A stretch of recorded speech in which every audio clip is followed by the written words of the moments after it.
你们吃早饭了没有？你们都吃早饭了吗，宝宝们？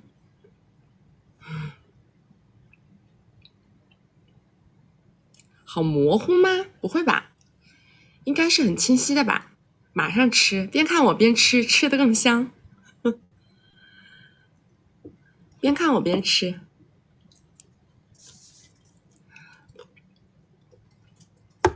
我是没有早饭的，我的早餐就是跟你们对话的精神食粮，跟你们对话产生了精神食粮，然后呢就被气饱了，就不饿了。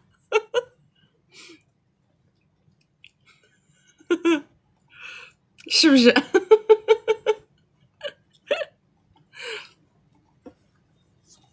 来，大家没有关注的宝宝左上点关注啊！没有加粉丝牌的加个粉丝牌，加了粉丝牌会收到我们的直播提醒。我们是这个游击战直播，每一场不定在哪个地方播啊，所以大家一定要把所有能看到我的地方全部关注起来。然后我们每周是直播3场，周二、周六早上10点到下午2点，周四晚上6点到晚上10点。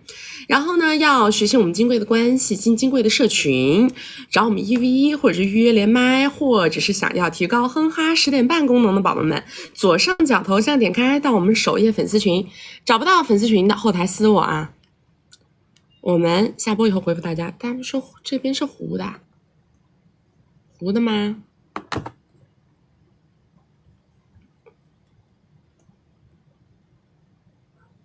一点点。有点糊吗？对，你切换一下那个。我等会儿啊，我看一下啊。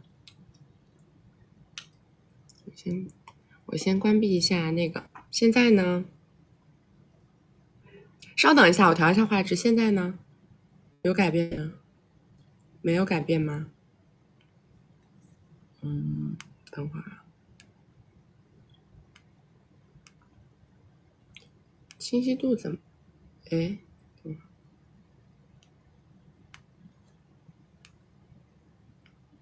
刚刚那个已经是超清了呀。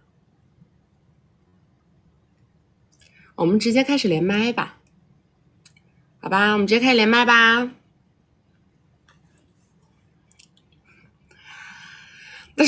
但是平台的问题，不是我的问题，我这边是很清楚的，我调的清晰度也是最高的。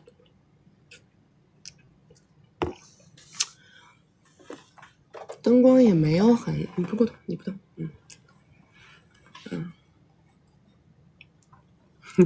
我有啥偶像包袱？我是偶像吗？还偶像包袱？我不是偶像，我是女神。Hello， 你好。你好。哎，你说。能听到吗？可以，你说。你好，曲曲。我先说一下我的基本盘。我是年龄30岁，然后3年前扯证，带一男球。颜值呢是国内排名看脸的前3艺术类院校的本科学历。就属于那种气质类型的吧，身高1.7米。然后我的坐标是3线城市，独生女，父母无压力，但也没有额外的帮忙太多。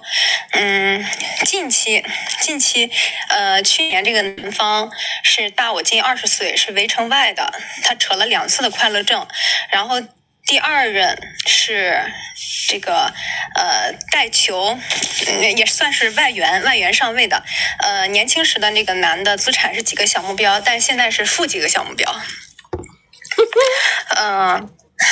我们的情况是这样的，是在我扯证3年后在一起的。然后呢，我们是以这个进围城为目的的。情绪价值呢，他也很满意。10点半我们也很频繁。在一起大概是10个月的时间吧，先后付出了300的现米，还有一套300的复式，300平的复式和一套130平的小高层。然后呢，都是全款在我名下的。同时呢，就出现了一个问题，就是在我名下呢还有一个小公司，我是100%持股的，但是有一个问题就是，我的无吧公转私了近500个 W。那目前呢也在屏障当中，但是目前的法人和股东已经更换了，是我强制性要求他更换的。那个当然这个账也马上要评完了，因为当时为什么更换呢？是因为发现了他虽然与他的这个第二任外援这个扯了离婚证，但是并没有离家。然后呢，这个这二姐呢就发现了我们在一起以后呢就大闹了，然后他这个男的就属于完全就是那种打死不认、对天发誓的这个类型。然后我们3个也就一起对峙了。他说，他还是说要与我走进围城，但是因为当时这个公司的公转的这个账目没有平，我也没有跟他撕破脸，只是嘴上说等他，然后就跟他就第2天吧，就签署了这个公司的代持股协议，就摆脱了一些公司的风险问题，因为我已经不信任他了。然后就是要求更换法人与股东，那已经更换完毕了。然后后期的一段时间呢，他对我也没有了这个精力和米的这个付出，所以我就默认分手，就不联系他了。但他还是每天跟我联系，就是给我画饼，但是我也不吃嘛，就应付着回他。前段时间帮他完成了一个项目，我们的感情缓和了一些。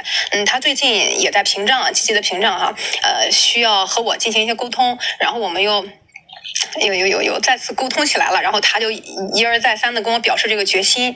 那我给他提出了就是以下要求：第一个，生活费要每个月涨到5到8个，然后第2就是换车，3房子要给我装修好，然后装这个房子呢可能要大约需要100多一点吧。然后第4是要把我筹划新开的这个店面给弄好，而且要给予我更多的资源帮助。那他肯定是全部答应了，但是我知道这个实现起来比较困难哈。因为他是服务几个小目标的人嘛，就跟他要的人很多，然后他们家的吸血鬼也很多，所以但是呢，我倒是敢开口跟他要，就是可能这个过程要漫长一些。他多次跟我承诺还是要跟我进围城，并且要 DIY 带球。虽然我是不想的哈，但是口头是答应他了。现在呢，就请曲曲老师帮我分析一下这个负几个小目标的多偶难，我是否还要继续的薅下去？有这个必要吗？你多大啊？你刚刚说30。我觉得没太大必要。你有娃吗？没有必要。你有娃吗？我有呀，我有一个 boy。你自己的收入水平呢？我自己大概年薪应该有15个。收入不高。你有圈子吗？对，收入不高。有圈子吗？没有太多圈子。其实你要该出去打圈子了，知道吧？你要该出去链接外面的人了。这男的明显是个下桥了的班子，你跟他搞这个什么呢？对，是的。就是你已经这个事情已经是铁板钉钉的事情了，你还在这耗什么呢？我觉得没有太大必要啊。你现在其实止盈是非常好的。我也想就是现在赶紧止住，就想跟他，我已经想跟他拜拜了，但是就想着现在把这个公司的这些屁股擦干净之后，就彻底跟他算了。但是他还是一天到晚的，我觉得他可能是不甘心吧。哎呀，我跟你说，这种东西没有头的，知道吧？你越是跟他2个人谈条件，他就越是要把你薅着，对不对？这个东西没有头的呀。是，但他现在自己都是个大窟窿，哎呀，有什么好搞的呢？到时候呢？他这个窟窿已经很长时间了。我知道很长时间，但这个人明摆着是个下坡路嘛。对，是他已经不是一个蒸蒸日上的状态了。你呢，已经把人生中该完成的最重要的几件事都已经完成掉了，你的资本积累也已经完成了。实际上，你现在要往下一步走，我觉得是比较合适的。自己要把自己往上拔一拔，你的收入也应该往上拔一拔。然后你的圈子也应该往上拔一拔，你的颜值啊，什么方方面面我是不担心的。你无论是走，就是你就算是持续走雌竞的情况下面，你还是能找到人的呀。其实我已经不想走雌竞了，因为我的工作在今年可能会有一个提升，就是包括这个自己的收入方面。不是你的收入你跟我在这扯淡的，你15个 W 的收入，你能提升到哪儿啊？你能提升到150啊？你15个 W 的收入，你提升完了多少？25。那没有质的改变吧？我觉得都是非常，他的付出都是他，我感觉他还是这个主动性还是很大的，他的付出，因为是之前的时候我们一直是以这个进围城为目标的嘛，他也是拿这个给我画饼。我跟你讲啊，不是别的，我现在是觉得呢，你现在呢止盈其实很好，因为你这个关系当中有一个非常大的一个潜在的问题，知道吧？因为这个男的他现在所有的付出，他前面都是挂了一个围城基础在这儿的，不管他是真心的还是假意的。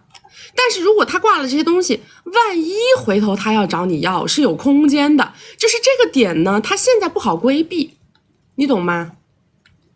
对，你老是在后面再去找他薅，还在跟他以聊围城去薅，后面他再找你要，你这不搞得很麻烦吗？这个就是我觉得这个事儿不稳，为什么？因为他本来现在就是负债累累，对，这个事儿它就不稳当。反正呢，你要是现在觉得你实在是撒不了手呢，那我也不会强迫你，就是我也做不到强迫你。但是呢，我觉得你的心里还是要有一个非常强的意识，就是现在就是一个该走断舍离的流程了。你要去骑驴找马找断舍离，这是肯定的，好不好？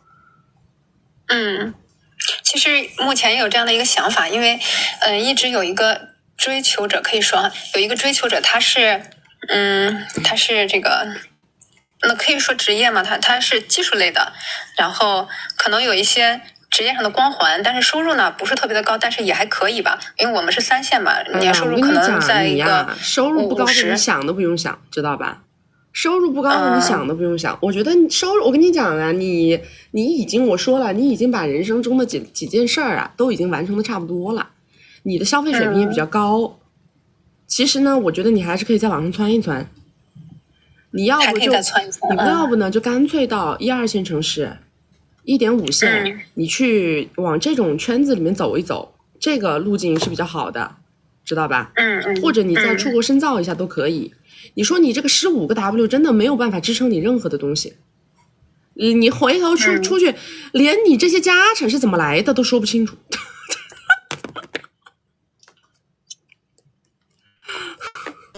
你这故事都盘不圆呐，饼都画不圆呐。我这些都是没有人知道的。我就是说，没有人知道，但是你要想够上面的，你不得展现你的实力吗？你懂我意思吗？你要够，你要往上够，人就要包装。那这个包装你要支撑得了，你的故事要支撑你的包装，知道吧？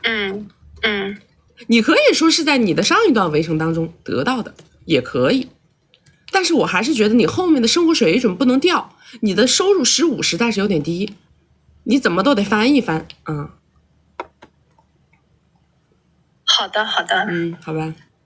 好的，曲曲明白了。是这样啊。好嘞，谢谢。拜拜。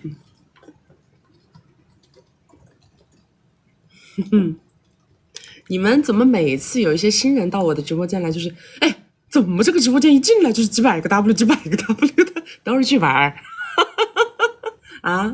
都是剧本，咱们不兴心态失衡的啊，听到没？就是故事，看个故事，这不要焦虑，好不好？保持心态平和啊 ，peace and love， 就是别人的故事我们就听一下就完事儿，好不好？真真假假，假假真真，不要太在意，行不行？好吧，我们这个直播间主打就是治抑郁，好吧？大家就坐在这里就开开心心完事儿啊，不要太较真儿，好吧？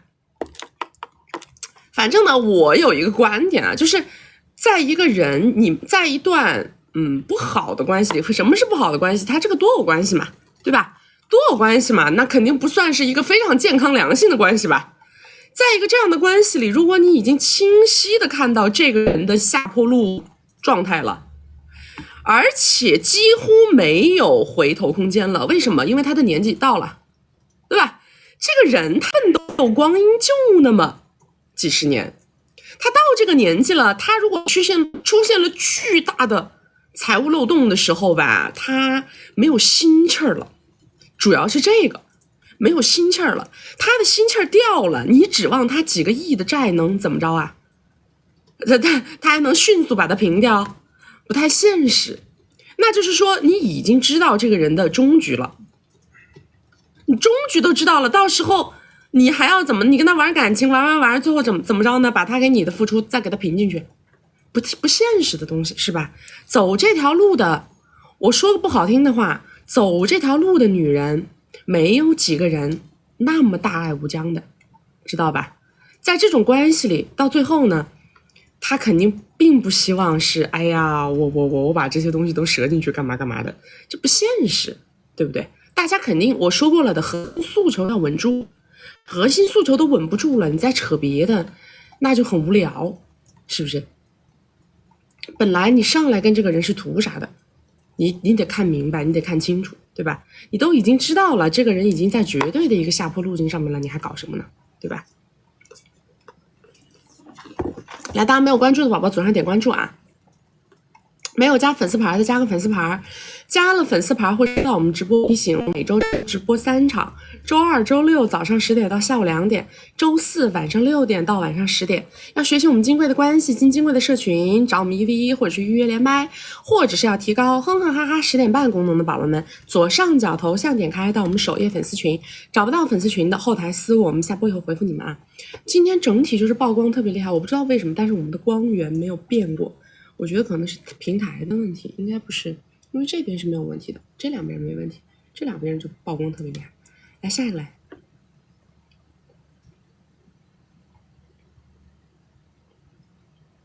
就是那种它不是光的问题，它好像是锐度很锐，不知道为啥，好像颗粒感特别重是吧？锐度很锐，我一开播我就发现了，但是它也没有调的这个地方。有的时候它这个平台软件是会有点问题的。Hello， 你好。哎，你好，我想咨询一下这个婚恋的问题。然后主要的诉求有2个，就是第一，我身边没有能探讨婚恋关系的人，我想让你看一下我现在的选择对不对。然后第2个就是我想让你帮我分析一下对方的问题，因为我不太懂他这个逻辑。就是我30了，然后我跟我老公结婚6年了，认识7年。老公没有任何原则性的错误，然后也没有米不够或者说婆媳问题这种，就是我们2个结婚的时候就是共用一张卡，然后他的所有收入都在里面，我的所有收入都在里面。然后我们现在主要的矛盾点是，我觉得他不做家务，然后我知道，就是我们2个赚的就都挺多的，他去年赚了350个吧，然后我大概1年150个这个样子。我们2个都是技术行业的。那你们俩年薪加起来500朝上了。对，就很多人说你请个保姆来打扫，就天天来打扫都负担得起，对吧？但是就是可能我觉得更多的是我感受不到在这段关系中他对我的就是那种实质性行动上的支持，就所有的事情他都会说好宝贝，但是他就是你让他去做什么就很难，但是你如果要说什么就很简单。然后好处就是我想要做什么他从来都不会说不，我哪怕打游戏打通宵他也不会说不。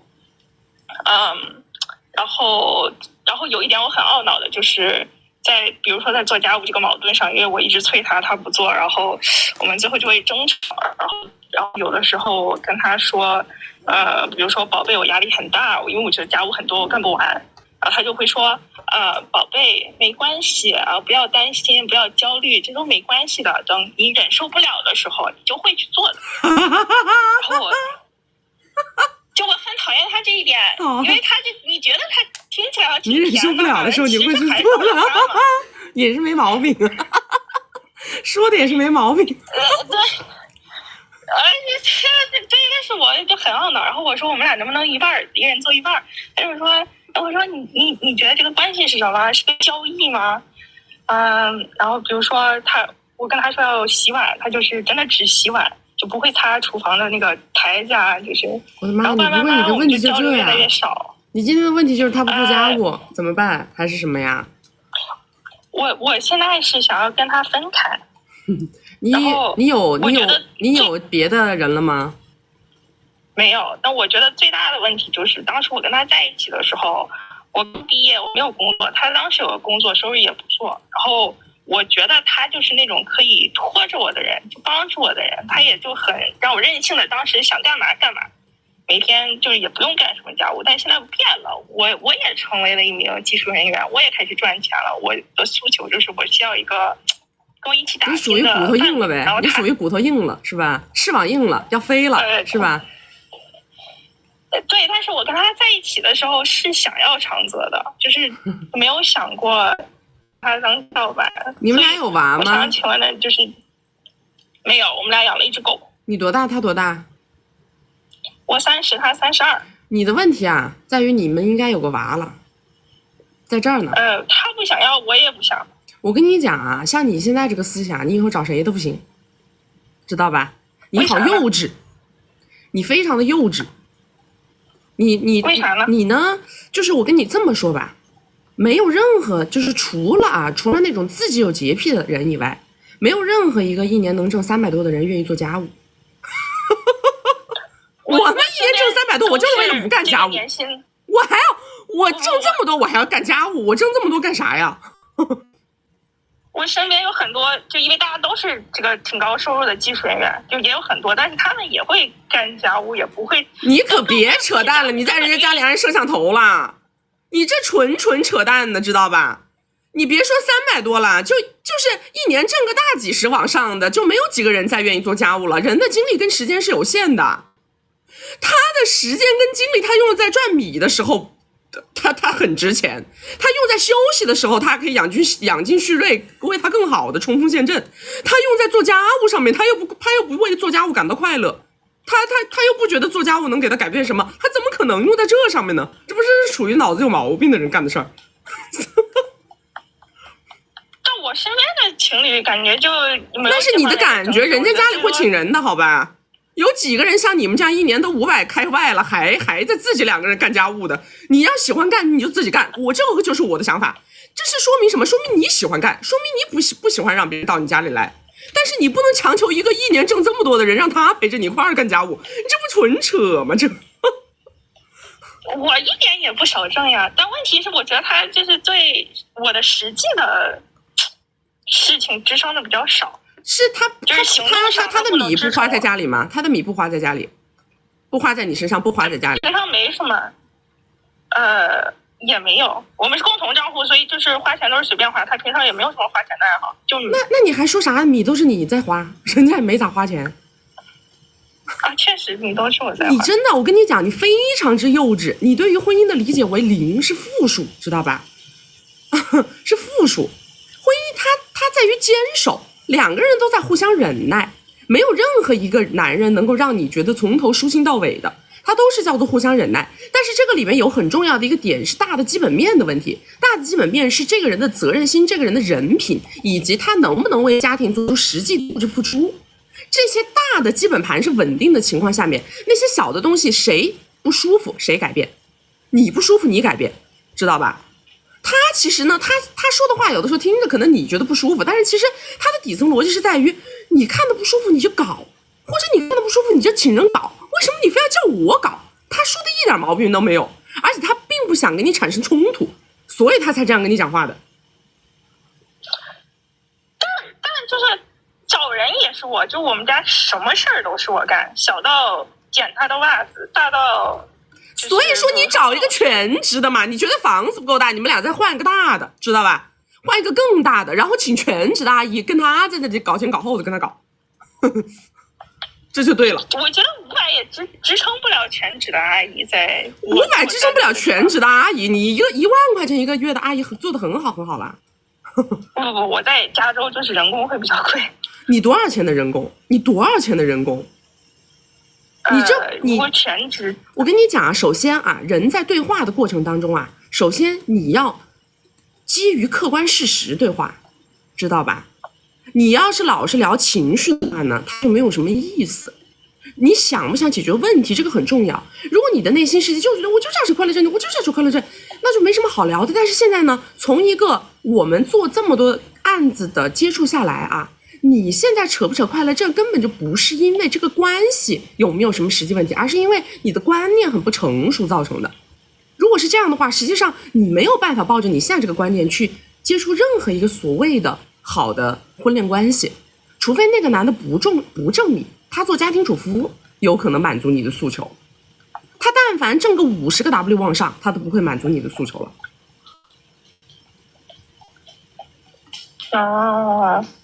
等我再考虑一下吧。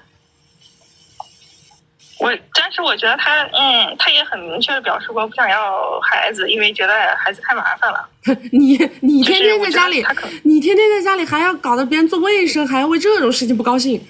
我跟你讲啊，人呢内心呢，他对于一个目标啊、愿景啊，他要是美好向往，否则的话，他内心就重重阻抗，你知道吧？重重阻抗，就会觉得哎呀，我跟你2个人都还没过明白呢。我们再弄个娃出来，那不是更过不明白？你不是对我要求更高？他会这么想问题。事实上，当你的观念没有调整好之前，那也是没毛病。他想的这个问题也确实会发生，知道吧？是观念的问题，底层观念问题。所以你觉得应该是怎么样的呢？应该就是找全职的人搞，就应该是这样，一个人不够2个人，2个人不够3个人，这个就是对的。就是住家的那种全职吗？对的，住家的也好，不住家的也好，但是问题是要达到你心目当中的标准，不能你一没达到你的标准，你又去找他的问题，这个就不行。就是请人直到达到你心中的标准为止。我真的觉得支撑不了这个生活，因为首先500个是税前，税后250。也没有任何说支撑不了这个生活的，好吧？你请一个试试行吗？你要他干的那点活，任何情况下一个阿姨绝对干得明白。这好吧？你就别较劲行吗？那其他的方面我觉得也没啥支持呀。啥其他方面？人家已经跟你共同账户了，都是你一个人在用，你还要怎么样？是10点半不和谐吗？没有10点半。问题出这儿了，为啥呢？还有6秒钟，我建议你下去1v1吧。如果说没有10点半的话，那你们的问题就比较大了那就不是你刚刚说的这些事儿了，这些事儿都是浮于表面的显化的东西，那就是底层的东西没搞明白了，好不好？好。好，拜拜。所以啊，我跟你们讲了，男的女的都一样，10点半的这个东西没有啊，他看你怎么都不顺眼的。很多时候呢，可能你们都是这样子的，就是在跟别人聊吧，你不愿意把这个事儿挑出来讲，是吧？不想讲，然后呢，讲出来的吧，都是些无关紧要的东西，是不是？其实呢，底层的东西没有最大的80%的夫妻关系当中，什么能证明你们是夫妻的这一件事儿？没有。那问题就太大了，是吧？那就不是谁做家务请不请阿姨，1年挣多少，那这都不是事儿了，对不对？你看，女人都一样的，你别说男的啦，但凡是个正常的，如果说长期没有10点半，他怎么都不会看你顺眼的。到最后，你看有没有人是这种感觉的？哎，为什么我做什么他都要挑我的刺儿啊？为什么怎么他都觉得我这不好那不好啊？哎，这个点就是因为激素啊、荷尔蒙啊，他这都紊乱了，他乱套了，知道吧？看着你他想揍你，你在他面前晃他想揍你，你还别说你扔了一只袜子，碗没洗干净，全身上下都是病。来，大家没有关注的宝宝左上点关注啊！没有加粉丝牌的加个粉丝牌，加了粉丝牌会收到我们直播提醒。我们每周直播3场，周2、周6早上10点到下午2点，周4晚上6点到晚上10点。要学习我们金贵的关系，进金贵的社群，找我们1v1或者是预约连麦啊，或者是要提高哼哈10点半功能的宝宝们，左上角头像点开到我们首页粉丝群，找不到粉丝群的后台私我们下播以后回复你们啊。来下一个来。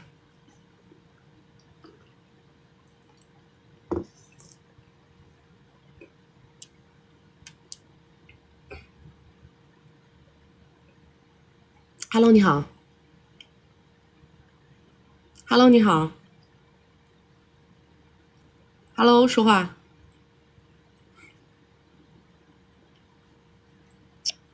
哎，说话。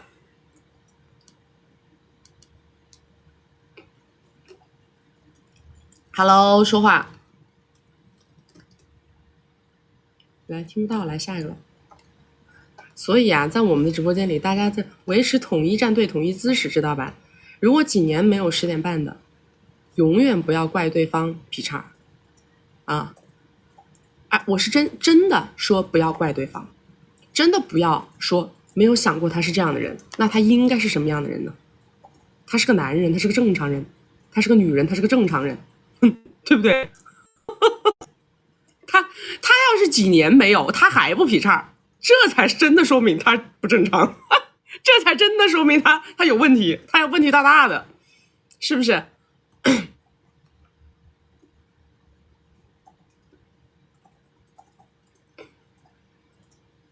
？Hello，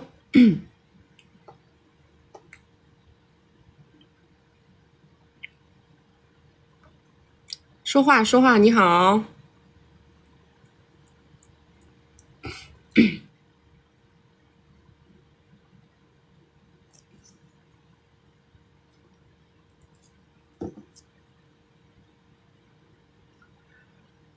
Hello，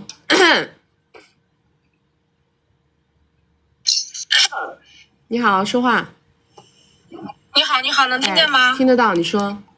你好，是这样子的，我是新一线的一个城市，现在35岁，第2次进围城，第一次围城里面有一个女儿，现在已经6岁了，她3岁的时候我和前夫劈叉的，现在之前的那个女儿是归前夫，后来我现在和现在的男的在一起，然后家里面是创一代，有几个小目标，我们是初中同学。然后高中同学这样过来的，然后他之前也是有过一次扯快乐症的经历，后来我们19年开始我就去他公司上班了，然后19年开始他每个月当时给了我1W，那个时候就很抵触，他当时就很抵触我见当时之前的女儿，然后后来我想如果说是我们在一起有了孩子以后可能可以理解，然后之后带球他给1个月是给我2W， 然后也就是连工作带生孩子，然后到生了儿子之后坐月子的时候，我们拿了这个领了这个东西合法然后隔1年半我们又有了一个女儿，然后从怀孕女儿开始他就1个月给我3万，包括我的生活费和打理公司的工资。相处这几年，然后他挺小气的，挺自私的，然后格局很小，客观的说和各个单位的这个人都没有办法很融洽的相处，然后我也是处处容忍，处处妥协，在这几年时间里我还发现他是一个很谨慎的多偶男，但是我至今都没有找到一些蛛丝马迹，就只有蛛丝马迹，但是没有一些实质性的东西然后每一天都是提心吊胆的，然后也不知道到底是哪儿做错了，或者是哪句话说的不高兴，然后大多数的原因也是因为工作，我也有过暴怒、反抗或者发泄，但是我们的关系老是反反复复的。站在我的角度，我觉得他越来越不尊重我，比如有的时候说错话了，他会说我没表达清楚，他也会就难听，然后虽然他也不会动手，但是我们俩也会发生一些肢体的碰撞。然后呢，诸如此类的事情吧，越来越频繁，我的心情也比较糟糕，因为他的这个处事态度，公司的这些事情也招不到人，然后我手里的事情越来越多，工作的压力越来越大，基本上现在公司大大小小的事情都是我在处理，然后每天我除了睡觉就是工作，家里面也顾不上，所以很多事情处理的我就喘不过气了，我就老是想走，但是我现在就有2个顾虑，一个是他的性格，他是一个极度小气，就是我的感觉不是正常人，然后我觉得以他的性格我们肯定不会和平分手，所以孩子他不会给我，就算我坚持抚养，抚养费也是1分钱要不到的。第2个，如果我们分开了，他的钱房产公司什么都拿不到，如果拼了命的可能能沾点啥，但是我是一个多一事不如少一事的人，我怕麻烦，我又很懦弱，所以跟他在一块儿之前，我觉得我身上还是挺有自己的闪光点的，但是跟他在一块儿以后，我就觉得我的想法越来越悲观，情绪越来越不好，就是每天的情绪就是跌宕起伏的，所以我现在在想应该怎么办。我现在身上自己有200个 W， 然后和1辆车，但是没有房子，因为我的房子卖掉了。然后这些年呢，确实在这几年我也积累了很多的，在他这积累了很多工作经验，但是我不知道出去能有一个什么样的好的发展。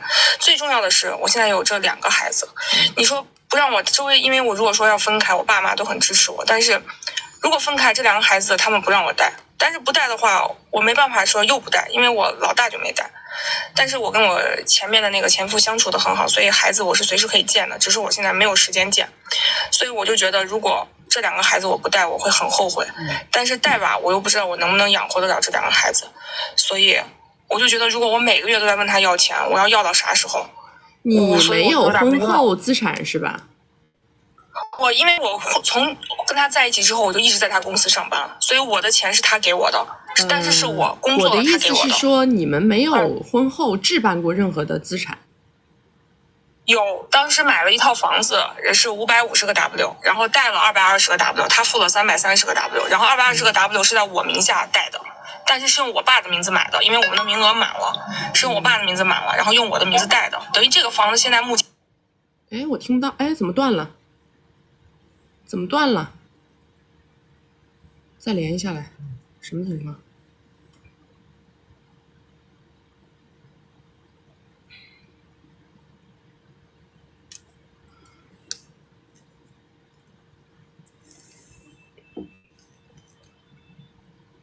来，再把它连上来。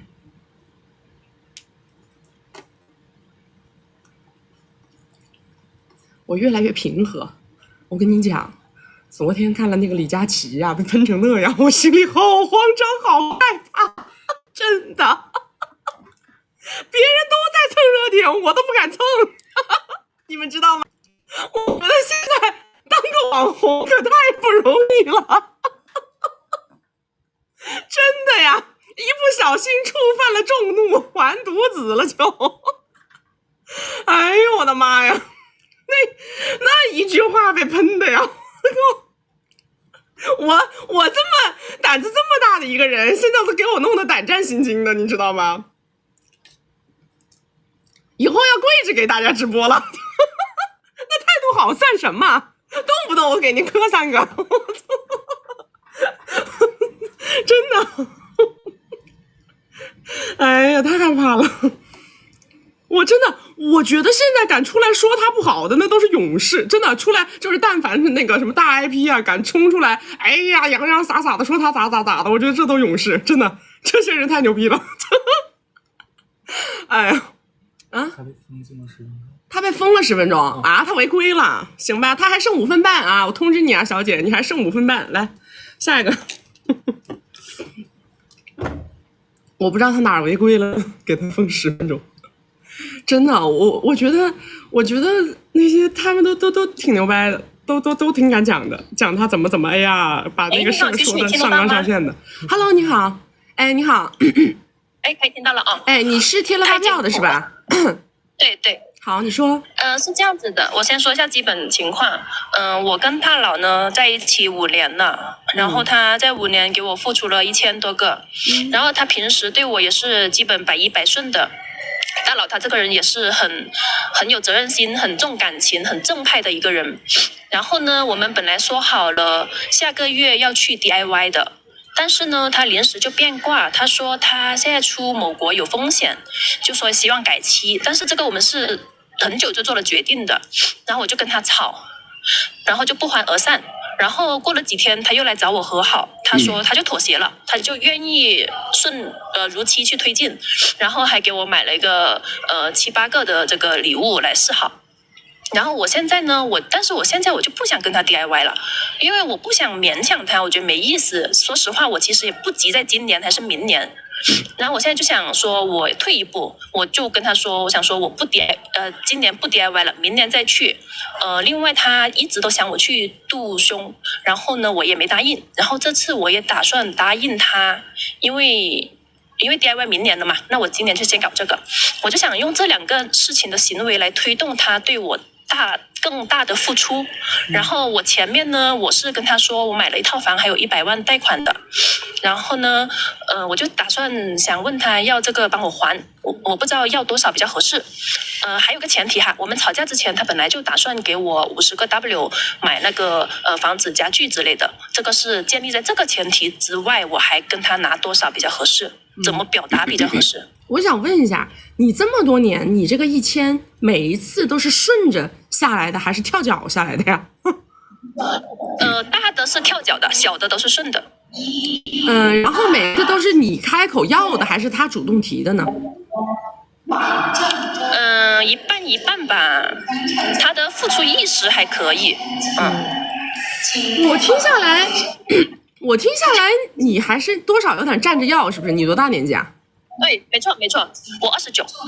你29，我跟你讲啊，我呢首先给你敲个警钟啊，你在这个年龄界限上啊，我建议你以后啊不要长期走站着要这个路线，习惯搞坏了，等你年龄上去了，别人就不惯着你了，知道吧？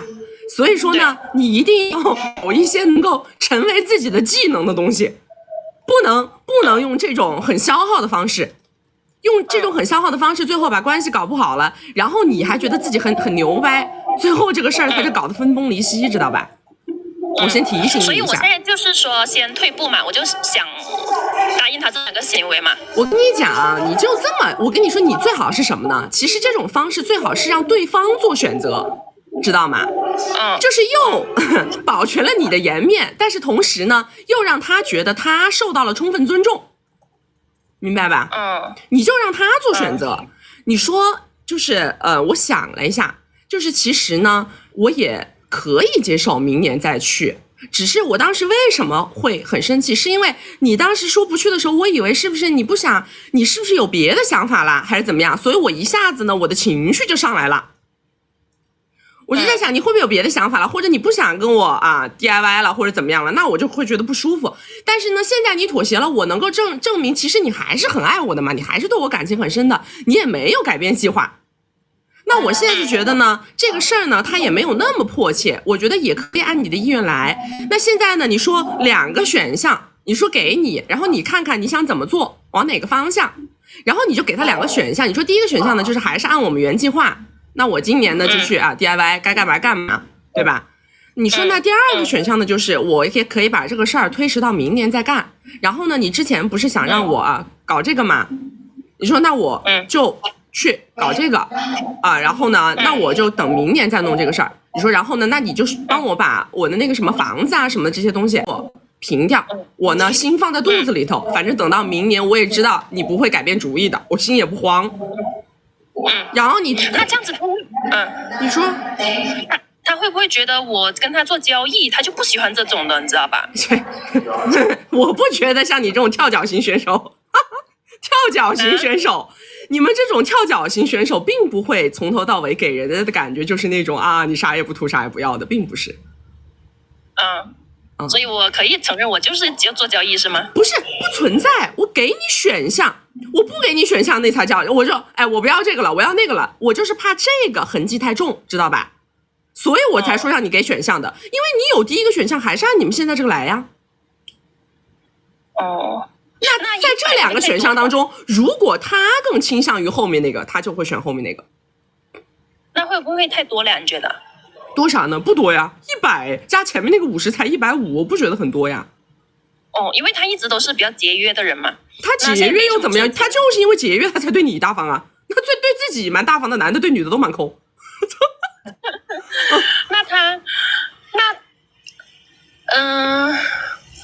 就是我感觉这个事情你觉得我这2个行为足够让他付出这一笔吗？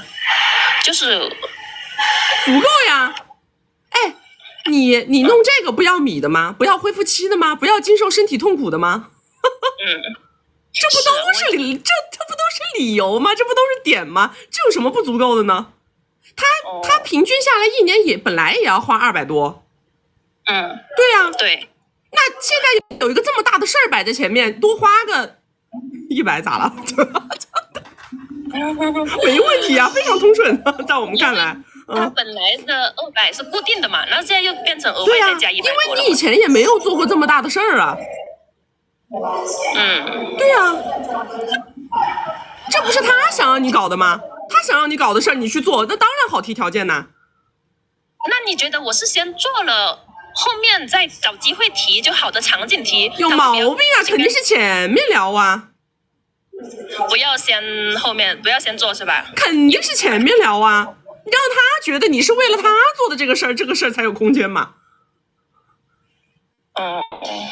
你自己搞，你又想站着要，妈你们这些女的真的是搞笑。你去1v1吧，好不好？哦，好的。学着，我们用我们这种就是说给情绪价值的方式，用巧劲儿，知道吧？双方舒适，然后往下走，然后也吻合对方的心理预期，而不是因为你这么多年的这个惯用的这个路子啊，它实际上它会把你的这个气焰搞得很嚣张，到最后呢，你总是在负面的，你总是在就是错误的行动路径当中拿到正反馈，最后会导致你的这个行动走得越来越远。然后你回头，你这个娃一落地，你就会发现你变得很被动。那我先默默付出，不是比较感动他吗？那我就跟你聊不下去了，你这还默默付出上了，我们就没有这个事儿，好吧？你默默付出，我们没有这个事儿，没有这个事儿，好不好？啊，你这话聊的都像个这完全像个弱智跟我聊的天，在这种关系里没有默默付出的啊。好的，行，谢谢啊。好，就这样，拜拜。还默默付出呢？你这要不就是你们老喜欢走极端呐、你们这些人，要不就是往死里搞啊，搞死搞残，要不然就是啥也不提，我自己慢慢做，然后呢，等着他良心发现，咱们能不能不走极端？该开口该开口，该提诉求的提诉求，该谈条件的谈条件，但是关键注意的是时机、态度、方式、方法的问题，对不对？你们不要老是觉得，要么就是闷着，要不就是跳脚，这个什么玩意儿？它中间就没有中间地带吗？没有中间地带吗？不是0分就是100分，不是的嘛。对不对？我们要用稳妥的方案是什么？永远超过60分的搞法就是稳妥方案，常常都是及格线往上，这个是比较稳妥的嘛，对不对？来，大家没有关注的宝宝左上点关注，没有加粉丝牌的加个粉丝牌，加了粉丝牌会收到我们直播提醒。我们每周直播3场，周2、周6早上10点到下午2点，周4晚上6点到晚上10点。要学习我们金贵的关系，进金贵的社群，找我们1v1，或者是预约连麦，或者是要提高哼哈10点半功能的宝宝们，左上角头像点开到我们首页粉丝群，找不到粉丝群的后台私我们下播以后回复你们啊。来下一个，看不清我的眉毛不重要，看我头脑就行了啊，不用看我的眉毛，咱也不靠脸吃饭，靠脸吃饭的年代已经过去了。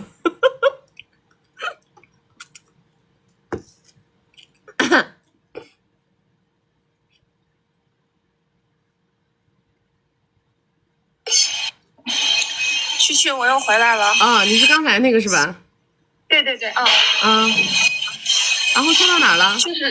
就是说到这个现在我们中间有什么什么共同的这个？对，一共有多少共同的？就这个200多，300，相当于是吧？这个是我自己的，这个是我知道，我说那个房子，你500多不是只付了300多吗？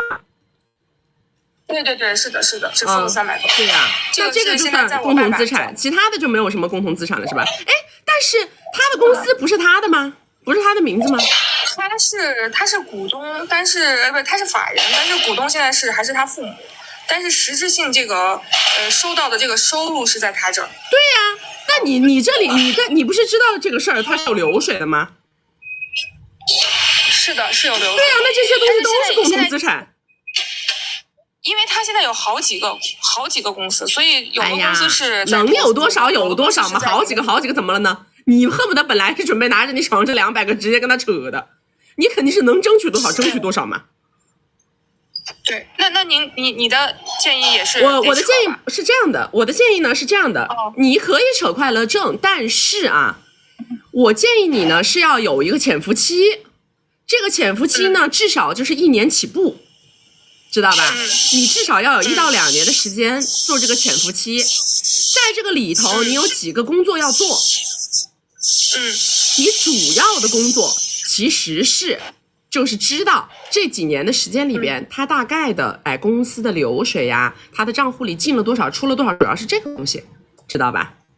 你要去找专业的，他的这个好的，这个他的财务是我在做。对，你看那就更简单了，你找一个牛掰的律师，知道吧？找个好的，然后呢，把你掌握到的这些东西给到人家，看看在你的这个婚姻存续期间有多少是双方共同的，明白吧？然后呢，这个东西到时候你真的想扯的时候，好好扯，千万不要怂，往最佳结果去扯，懂了吗？往最大金额去扯。这是第一个事儿。第二个事儿呢，就是你其实可以出去投一投简历，为什么呢？因为在这个过程当中你会找到自信。你现在有一个很大的问题是在于你没有自信，其实你已经在他的公司里承担了非常重的工作量了。你的这么大的工作量，其实你到任何一个公司是极有可能拿到他给你的薪水，就算拿不到也有可能拿到7、8成的。但是你在其他的公司里是完全不用忍受这种精神折磨的。所以说你要通过这个行为呢，去给自己找自信，懂吗？然后你拿出1、2年的时间，慢慢的去摸他的这个线。如果你到时候不想扯快乐证，也很简单，这个线你也要摸在手上，干嘛呢？你还是可以出去找工作，就算他给你断水断粮也没关系，因为你还是有自己的收入来源。他也不可能不管小孩，这是最基本的。那么小孩他俩管，你自己的收入你自己剥离，自己想怎么过怎么过，什么时候想明白了再跟他扯快乐证，什么时候再扯也可以。现在就是他完全不让我在，因为他说我们的这种家族模式就是没办法女方自己出去找工作。我再跟你说一遍，我现在是让你去找自信的。什么时候你已经想明白了，我去你丫的，我该怎么出去找工作怎么出去找工作，有本事让他来跟你扯快乐证啊，懂吗？让他求着你跟你扯快乐证，对不对？那你可谈判的空间就更大了。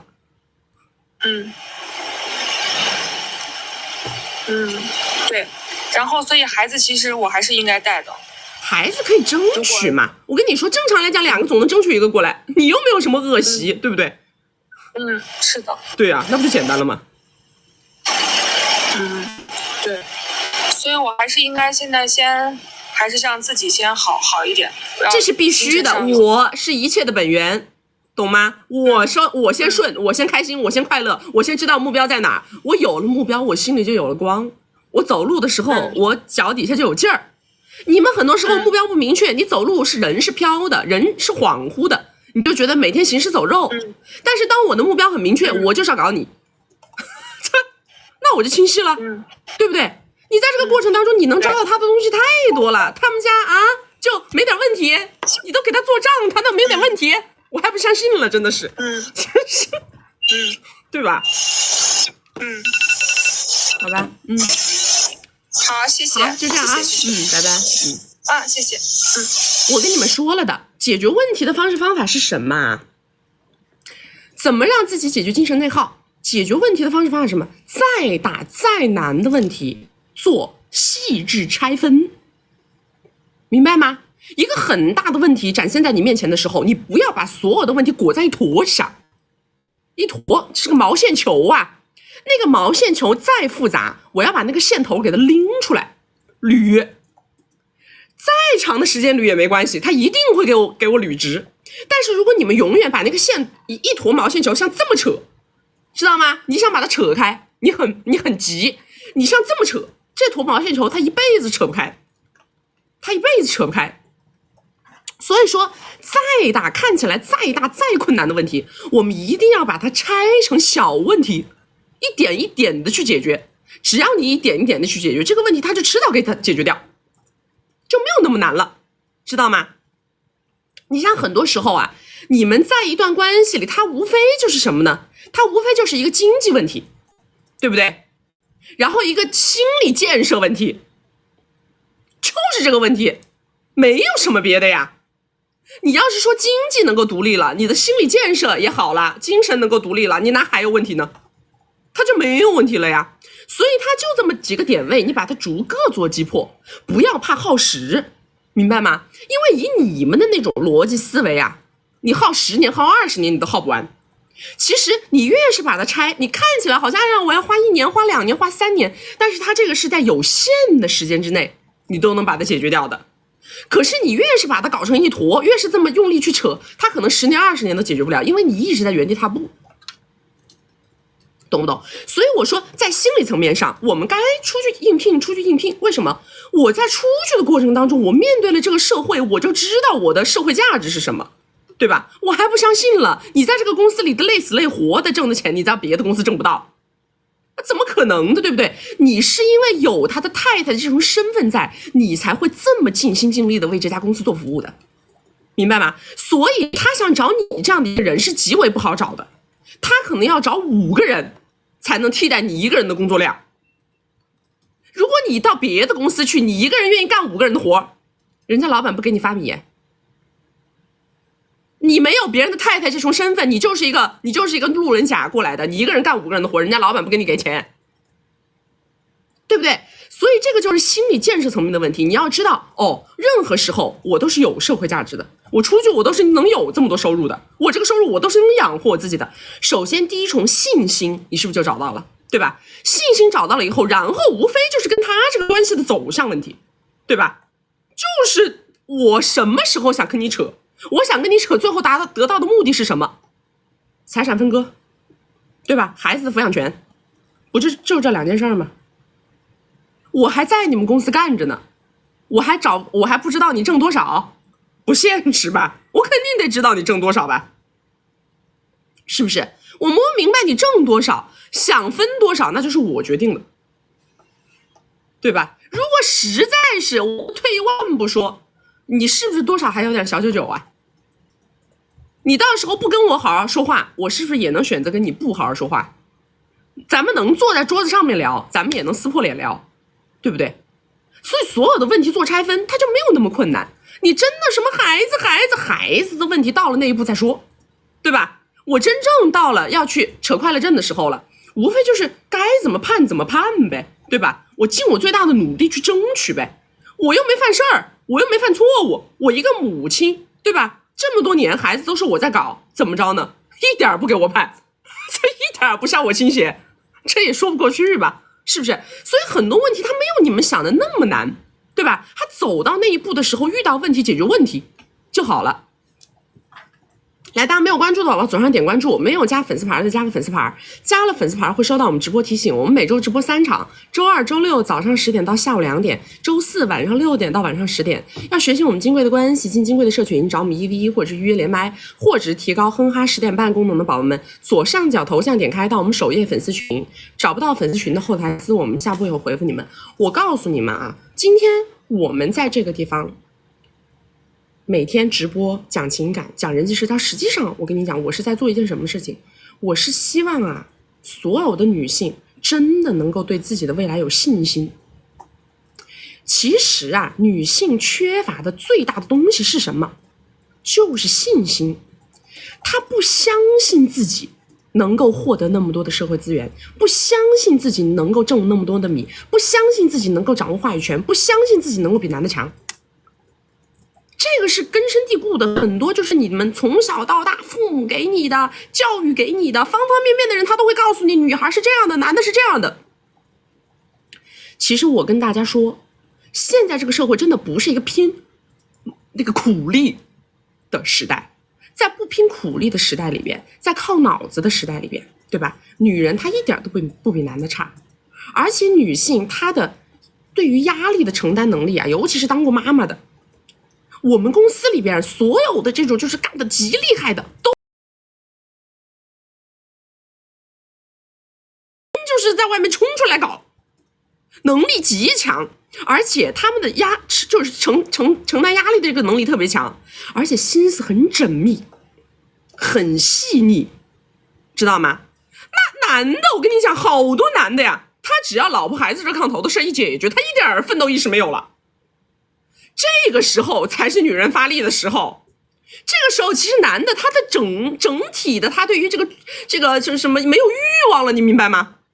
一个人他没有欲望了，他也没有什么功利心了，他整个人就开始走下坡路，而且随着他的欲望的降低啊，他的男人的这个荷尔蒙他都要降低，真的是这样。女人就不一样的，女人她到后面只要你对自己有信心，只要你敢，只要你胆子大，其实你的人生它就是会走上坡路，而且根本就不是说什么走不走雌竞的问题，雌竞雄竞啊，它只是一种选择，明白吗？它本质之间呢，并没有什么高低之分。我想走雄竞走雄竞，我想走雌竞走雌竞，总而言之就是我走啥都行，我就没有我走不了的。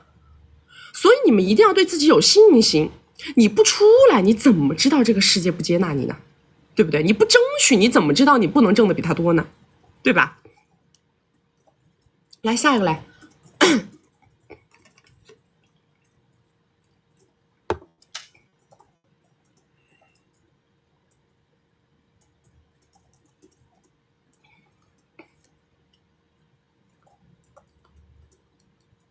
Hello， 你好。你好。哦 ，Hello， 你好。哎，你说，你说。我是在一线，然后，挣的，一般，也是一年就15，然后长相普通。最近应该是在某软件上有认识一位男嘉宾，然后呢，就潜心接触到现在认识有1个月，有哼哈，是吗？是叫那个吗？哼哈过。咱们能不能稍微有底气一点啊？你别再讲着讲着，待会儿你自个儿先睡着了，我们回头就听见你在这打呼了啊！来，声音放响亮一点，好不好？没有。然后最近他又跟我说，他今年或者是明年没有任何结婚的打算，然后以后也说后面说不好，给不了承诺。然后平时好像付出也不多。然后我最近在小红书上刷到了，不要说平台名字啊，然后不要说平台名字，我现在在那个地瓜上看到了，我就觉得好像是有被白，所以我就想来咨询一下，因为他说他不喜欢做舔狗的姿势。你这看我视频就解决问题了，还问啥呢？这还想自欺欺人一下。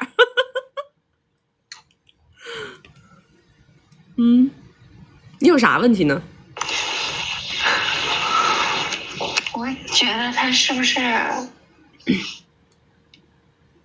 我之前有删除过他一次，因为我之前看到他那个朋友圈有发其他的人，我还觉得蛮生气，没有理他。然后他后面来找我解释什么的，我就说后面这个人是不是不要接触，或者说怎么能引导？像你说的，哎呦，小姐啊，多看看我们的直播吧。你看我的时间太短了，知道吗？你现在这个能量都还没抓到呢，你还没有受到我们能量的感染。你现在在这整个人的非常低迷。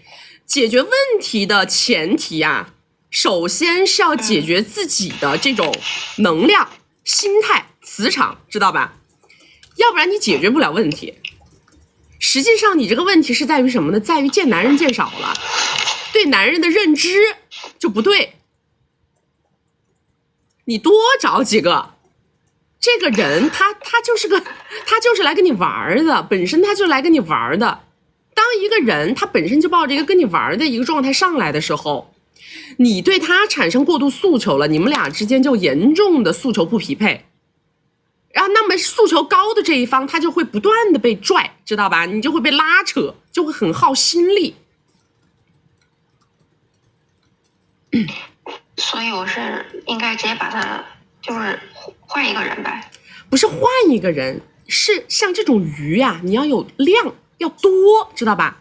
我建议你呢，首先啊，去金柜去看一下我们金柜，然后到我们金柜的社群里跟小姐妹们多交流一下，感受一下大家的这个强能量，知道吧？你看你这个状态呀，就很容易被这种白皮男盯上。我们这里面的人呐，那白皮男看到我们到绕道都要跑，是吧？屁股上到插火箭他都飞，他比我们飞得还快，他都不想沾，因为他没有那个米，他不愿意付出嘛，他就只好跑，懂不懂？像你们这样的就太容易被这一类人盯上了，他觉得你太好欺负了，知道吗？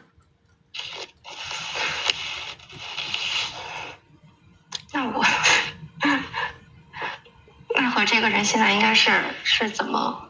我跟你讲，这个人不重要，听懂了吗？你把他放着，你不用理他，你也不用删他，也不用干嘛，你实在就是说，我跟你讲，也不用相信他说的任何一句话，知道吧？你就把他放着，你也不用搭理他，他给你发消息你也可以不回，关键在于你得先找到自我的这个好的状态，生命力，你找到，会有很多很多男的围绕在你身边，你有了挑选资格，你想搭理谁搭理谁，不想搭理谁不搭理谁，你想给谁释放信号给谁释放信号，谁做到了你的要求，你再往下一步，这个才是良性的，而不是你盯着一个人在那死搞啊，这个人还是个玩咖，有什么意义呢？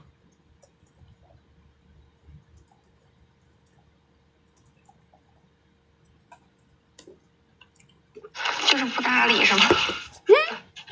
对啊，完全不用搭理。他明摆着就是玩你的，小姐啊，明摆着玩的。什么什么，哎，删了把你拉回来。我告诉你，你听我们直播听少了，我告诉你他为什么会把你拉回来，跟你解释好不好？好。为什么呢？因为一个男的呀，他要出去玩，比如说他今天要去一个商务爱情 KTV， 他要去按个摩，他要找个小女孩陪他出来吃个饭呢，他还要跟人，懂吗？像你们的很简单，哄两句就来了，这是最低成本的一件事儿。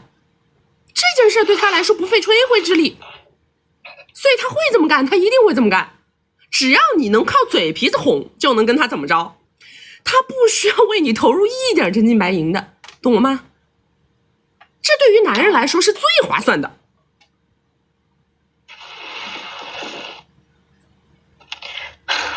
确实可能谈的人有点少。对呀，对呀，好不好？你的案例样本积累太少了啊！我强烈建议你到我们金贵社群跟大家沟通一下，好不好？行，明白。好吧，那就这样啊。拜拜。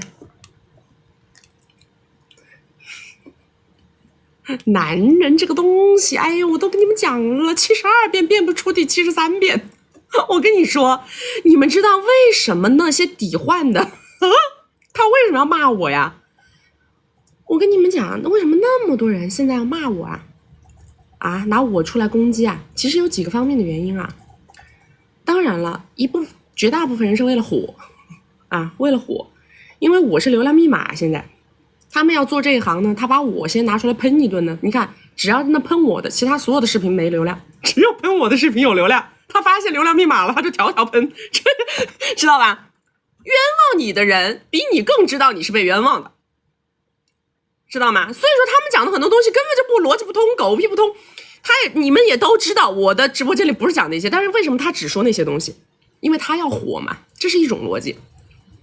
还有一个很大的原因是什么呢？就是因为关注我的人多了，我的影响力大了以后啊，他们没有办法再靠着他们这张嘴出去忽悠女的了，做不到了呀。如果说大家都是我们金贵的学员，他还在外面去白皮谁呀他对不对？以前多简单呐，一张嘴啪啪行天下呀，这属于是。现在他但凡是遇到了我们学员了，你说这还有机会不？1毛钱的机会都没有了，对不对？3分钟把你个三脚猫看得明明白白对吧？是不是这个道理？在我们这儿什么案例样本没见过，对吧？什么类型的白皮男，什么样的饼没听过没吃过，什么样的胡萝卜没见过。我们这儿的案例样本太多了，把他们这些人看得明明白白，你说他们这些人烦不烦？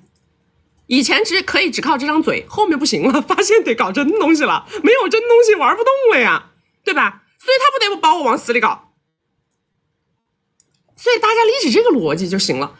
所以为什么你看我们的直播间里那么多正能量的内容，他们不说，他们就偏偏要抓的那几个小案例在那来回搞，而且呢还要扭曲着说，对吧？这都是有原因的，对不对？利益唆使人，我跟你们讲过，语言是什么？语言是目的，明白吗？这些人他们所有的语言都是围绕他的目的服务的，他们本质上都是想低成本出去玩的人，现在被你戳心眼子了，发现都不能低成本了，你说他不疯谁疯？用断章取义的方式，对吧？然后来给你这个人下定义，这就是本质啊！还给你上纲上线的跟你说啊，对吧？所以这个就是本质。大家时间看长了就知道了。所以我们为什么他们就是希望能够遏制我的影响力，这个就是他们想能做的。你已经把那些女的脑子搞清白了，不要再把更多女的脑子搞清白了，对吧？还有一点，如果说其实在我的直播间里听久了的，大家就都知道，慢慢的你们会明白我们的直播间到底是在干什么。情感是我的切口。什么叫切口呢？因为情感是所有的普罗大众的女性最为关心的问题。无论今天这个女性她是走雄竞的、走雌竞的、高能量的、低能量的，对吧？能获得大结果的还是被白批的，不重要。但是情感这个切口，它能帮我切进来最多的女性。但是你们听长了时间就知道了，其实我一直以来，我们始终在讲的都是一切为我所用，一切为我赋能。我到底是在给大家讲什么？我到底是在做什么？其实时间长了，慢慢的你们才会发现，我是希望用一个最接近大家的切口，把最大可能性的人群拉进来，然后让所有人都知道，我们可以比他们更厉害，我们可以掌握更多的话语权，我们可以通过先隐忍，然后再发动进攻，对不对？为什么我们很多东西叫温水煮青蛙呢？对吧？凡事它有个过程，它不是一蹴而就的。很多人他就是意识压根他就没开化，说白了，他总觉得我是依附关系。我想给大家扭一个念，我不是依附关系，我叫做短暂性的用，短暂性的用，明白吗？你们时间长了以后就知道，所有的人他都是短暂性的，他可能就是短暂性的给我提供点什么，对吧？在我某一个时间阶段的时候，我缺了点什么。你说这个跟一个女人去依附于一个男人，他的本质概念一样吗？我跟大家讲说，在不一样的发心之下，你好像做着同一个动作，但是其实你到达的人生彼岸是完全不一样的。这个东西呢，有一些男人已经感知到了，所以他们会害怕的。这个就是本质，他们会害怕的。所以说呢，你们如果听时间长了以后我希望大家是真的从底层逻辑上，从底层的能量上，大家能够相信自己，所有的事情我们都可以做到，只是说可能你需要一个阶段性的隐忍，或者你需要阶段性的去靠一靠，对吧？阶段性的去用一用，但是只要我们的方向跟目标是对的，对吧？到最终都是一切为我所用的，一切为我赋能的，那么你们这个路子就没走偏，明白了吗？来下一个，来下一个。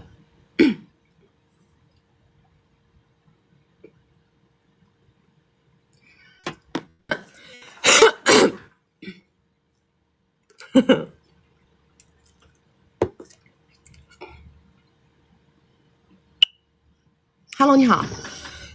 你好。Hello， 你好，曲曲。哎，你说。我也是武汉人，但是我的认知跟你完全不在一个水平，所以需要你的点拨。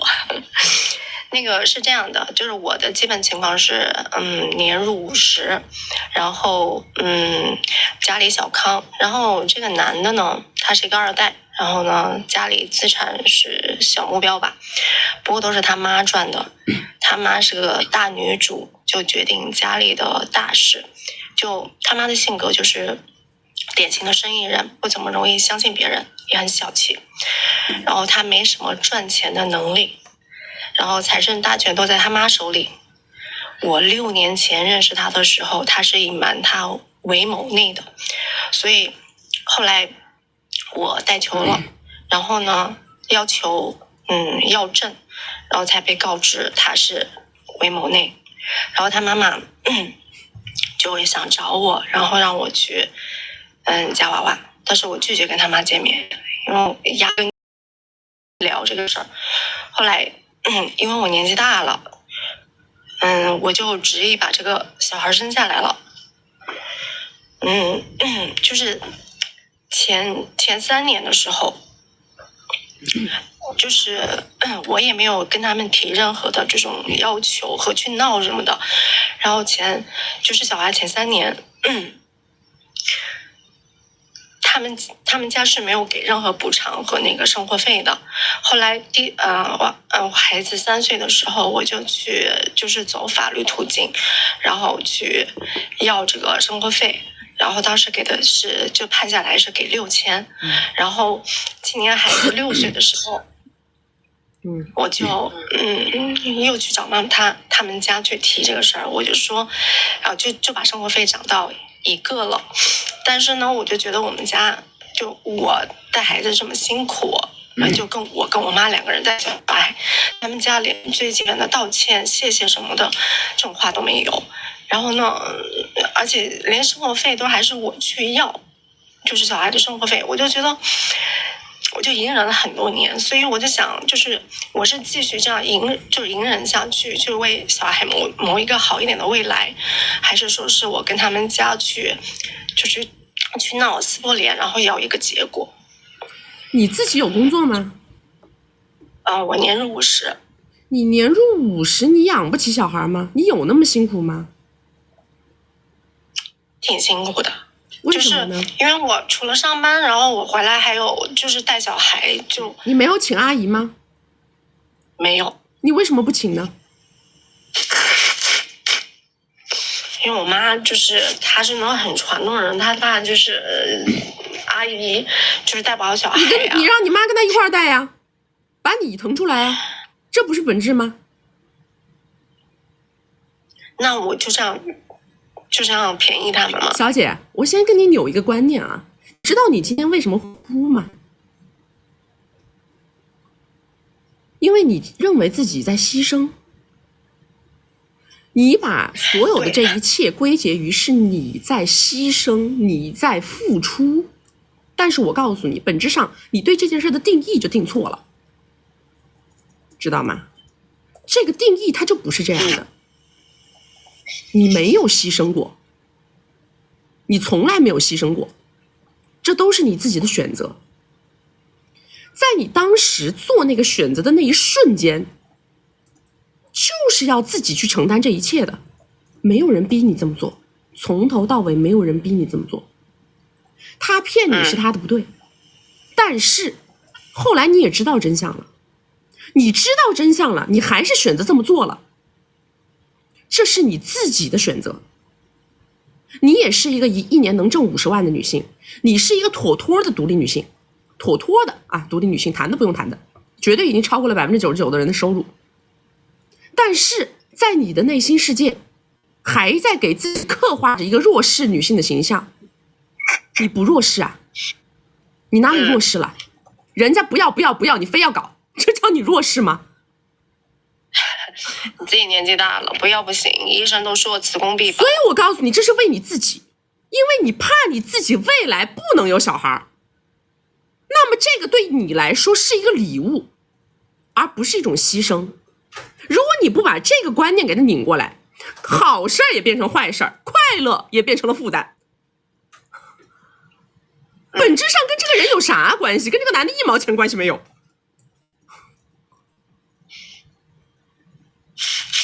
他拿的这个1个 W， 你就请个阿姨就好了嘛，你只当他这个1个 W 是补贴阿姨的费用就好了呀。就是没有才是对的，有多有少，他其实都是很开心的一件事，都跟中奖了一样，应该是这种状态。你悲惨什么呢？你在这儿对不对？你这是顾影自怜呢，在这儿。我们人呐，不要莫名其妙的把自己活成一个弱者。这个世界上比你惨的人多了去了，对不对？真的有那种就是被男的忽悠着，非要把那个球弄下来以后，然后男的跑了的，人家那种咱不说，你不是这种啊。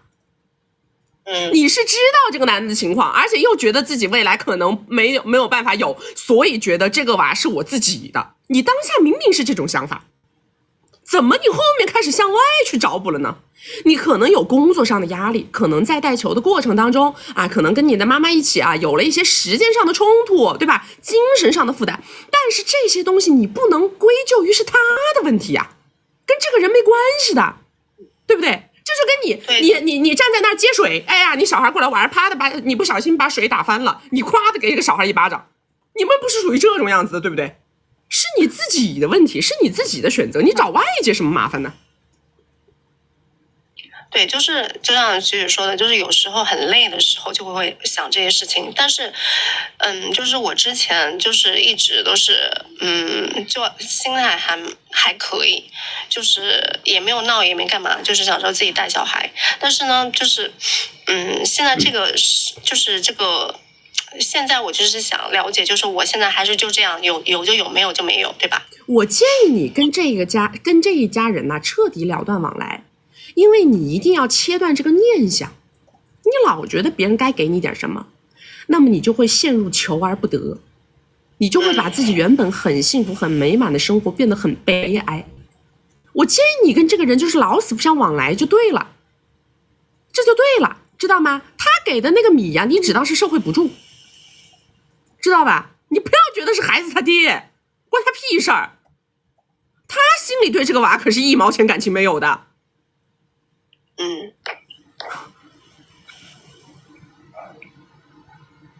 好，懂了。现在开始调整心态，好不好？转念啊。对。还有行，那我知道了。好，就这样。拜拜。我还有时间吗？你说还有2分钟。我还有2分钟是吗？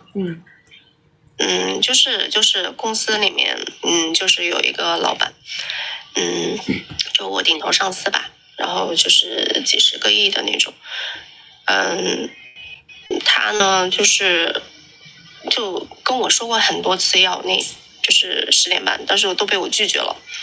然后他就是酒后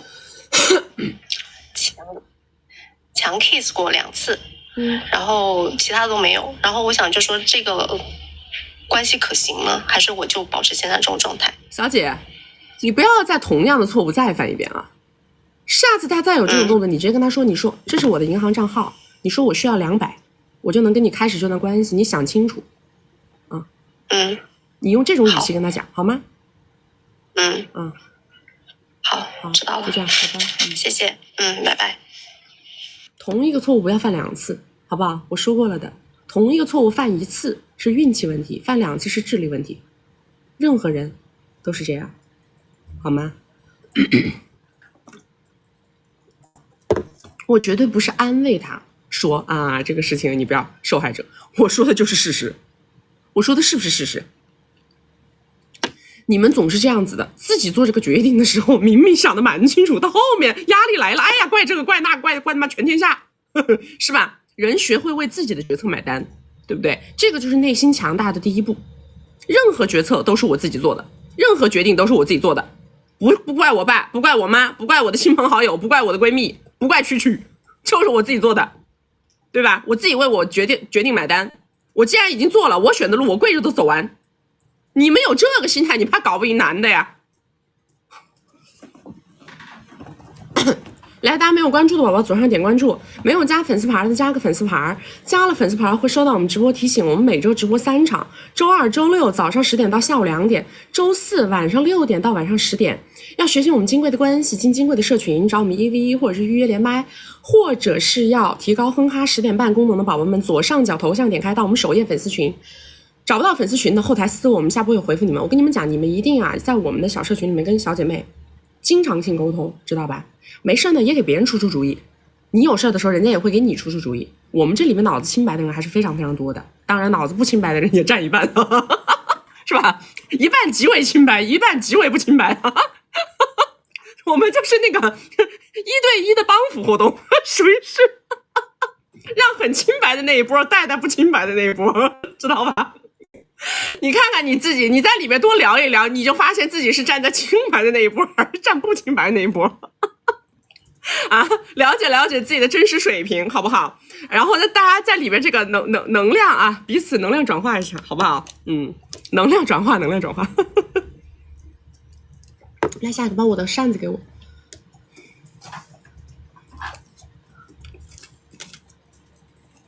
怎么不聊就知道自己属于不清白那一波是吧？说不定有比你更不清白的。人跟人啊，水平都是在对比中产生的。到我们首页粉丝群啊，去我们首页粉丝群，小助理会告诉你们怎么找到我们的。来，群满了，好，马上见啊。Hello， 你好，你好。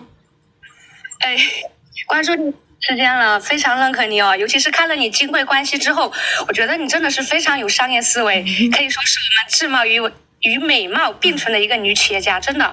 谢谢。女性崛起。那我首先介绍一下我的基本盘了。好。哎，等会一下啊，给你刷个礼物。谢谢。哦，这是你在刷的华子吗？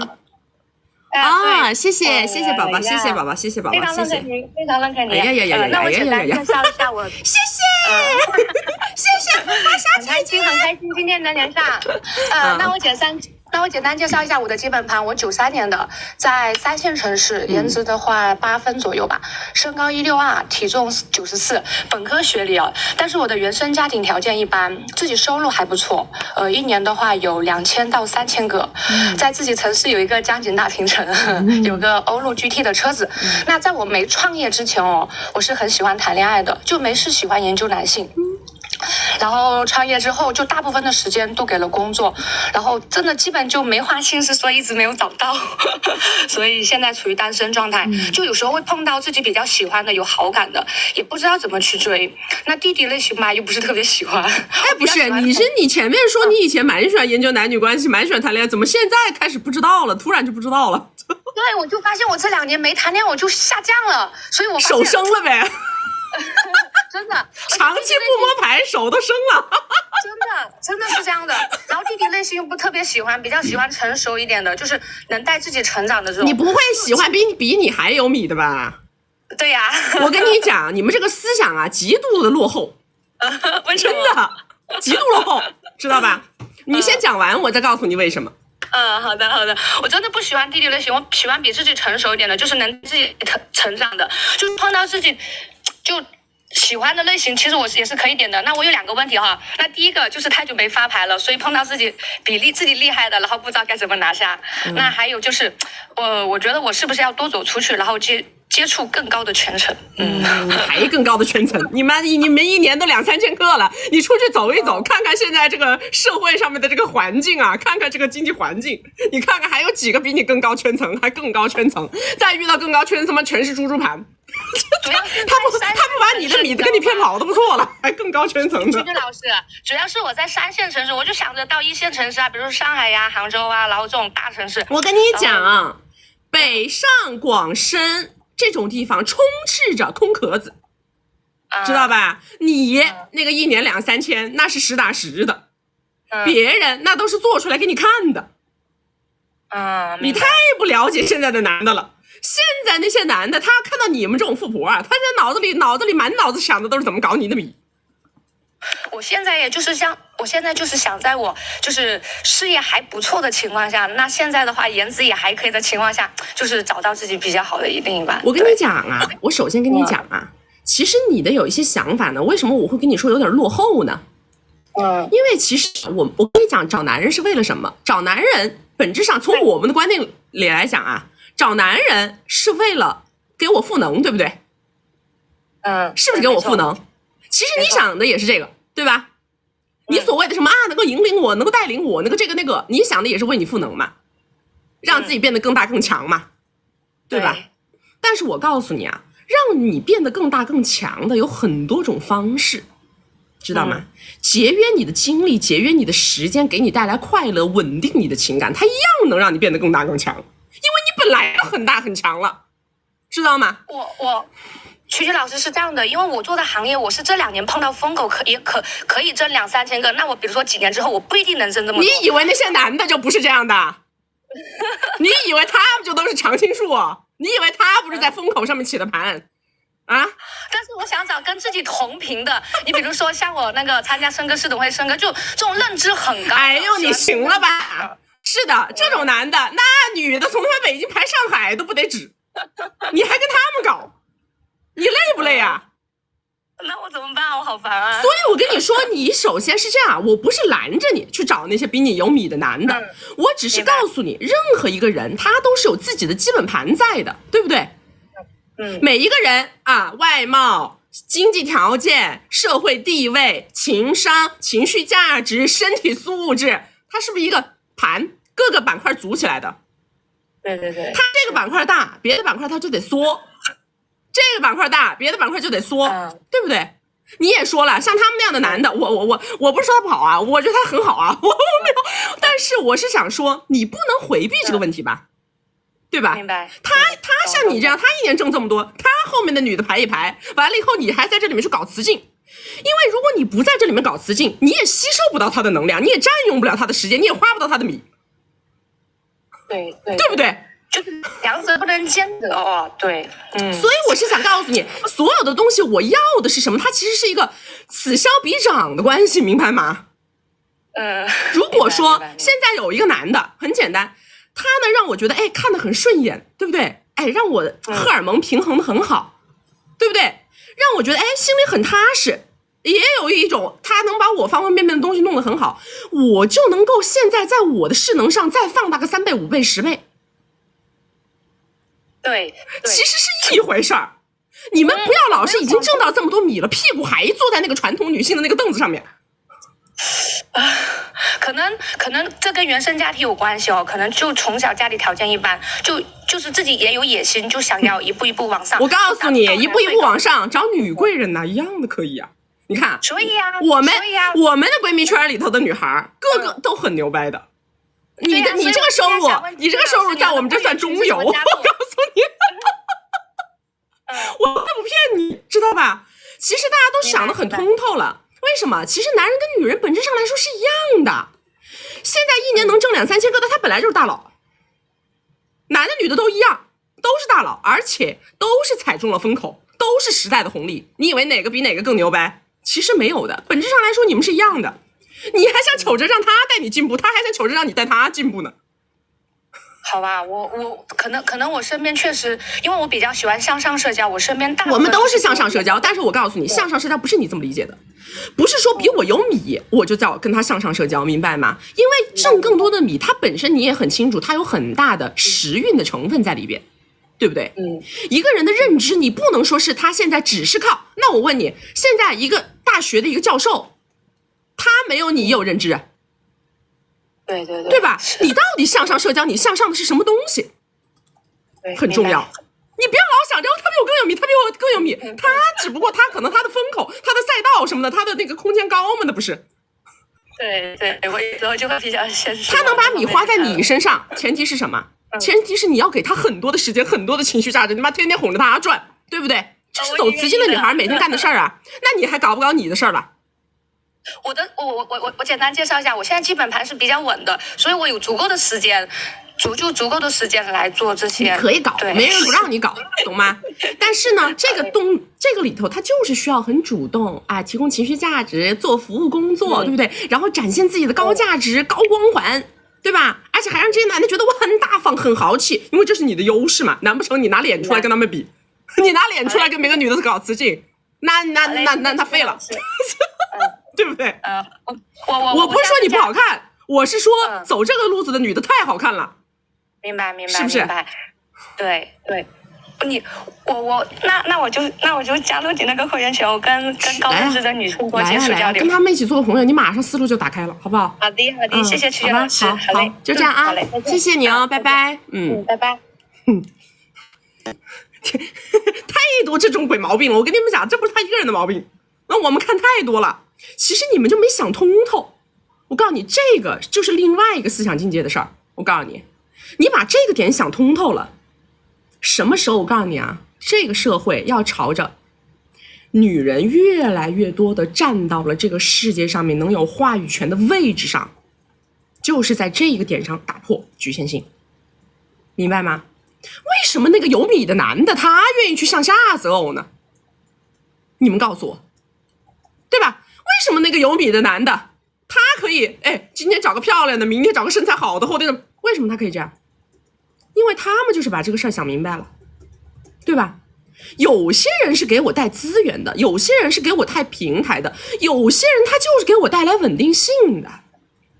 我有了一个情感的稳定性在这儿，我干什么干不明白，对吧？你对我来说，我把你放那儿，极度安全，极度贴心，对不对？极度会搞服务，你能够围绕着我的诉求来，围绕着我转，我不用在你身上花心思，我不用在你身上花时间，那么怎么样了？我的精力是不是可以聚焦了？我的精力聚焦到我能产出更大结果的地方。我拼死拼活的一年，我现在我拼死拼活一年啊，在一个人身上搞。我说了呀，我们接手的这么多案例里头，一年能从男人身上搞到1000万级的，绝对是凤毛麟角吧，金字塔尖吧，雌竞的金字塔尖吧，对不对？雌竞的金字塔尖就是一年1000万级的，就是纯走雌竞啊，纯走雌竞这种，对吧？这是我们看到的大案例啊。可是你们想一想，你一年能挣到这么多的女的，如果你把你自己的心态稳定住，你自己把你的收入再翻2番、翻3番，他一年就不止1-2千，你懂我意思吗？他一年就不止了，因为你的精力聚焦了，精力在哪儿，结果就出在哪儿。你们为什么找不到男的，就是因为你这个思想没打开，你老是想着我找个比我更有钱的，找个比我更有钱的，可是这个更有钱的他能给你带来什么？你要想明白这个问题，对吧？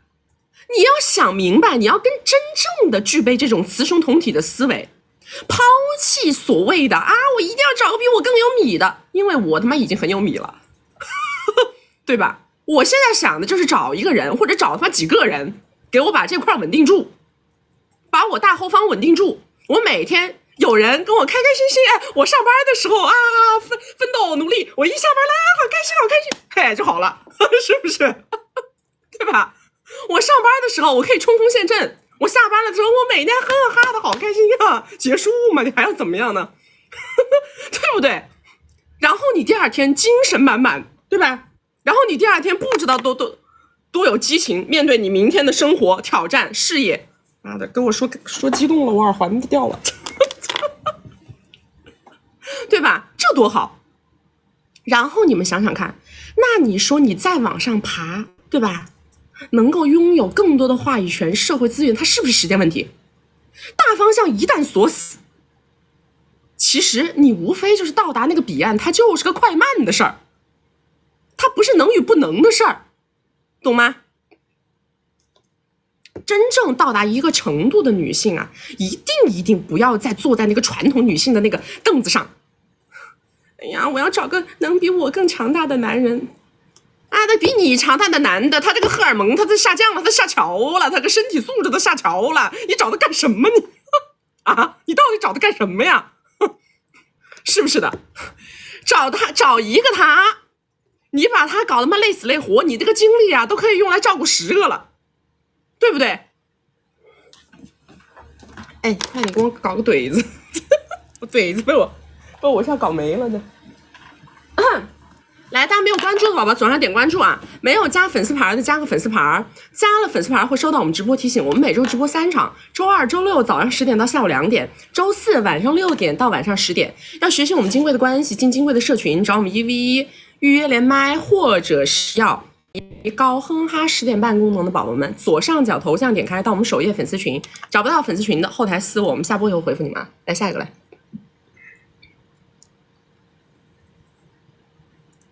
Hello， 你好，你好，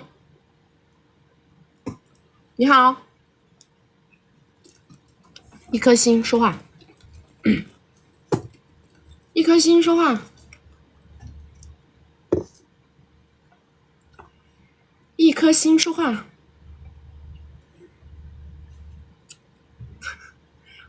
一颗心说话。昨天我还在说，我们在说，咦呀，那北上，我跟几个富婆在一块儿，我们几个富婆小姐姐，我们闺蜜圈里有一个富婆小姐姐，97年的还是96年的，一年10个亿，净利润好几个亿，真的，人又美，妈呀，我每次看到她我就很烦。每次看他就很烦，你知道吧？烦死！的人比人气死人，太生气了。我们这次就在聊，发现啊，这个怎么在北上广深特别多空壳子男的，知道吧？太多空壳子男的了。Hello， 你好。静音了吗？哎，你说。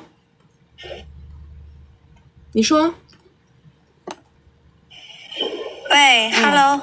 哎，你说是谁在说话？雪，好是雪。好，你说来，是这样的，我介绍一下我的基本盘啊。我现在是在3线城市，然后呢，我今年24岁，目前就有车有房，然后男方呢是30，二婚有娃。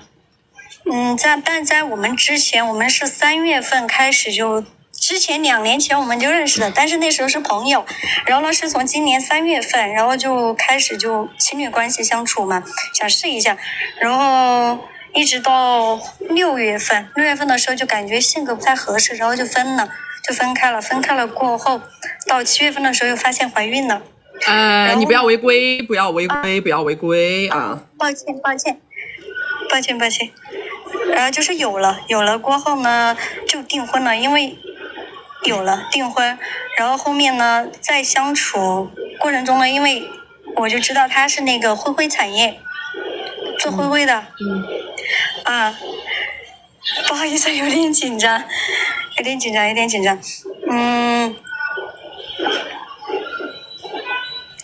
然后。你接着说呀，咋了？这是稿子也没写。我妈来了，灰产业的。然后因为他在中途的时候，因为我们订婚过后嘛，他就是答应每个月给我6万块钱。然后其实当时虽然说给我6万块挺开心的，但是我觉得这个事儿就是他是可以想拿就拿，就可以根据心情来的。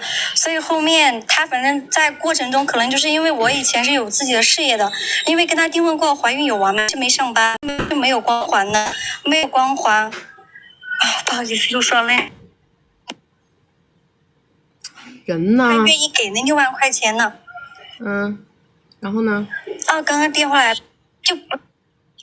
就不太愿意给这6万块钱，然后平时他就对我态度不是那么好，所以我一开始的时候都是愿意哄着他，后面呢他就不愿意给了，过后我们就吵架过后回去过后呢他就不给我了，那个时候我就打算让他，因为他这个钱是可给可不给，这个米是可给可不给的，后面我就让他给钱不是给米开店，然后他答应我了。后面当我去把门店找着的时候，他又不愿意了。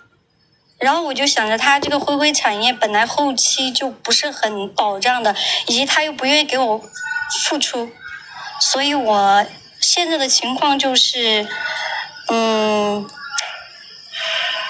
因为当时他才给了我19.8万嘛，现在是看一下，就我是想的如何就是说不退这个彩礼，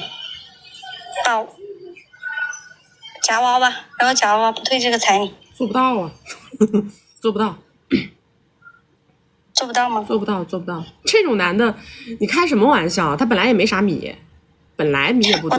他一年的话能挣200到500左右，最少都200。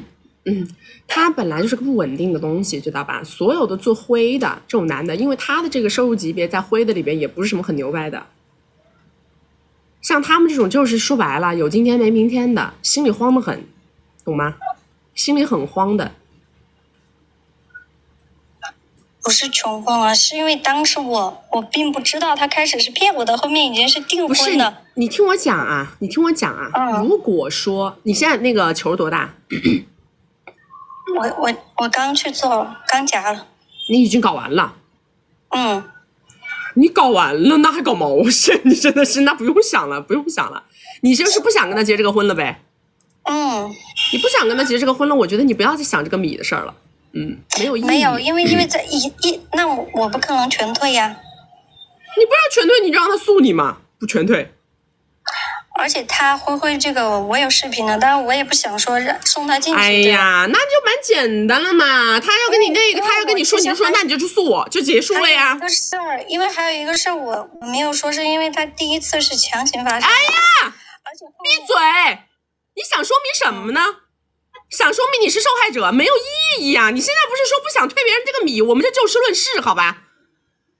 你不要想着让别人来同情你。哎呀，我都受了这么多伤害，怎么的？我们就是就事论事。这男的不认这个事儿，你跟我们说有什么用呢？你就让他去诉你就完了嘛。他自己做的个行业又不好，他又不敢搞，那不就结束了吗？好，还有什么嘞？就这简单的，你让他去诉你的，反正他又不敢怎么样，你把东西往他面前一拍，他只好放弃，不就这样吗？结束了的。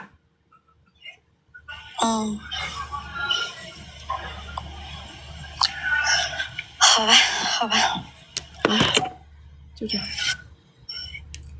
蛮简单的个事情，怎么着还非要站在道德制高点上面来搞，有没有必要？大家结果就完了，非要站什么道德制高点呢？哎呦天哪，怕个鬼怕，有啥好怕的呀？没啥好怕的，好吧？按他说的，这男的现在一年还能挣几百个 W 呢。他也不想把个事儿搞得那么难看，搞那么大，对他来说有什么好处呢？他还天天怕死怕活，怕被抓呢。来，大家没有关注我，左上点关注啊！没有加粉丝牌的加个粉丝牌，加了粉丝牌会收到我们直播提醒。我们每周直播3场，周二、周六早上10点到下午2点，周四晚上6点到晚上10点。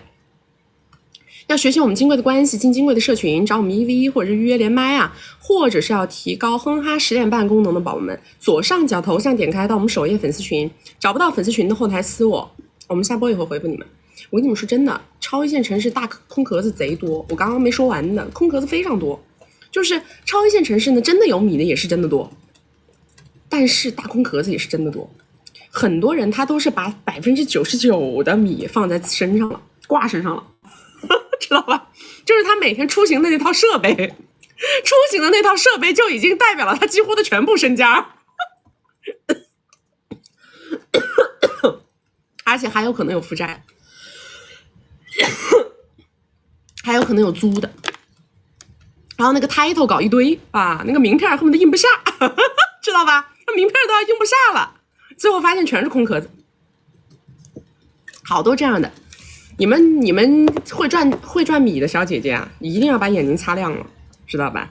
一定要把眼睛擦亮了，千万不要被光环迷惑，被光环迷惑的宿命，我告诉你们，那就是被白逼，知道吧？千万不要被光环所迷惑，尤其是那些有米的小姐姐，那些恋爱脑的有米的最可怕。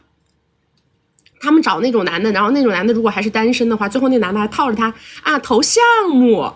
我们一起去投项目，我们一起去开个这，我们一起去搞个公司，我们一起去搞个那，然后再给他画个饼。好，最后本来那女的想的都是我跟他谈恋爱啊，我要跟他结婚的关系的，最后全部变成了合作方。你拿着米啊送上了他的门，然后呢跟他搞成合作方，最后被他把公司玩成个亏盘子，然后他自己把米卷了，然后你啥也没了。懂吗？恋爱脑的有米的女的最容易犯这种错误。来下一个来。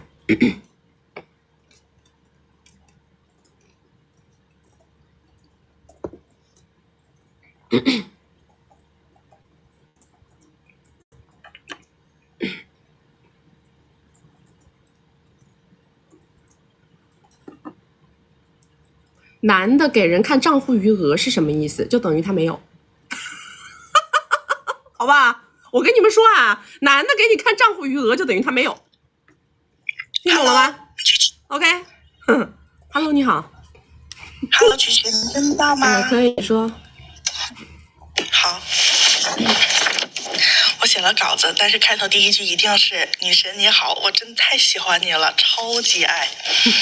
然后我是维内，自由恋爱5年了，结婚10年，有2个好字。就刚好，恋爱时呢，对我百般呵护，处处宠爱，因为我直来直去，不受气，所以他包容很多。但结婚后不管娃，不顾家，随着时间的推移呢，越来越严重。然后我说一下我的家庭背景。有一点点紧张。同在18线小城，我家小康，然后赶上机遇，有小几百的 W 的固定存款，没有固定的流水收入，3套房，2台10几万代步车，生活呢和消费都非常普通的家庭。他家4、5千 W 资产，然后有实体在经营，年收入几百 W， 主要在他母亲那里。然后我全职在家，但是我也不算全职，因为我在线上呢也做一点小买卖，然后随着时间的增长吧，然后每年就是10几、20几、40、50也有过就的收入。然后他是小苹果3万多固定的，其他的也有，但是我不知道有多少，而且他也不会说。那我的收入基本上就是全面覆盖孩子和我的家庭内部的全部的开支，然后消费和收入基本持平。他呢就是挤牙膏几百几 K 这样，心情好的时候很大方，也会买礼物，然后对我的话也很上心，但是情绪特别不稳定，非常的难以琢磨。然后他的年销售他的消费在60、70 W 一年，消费在他自己身上是吧？对的。然后基本情况就是这样。然后呢就是其实我们在婚姻之前呢，我婆婆是不同意的，然后但是她没有表现给我，我也不知道。婚后呢才知道，就是她妈妈一直不同意其实我们俩的这个婚姻，但是她很坚定我，然后同时就是在她妈妈给她介绍门当户对的时候也很坚定我，然后我们就进了这个围城。婚后呢有了孩子，有了开销，有了这些日常琐碎的活了，还有这些责任了，她就不耐烦了，然后我也很崩溃，就是我妈妈在帮我，然后我婆婆每年呢就是有3 W 的支持每年，然后这个钱呢不单单是给我，就是在他们的这个家族里面的孩子每个人每年都有的，就是不单单是给我的。然后后来呢也是因为就是说资金周转什么的就完了就取消了，就是这种。然后我们就是说我们整个关系就是婆婆护儿子，导致我们这个家她越来越不顾家，然后不管娃。然后呢儿子在那个他妈妈面前又表现得很努力很上进很辛苦，就这种。然后呢如果说我们发生矛盾，他妈妈就掺和进来。这个男的一年给你多少？一年的话给不到我多少。给不到多少是多少？3、4 W 这样吧。来，这个男的他自己的收入，官方暴露的收入是多少？3 W 多。每个月吗？对，不，一年每个月3000多。一年花60、70，然后他一年的收入是3，是吧？对的，就是。那你就很简单了呀！我告诉你啊，你想解决的问题是什么？你是想扭转现状是吗？对，因为我们现在在冷战。我告诉你啊，小姐，你听我说啊，这男的绝逼吃硬不吃软啊，吃硬不吃软，听到了吗？你越怂，他越是欺负你；你越缩，他越是压榨你。对不对？对的。我告诉你很简单，你就把他所有的消费记录啊给他记录下来，完了以后呢你就去找他，你说我要去找你的领导问一问，为什么你一年挣3个 W 可以花60、70，我想知道这个事情是怎么发生的。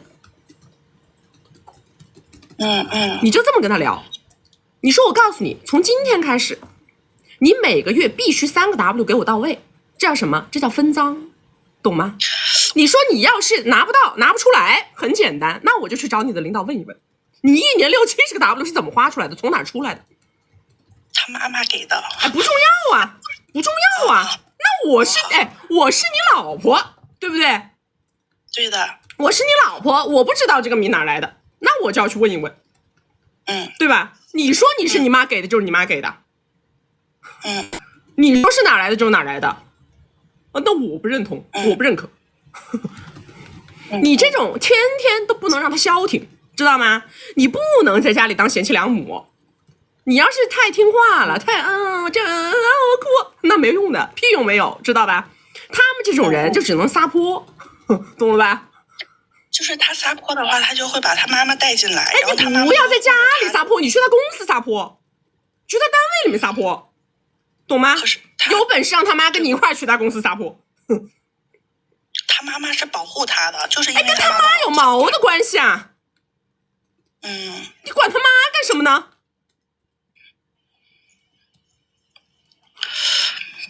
就是我们这段关系，就是我自己，我一直在认为的是什么？就是说我们两个人吧，其实相处的时候很好，但是只要是他妈妈，他是他妈妈的情绪替代。怎么就是我讲话，我说的不是中文是吧？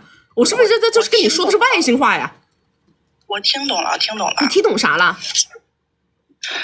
但是我做不出来，那就没办法，那不好意思了，那你接着忍受吧。好吧，那你就接着忍受吧。我也说了，你要是一直想在这个小家庭里面解决问题，你不想把这个把这个事情扩大化，那么你就解决不了问题，就这么简单啊。对，我不敢。没有，那就没有出路了，好不好？那就没有出路。首先很简单，你本来在这个家里就过得水深火热，也拿不到几个3字儿，他也对你们没有任何帮助。如果是这样的话，我不如撒泼了跟你搞，就是这么简单。我首先是要争取我的利益，我让你知道我是谁。如果说他都不尊重你，他都不认可你这个人的名字，你还想让他怎么对你好？他们这种人是在苹果系统里边的，早就是当面一套背面一套，这种东西搞得不知道多熟练。哼，对的。你还在我的小家庭里面他妈讲道理吗？你在跟我搞笑，知道吧？曲，就是现在我们目前的状况呢，就是我不想再忍受了。然后因为之前呢，就是一直在做家务活嘛，所有的事情都是归到我这儿，因为我的收入就是请阿姨，不说就是说可能就是说还可以吧，所以我就把这摊儿找了一个阿姨把它剔出来了。然后现在我在工作，然后我跟他们呢就是没有交流，就是相当于一种无声的反抗了吧？这种无声的反抗，你说这种方式，你这个毛的无声的反抗，你这叫懦弱，缩头乌龟，你这叫无声的反抗，你可真会给自己找词儿，我的个妈呀！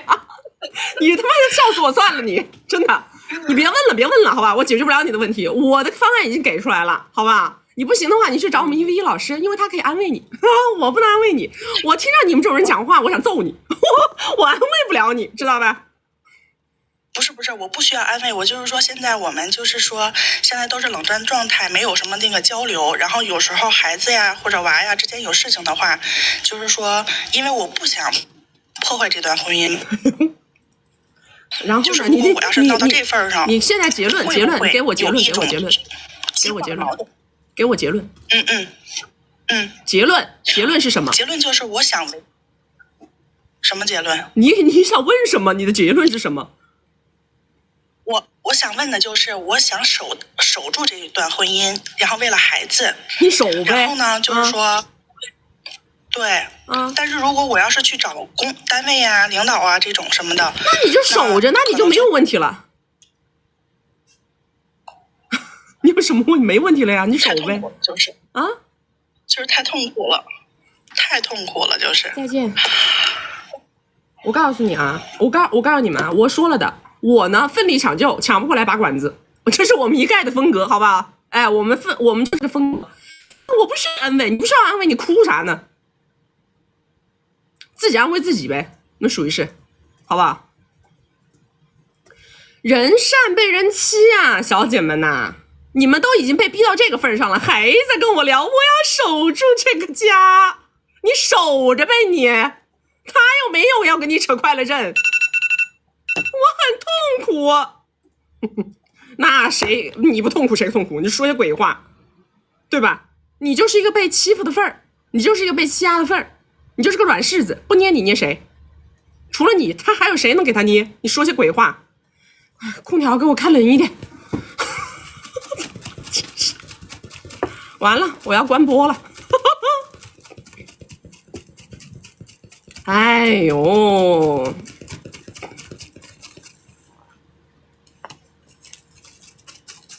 我要被关播了。我说的这么正能量，关我干啥？烦人！怎么着呢？改变他家的命运不行了，还非要在那逆来顺受啊？别人怎么对你，你就怎么受着。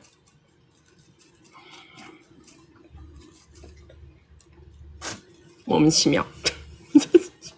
哎呦，你说我这每天我一天天，我要不怎么说不用吃早饭呢？这还不吃饱？吃个鬼的早饭！这吃点早饭，记住，我再跟你们聊完，我吐出来了，回头还是空腹比较安全。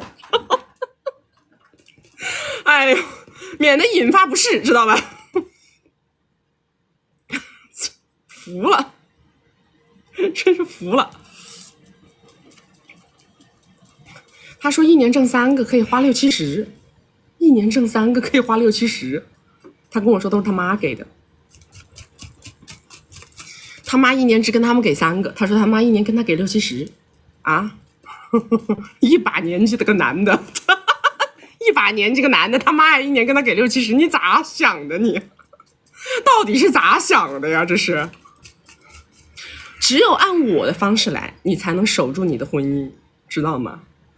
按你那个方式来，你也不过就是一个被等着被宣判的对象，你那叫守着你的婚姻呐。你按我的方式来，那个男的就得忌惮你，懂吗？那男的就得怕你。我告诉你，妈宝都是这样的，妈宝就是这样的，妈妈厉害听妈妈的，老婆厉害听老婆的，这个就是妈宝，知道吗？你们以为是什么？什么东西都是有两面性的，我告诉你，什么东西都是有两面性的。所有的妈宝男，他其实到最后，他就喜欢跟他妈一样的女人，讲的就是个汉，知道吧？我干就完事儿，你以为？让他妈连就是跟他妈一块儿都怕你怕的要死，那就对了，懂吗？让他妈都觉得这女的这搞不赢，好，您来，那就对了。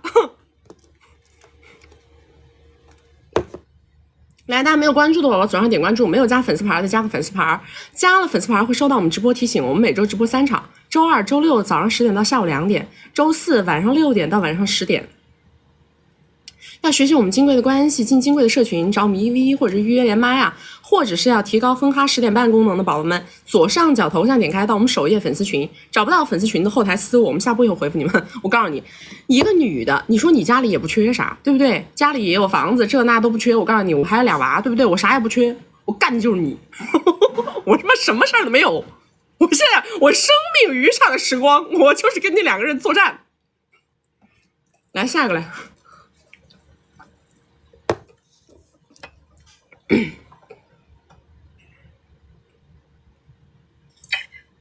喂，老师你好。哎 ，Hello， 你好。你好。哎，我先说一下我连麦，首先是跟你表示感谢。我上次跟你连麦，其实我不知道你记不记得，就是我26是个硕士老师，然后对面是个大佬。当时他第一次见面嘛，就给了我10个，因为我说我欠10个，所以他当时马上给我，并且说以后每个月月初都给我10。但是因为他对情绪价值要求很高，要每天见面呀、聊天，然后我不满意，我当时问你说应该怎么办？你就当时替我解惑了。现在就是我已经谈成了，就是涨了1倍，并且当时您跟我说的是让我直接开口要一个大件儿，我当时不敢，但是您给我一套话术，我直接按您话术来，然后就当天提了一个100左右的车，现在就是我快提车还没有到现货。你都这样了，你没有上我们1v1，你也没进我们闺蜜圈，你这个懂不懂知恩图报啊你？啊，懂不懂上供啊你？对，是的。然后我现在又有新的问题了，就是说他最近这2天出差，我才有时间跟您连麦嘛。他是想回来就带我看房子，然后就是以后要想跟我住一块儿。我受不了他，是因为他又矮又丑，我觉得每天见面就可以，然后还要住一块儿，我就受不了。他没我高，你知道吗？特别丑，特别丑。哎，特别丑，说3天。而且老师，我跟你说，就是在他给我提车之后，我们有发生一次10点半，他不行，他是真的不行啊！不要再说了，不要再说了，你要再说违规了啊！不好意思，不好意思，我觉得也挺好的，反正也那么丑的，不那个啥就不那个啥呗。但是他现在说要住一起，我应该怎么办？就是怎么让他不跟我住在一起，给我点时间独处啊？你就跟他说嘛，你就说你需要空间，你就说你需要空间，你就说我觉得距离产生美。你说要是天天住一起的话，你说我们两个人很快就会腻掉的。你说因为我特别了解我自己。我就说我是个很粘人的人，你一旦天天跟我住一起，我就说不是这么很粘人东西，你这不对。我告诉你，我们给出去的东西让别人没有办法，就是说我说出去的话一定是斩钉截铁的，而不是给了他很多很多的空间让他继续推进，知道吧？不是的，不是我很粘人，我就是喜欢你粘人，你在说啥呢？啊，对，你就是给出去的话，就是什么？就是我很了解我自己。你说我不能天天跟你一起住，如果我天天跟你一起住的话，你说我很快就会失去新鲜感的。你说我必须要距离产生美。好，我已经又把你的话全部给记住了。关键其实不在于说什么，关键是在于要表达态度的坚定，懂吗？然后就还有一个问题，就是说他这个人就是因为外貌长相他很敏感自卑嘛，他从刚开始跟我认识2-3周，他就一直说，哎，你家人知不知道你有接触一个就是像我这样量级的大佬啊？他说你们家人什么态度啊？我家人其实根本不知道，我也不可能跟家人说呀，但是我跟他说，我说啊，我家人知道我有接触一个就是做完了，关了，你看违规了吧？一违规就关播，你看。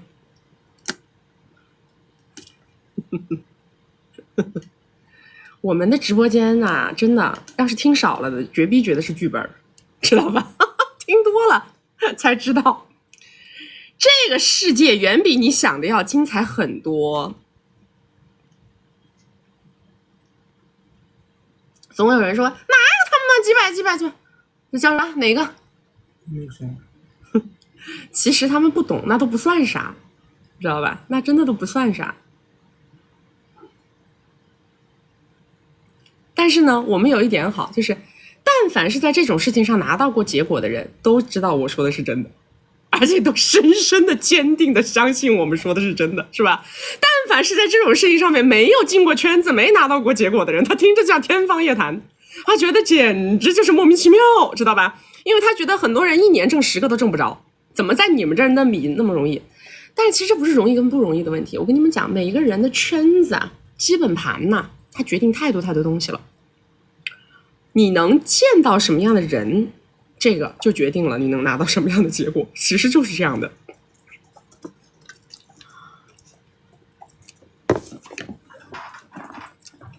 前2天有个姑娘，也是一见着我，哇啦啦的就开始哭，也是在一个大佬局上面，哇啦啦的就开始，一见着我就开始哭。我的妈呀！我现在呀，我这么社牛的一个人，真的硬生生给我整社恐了，你们知道吧？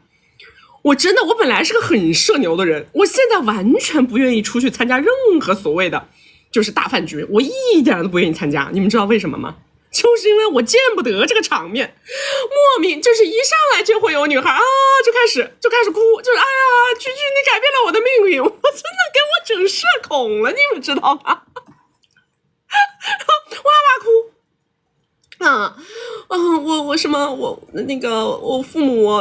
我父母分开了，然后呢，我一点信心都没有，我对生活都没有希望了。结果我听了你的直播，听了半年，他说我就鼓起勇气带着5000块钱来了上海，然后现在在上海留下来了，我还有了一定的存款。他说如果不是因为你的话，我永远都走不出这一步。哇啦啦就跟我哭啊！我说你挺厉害的，我说这来了多长时间就跟我坐一个桌子上了，真的。我说天赋异禀，我真的很整社恐了，你们知道？我是这样的，我呢就是我认为我在直播间里，因为我同时面对很多人，对不对？其实我是巨量的能量在这个地方变成了一个大火球，知道吧？然后我一次性就是尽量能辐射到更大的范围内。但是其实真正到线下的时候，我是休息状态。我跟你们讲，真的，我现在完全就是我只要是直播开外的时间，我不管有没有在社交或者干嘛，其实我整个人是个休整状态。因为我直播的这个4个小时对于我来说呀，是一种过度的高能输出了。高高频输出了，我的精力啊，就是能量啊极为集中。然后除此之外，我真的没有办法再去应对这些东西，我再去寒暄，或者我面对着大家还要表现出这样一个状态的时候，其实我是很难做到的，我做不到了，知道吧？我的精力已经不够了。真的是这样，这所有的时候吧，我到了线下的时候，如果我有的时候偶尔啊遇到一些粉丝或者遇到一些什么的时候，我没有办法表现的像我的直播间那么的那个，我可能有的时候会我就会礼貌性的稍微的回应两句，但是我不会说太多，也不是真的不是因为高傲，也真的不是因为什么，而是我确实在那个时间里头，我整个人其实是一个休养生息的状态，然后真的就给我整社恐了，你们知道吧？哎呦。来，刚刚那个再连上来了。好，希望大家理解，真的。如果说你们到线下偶然遇到我了，如果我表现的就是简单寒暄两句啊，大家就理解一下。不好意思，刚给你整那个啥了。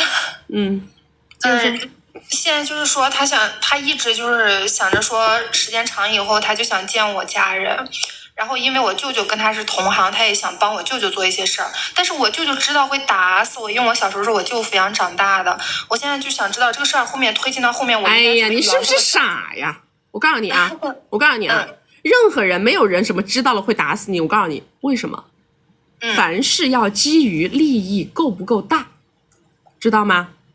如果他想见，很简单，利益走前。比如说。他想见你舅舅，那么能不能先聊个项目？你听我讲啊，是什么呢？先不要以男朋友的形式去，懂吗？先是以项目引荐的形式去，等你舅舅拿到这个好处了，再暴露真实身份。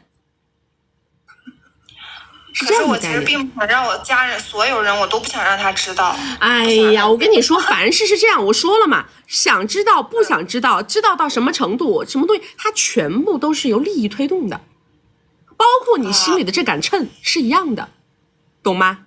你心里的这杆秤能不能够到哪儿是，就好像上一次连麦，为什么我能往下一步了？是因为我跟你说的1、2、3、4、5，它能达到了吗？达到了。对呀。所以它是因为这个价值上升了，你的很多东西会被打破。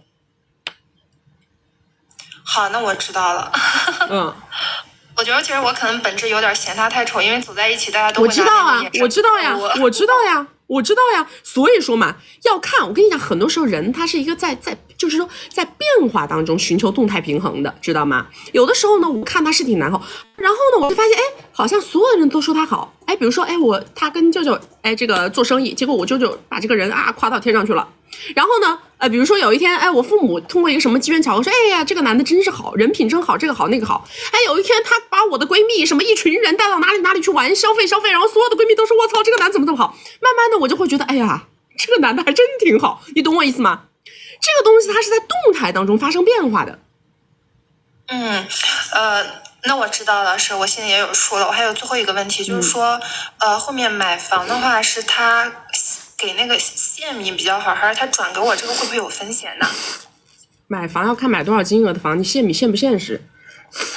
他说的是200多300左右吧，就是我们这边应该算比较好的房子了。我觉得不要以结婚为前提去拿，知道？他是那个啥，他结不了。对呀，那就行了。那是转账也可以吗？这个会不会最好是给你妈，好吧？好，我知道了。好，我又知道了。好，谢谢曲曲，真的就是你当时说完之后，我全部拿到了结果，我直接你说的，我连标点符号就换了一下，然后我就原本跟他说了。好，别在这光拜了啊！别在这空拜啊！我去1v1一下以后，因为我觉得我没搞过大佬，我需要1v1。好，就这样。好，拜拜。谢谢老师，拜拜。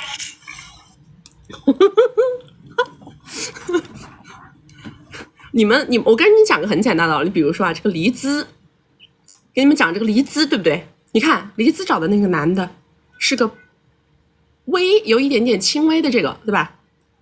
脚有点问题的，对不对？你说黎姿是个多大的大美女啊，多么大的光环呐，多么大的明星啊，多少人喜欢她呀，对不对？难道你说他一上来他就能看上这个男的吗？不是的，是这个男的长年累月的真的打动了他，不断的付出，不断的付出，对不对？你说这男的他一上来的时候，难道他不知道追求这样的美女不能光谈感情吗？他当然知道啊，对吧？但是这男的他不在乎呀，他不在乎你爱我什么。说白了，那如果我能用米打动你，那么我就用米打动你，为什么？因为我有，对吧？所以他付出他绝对的真金白银，然后把黎姿当下所有的困难跟他解决的全部平平的。你说到时候他身边所有人都会说这男的好，他不就被打动了吗？那事实是你看他们现在婚姻不幸福吗？在我看来，黎姿是最大的人生赢家。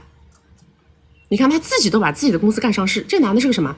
又能给你光环，又能给你翅膀，对吧？这样的男人才是绝世好男人。虽然刚开始的时候可能也会因为他的外貌、身高方方面面可能会觉得哎呀我看不上，我这看不上他看不上，但是这样的人他能够把所有的付出在前面，那么他对于你的这种真心就是毋庸置疑的。他甚至于他都不怕你翅膀硬了飞，他心里有一个标准，就是什么？我付出我心甘情愿，明白吗？就算我是用米砸到让你感动的，但是只要你真的感动了，那么我就觉得值。他有一个这样的概念在里边，因为他心里想的很简单，我要的就是这么大一个大美女，我就是要把这么大一个大美女娶回家，这就是我奋斗人生的意义，终极目标，是不是？你看黎姿现在她的婚姻不比绝大部分的人幸福啊，最重要的是最重要的就在于这个男的能给她翅膀，这个是绝大部分的人做不到的，没有这种胸怀跟格局，知道吗？你说黎姿她从一个简简单单的一个美女，简简单单的一个演员，上升到现在的上市公司老板，你说这个男的在中间得给他多少的认知提升啊，给他嫁接多少的圈子，教他多少的技能，他才能走到今天呢？对不对？这种婚姻难道不是这个世界上我觉得最唯美的佳话吗？在我看来这才是最唯美的佳话。所以为什么我有的时候跟你们讲过了的，很多时候我们找男人呐，不要去找那个布灵布灵的高跟鞋，那个走 T 台那个布灵布灵的高跟鞋，你走不了几分钟脚就得磨破鞋，是不是？但是啊，那个布鞋啊，那个球鞋啊，看着丑，走得久，对不对？臭豆腐闻着臭，吃着香，对不对？还不容易被别人叼走，对吧？他还能给你十足的安全感。这样的男人是我们需要用自己的慧眼去识别的。但是最怕的啊，就是那种自认为自己很聪明的，明明是那种又丑又矮又肥又秃的这种什么大佬，他还跟别人玩什么？哎呀，我要先不物质，我要先什么先付出，然后感动他。最蠢的就是这种是蠢中之蠢，这是真的蠢人的战斗机，知道吧？那你被这种人白劈一道，你那算是见鬼，怀疑人生，整个给你整怀疑人生，你信吗？对不对？来，大家没有关注的我怎么样点关注啊？没有加粉丝牌的加个粉丝牌，加了粉丝牌会收到我们直播提醒。我们每周直播3场，周2、周6早上10点到下午2点，周4晚上6点到晚上10点。要学习我们金贵的关系，进金贵的社群，找我们1v1或者是预约连麦，或者是要提高哼哈10点半功能的宝宝们，左上角头像点开到我们首页粉丝群，找不到粉丝群的后台私我，我们下播以后回复你们。来下一个。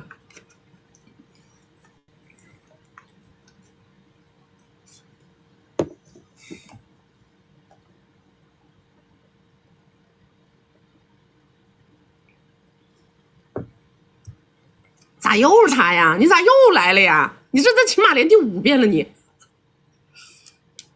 Hello， 说话。是我吗？是你，说。好，我有2个问题想咨询，一个是就是正面，一个是友谊的关系。就我现在有一个心动的男生，然后我主动带节奏，但是推不下去了。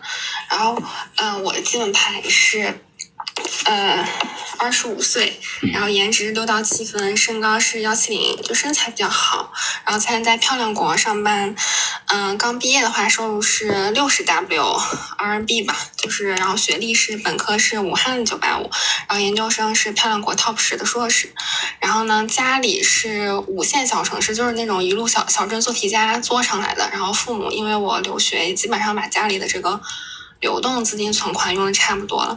然后我现在遇到一个男孩子，他是27岁，也是漂亮国，就刚毕业，也正在找工作，然后同时正在创业。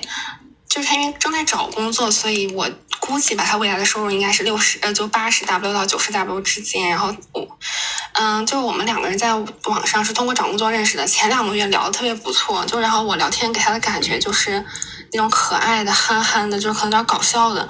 然后但我们聊的东西都是朋友之间分享工作信息，然后他思维认知层次都比较高。因为我当时想着，就多一个朋友就挺好的，就没有需求，然后我完全不带节奏。然后他就是聊一点点风花雪月的东西，我就装傻，我也不接腔。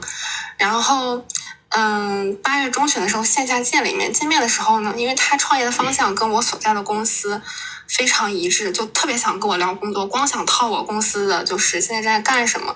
然后我就有意的往风花雪月在上面聊，然后聊了之后他就开始讲他的历任那个前女友，然后前女友就各种优秀，然后对他各种好。他就说他在感情中比较以自我为中心，现在感情对他来说就是调味品，要以事业为重，不会再像以前投入那么多。然后他说他现在喜欢比较真诚的人，巴拉拉。然后就追问我关于我那种前任的信息，然后一直要追问我就哪一任前任最难忘这个话题。然后我就简单说了说吧。后来我们又聊了很多，就是散步也聊了很多，他就挺主动的一些肢体接触。然后见面1周之后，在网上聊的挺不错的，他就说记得想我这种比较暧昧的话。然后我就看了你之前的视频，就说要学会聊天带节奏，我就开始带节奏，就是撩他，就表达我很喜欢和你散步，很想期待下次见面。然后这次见面之后第2周我们又视频了，视频完之后就奇怪了，然后聊天的频率就降低，基本上超过24小时他才会回我。然后我也完全带不动节奏，我问他话他就非常简单的回复我，就是甚至我都觉得是不是连朋友之前那种分享工作的信息，连朋友都有点做不成了。我就想请曲曲帮我复盘一下，就说是不是我做的不对，还是说这个人其实根本可能不值得我这么继续带节奏。他肯定是有女朋友的。不好说。问100%。跟我讲过。你不要，我在跟你下结论啊！你不要说不好说，100%。他的聊天模型就是这样的一个模型，他的模型里头，前面没见面之前是跟你很暧昧，对吧？然后你当时不想暧昧，对不对？也不是很暧昧，他是说他想带节奏嘛，生活中是对，然后你不带嘛，好，见了面之后开始跟你聊，发现你跟他2个人有业务共同处，然后开始跟你套公司的信息，对吧？然后之后，然后呢就开始变成什么？跟你说这个前任那个前任那个前任，他是在干嘛呢？他整个这个过程当中，他其实是想干什么呢？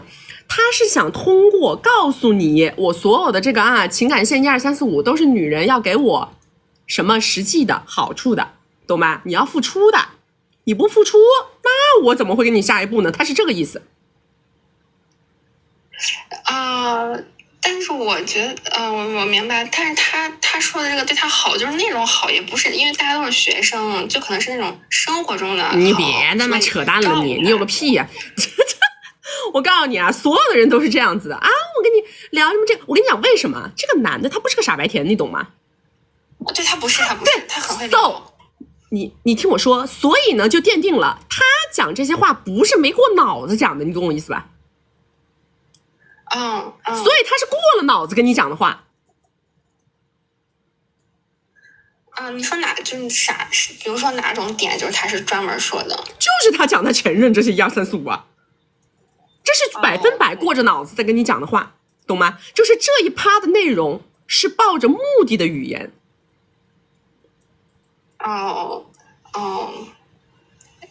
对，我也当时对，是的，我觉得他就是想说我一直都不付出，就是这个意思，100%就是这个意思。就算咱俩咋了，你也得是你。他不是说就算，而是什么呢？而是说他在这个过程中，他希望你主动性的开始想要给他提供价值，想要进入到雌竞状态，明白吗？这是他的意思。对，哪种提供价值？因为我就是自从那次见面之后，我就挺主动各种撩。不是撩，他要的是跟公司啊、业务啊、1、2、3、4、5相关的东西，明白吗？他要的是这些东西，对的。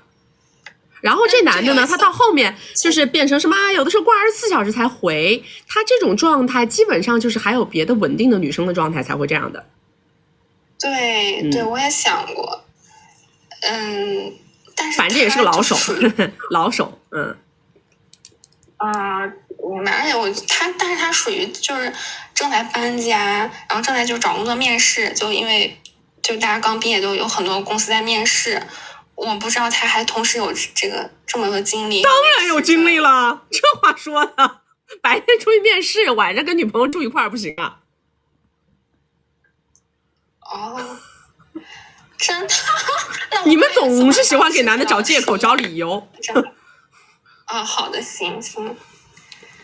就没有我就是没有必要推荐，也没有必要来。你们是在 App 上认识的吗？不是，我们就是在这个平台上认识的。就是软件嘛，就是社交软件认识的嘛。对，但是我们是通过就是一个找工作的群，大家都是毕业生，刚要毕业生，然后就是刚开始2个月都一直在交流这个找工作的事儿。本来交流找工作，他是可以跟你天天交流的，知道吧？你们俩的信息一转暧昧或者打个视频，万一被人家看到了，被人家知道了，这个事儿他就频率骤减，明白吗？那明白，所以压根就没有必要再花心思和人家。本来就没必要。我跟你讲，你们就是老是喜欢在一棵树上紧吊，多搞几个，大家都一样，一视同仁。你要暧昧，跟所有人的暧昧，懂吗？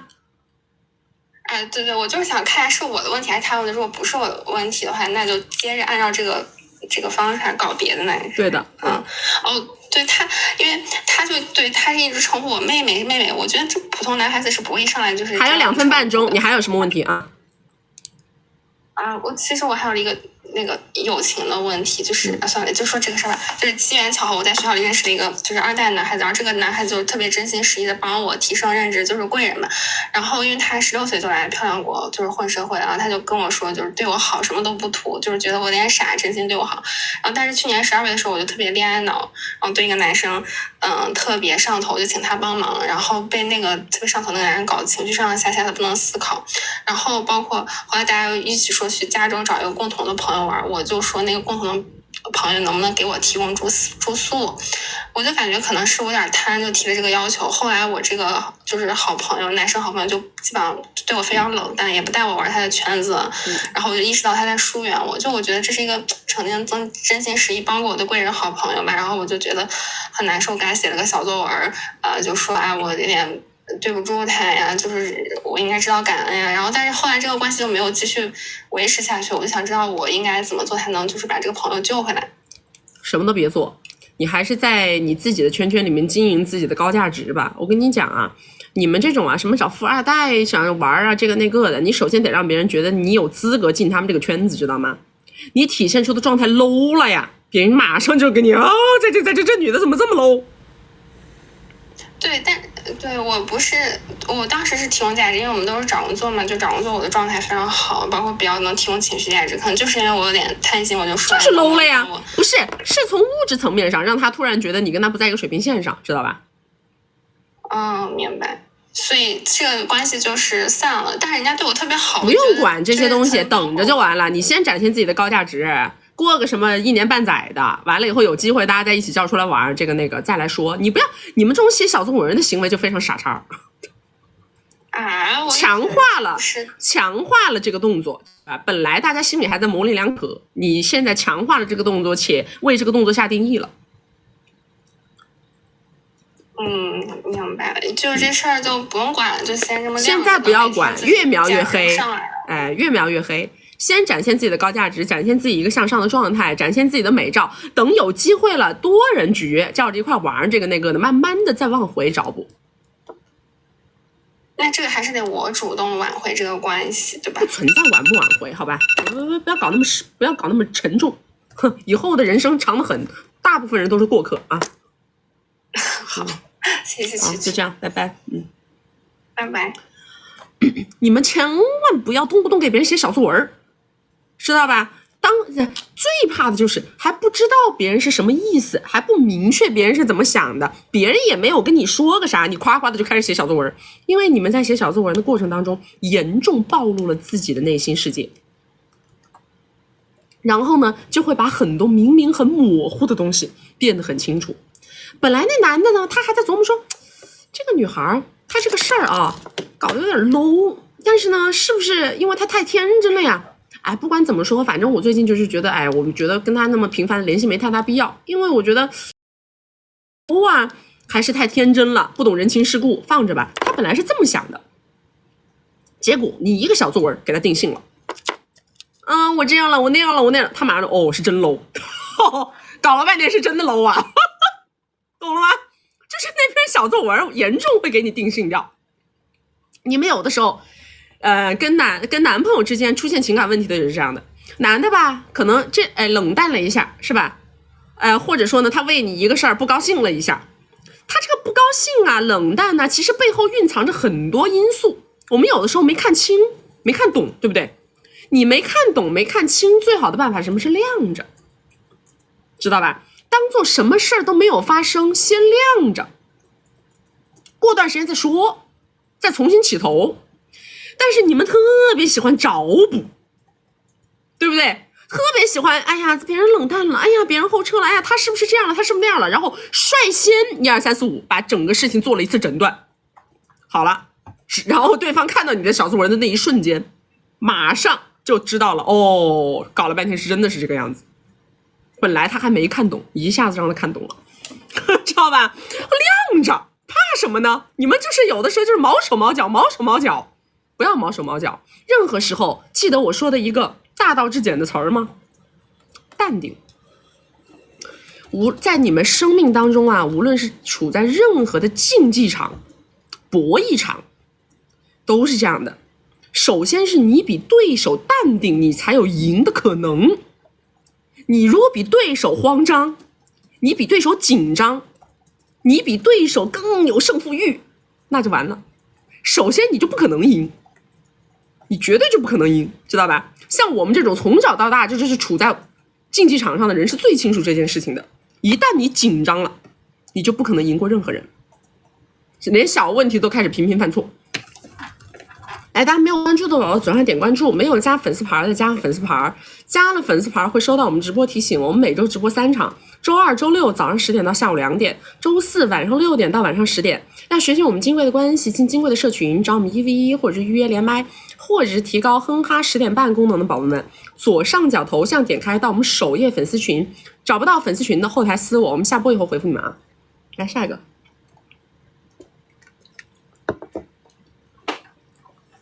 淡定就是在没想清楚怎么做、没看明白之前，先啥也不做，放着。因为我告诉你们啊，沉默呀，有的时候是一种非常厉害的武器。因为你沉默的时候，对方会想你是怎么想的，知道吗？你没有率先暴露自己的内心世界，他还要继续揣摩，对吧？你首先是让对方先慌张起来呀，你在那慌张个啥呀你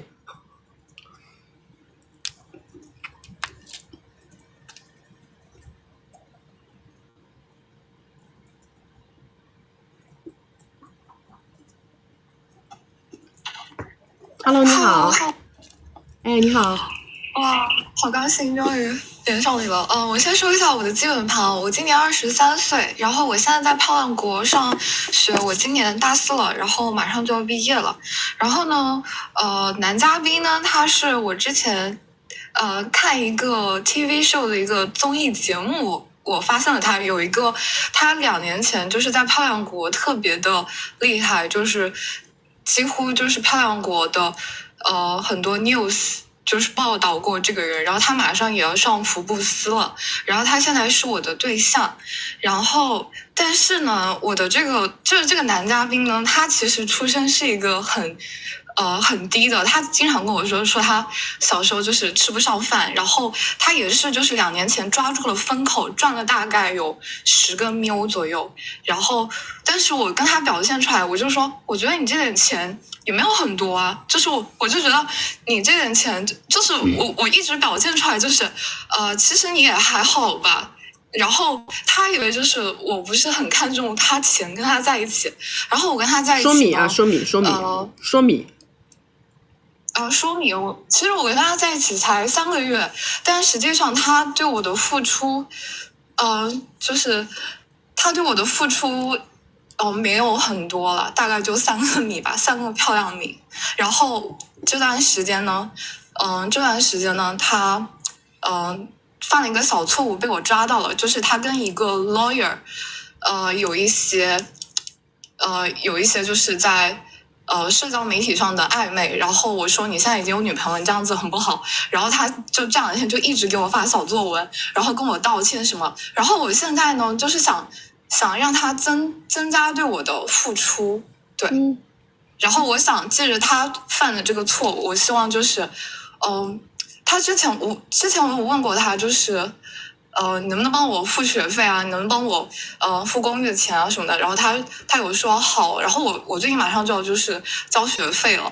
然后还有一个就是他问我就是你是想要车呢，还是要就是学费呢？其实我每年大概要7个米吧，就是我的这个学校，然后我就跟他说，我说我还是要学校的这个东西吧。然后但是呢，我又在想，我不是很喜欢车，我能不能趁着他这一次就是这个犯的小错误，这个错误就是我现在在后撤，然后我能不能就是改为我想要首饰，我想要珠宝？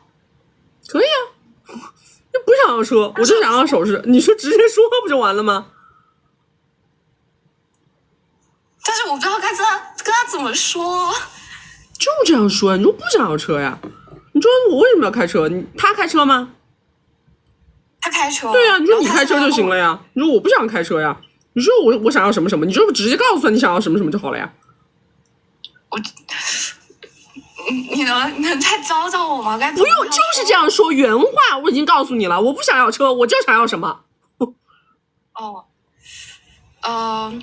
那他这段时间就是一直在求和嘛，然后在求和，因为我觉得他就是有点精神出轨，然后我就在想，哎呀，你就这样说，你说你别在这空口在那跟我认错，你说拿点实际的诚意，就这样啊，然后你就把你想要的这个东西抛出去，不就完了吗？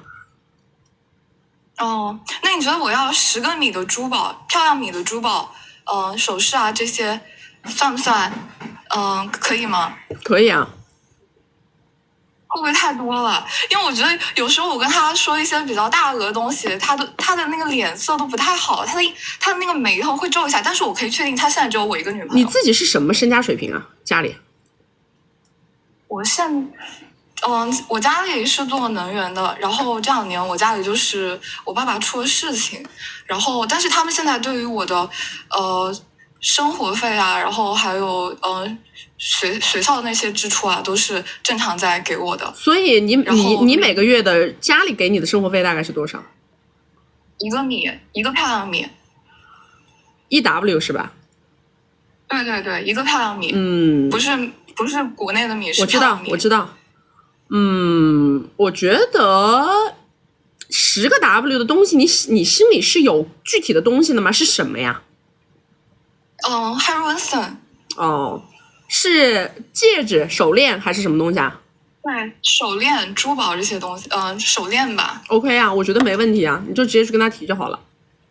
而且每年就是我爸爸妈妈他们是会在我生日的时候，就是送一些比较大额的东西给我。然后之前我也有暗示过他，然后但是他之前哎呀，我跟你讲，你不用那么麻烦。我跟你讲，你别那么麻烦，知道吧？你不要你最后的结果是什么？我就是现在这个事儿搞得我不爽了，对不对？你必须要有一个礼物作为诚意来道歉。你要是跟我讨价还价那就算了，你就别送了，就这样。好，谢谢你。还有问题吗？没有了。对了，我想跟你说，我真的很喜欢你。然后，你一直跟我们女孩子说，就是一定要自信啊什么的。对我来说真的是，给我非常大的鼓舞。然后我很想跟你分享一下我昨天晚上发生的一个事情，就是因为我就在想，我以前会内心有一种不配得感，我在想我管他要六个漂亮米的这个手链啊或珠宝会不会太多了，但是我又在想，万一如果他跟我讨价还价，他觉得我不配怎么办？然后我有一个朋友，他经常会在他的朋友圈，就是在他的地球号里面发什么世界如我这般美好，然后我当下我就立刻上就是给他点了个外卖，我给他买了200朵玫瑰花，然后我的那个小贺卡上写世界如你这般美好，就是我想要让他，就是我非常非常赞同，并且他的这个行为告诉我觉得大多数人他内心都是非常的内耗的，觉得我不配得这个世界上一切美好。可是我觉得我的这个朋友，他能够发自内心的说出来，说哇，我觉得世界如我这般美好。我觉得他是有多大的勇气和自我对自己的那种内心。你也挺有勇气啊，你也很有自我呀，你都能跟人家说你这10个米我也不算个啥嘛，你都能说出这种话，我觉得你比他有自信多了。你比他更有自信。谢谢，这不挺好吗？所以我才问你身家水平的，知道吗？所以我才问你身家水平的，你能说出这句话，我觉得你也挺屌的。那你能给我未来一些建议吗？就是无论你家里发生什么事儿，你一定要把自己白富美的这个状态给它做稳。好吧。好的。谢谢。好，就这样啊。再见。拜拜。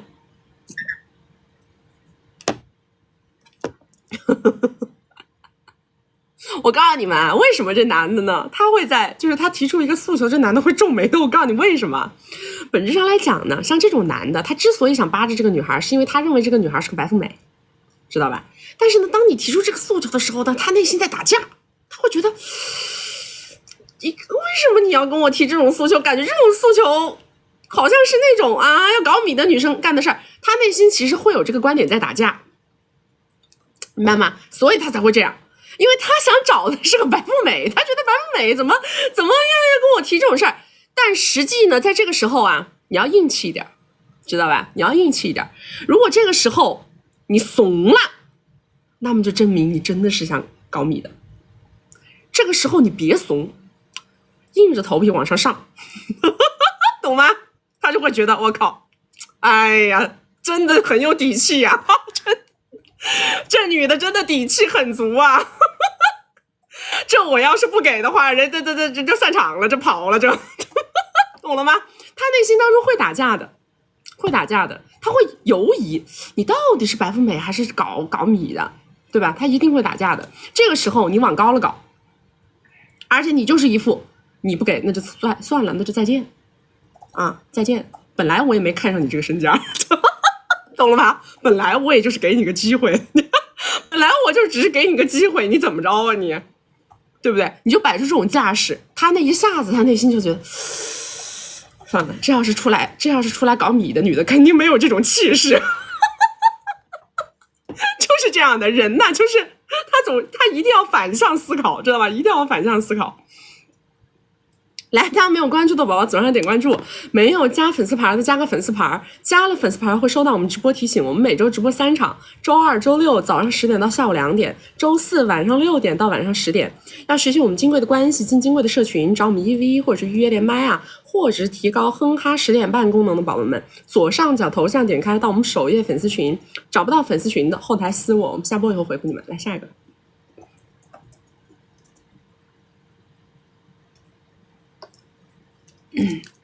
Hello， 你好。你好。听得到？你说。你好。你说。好的，我说一下我的基本情况。今年我31，然后固定资产的话有400个，存米也有200多。然后20岁的时候呢，就是对着碰，然后就有一男一女了。然后24岁的话就扯了快乐证，但是当时年轻就没有得到一分米，然后就离开了那个18线城市。24岁出去以后呢，我就想努力搞米嘛，经朋友介绍就去了 YC， 大半年后呢，就在 YC 认识了一个大哥，就是带我出去跟了他2年多，也花了200个，但是当时就是说也存不到米嘛，就跟他2年多就是的存款10几个吧。好，18年我们就分开了，可能他会觉得我依附他太多了，所以就分开了。19年我无意中就是在这个音符火了，所以说第1年的话我就在那里播嘛，就挣了几十个，后来就努力了3年的话就挣了700个吧。我呢就是大专没毕业，然后个人可能学习能力还可以，擅长才艺嘛，语言这方面还有点天赋。现在呢就是只有一个大哥了，就是可能我自己也觉得眼高手低了，一般的人我就看不上。现在这个大哥呢就是支持了我3、4年了，然后一共花了300多个，转账了有30个，但是现在可能我没有太多光环了，就是大半年就是我可能就比较拉，就靠着他吧。然后上个月他也就是支持我，可能就是在平台啊支持了我可能8个 W。然后现在呢就是最近呢我跟他就是闹矛盾，我提出要求说哎呀你怎么不管我什么的，然后呢冷战了2天我没忍住，刚刚听曲曲老师说真的要淡定，其实我没淡定，我就发了一篇小作文过去。好，现在他跟我的结论就是我帮不到你了，然后我支持不了你了，然后我很难。就前段时间我去到他那里，就是我感觉到他给我的饼就是说他会跟我就是结婚就是在一起，然后呢结果他晒出了他跟他的那个就是那个证，然后任何的都没有。然后我就在想，然后我看了他跟他的那个缘分，就是那个聊天记录，其实不要违规。好的，他还是有那种关系，或者是他还是很爱他的，所以我就觉得他在给我画饼。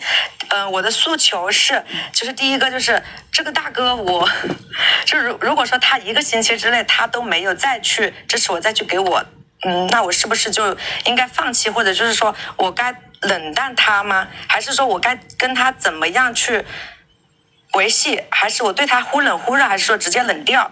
还有第2个诉求是，我想拓宽一下我的人脉，那我是应该去镀一下金，还是说去学习一下？我感觉现在因为我封闭了几年去做这个平台的时候，我没有认识的圈子了，我的朋友都没有了，然后交际也没有了，所以我就感觉以前我还能说，现在我特别胆怯，就是感觉好像没有人帮我，我就去舔别人，所以我给别人的感觉是第一印象非常好，然后都会来支持我，但是只要跟我深入了解，都会觉得我很 low， 所以我就不知道我该怎么办。你多大？我31。是这样的啊，我呢，我们就是不能够去跟你讲现在这个鱼怎么抓，我一定要跟你说，你得换鱼竿了，知道吧？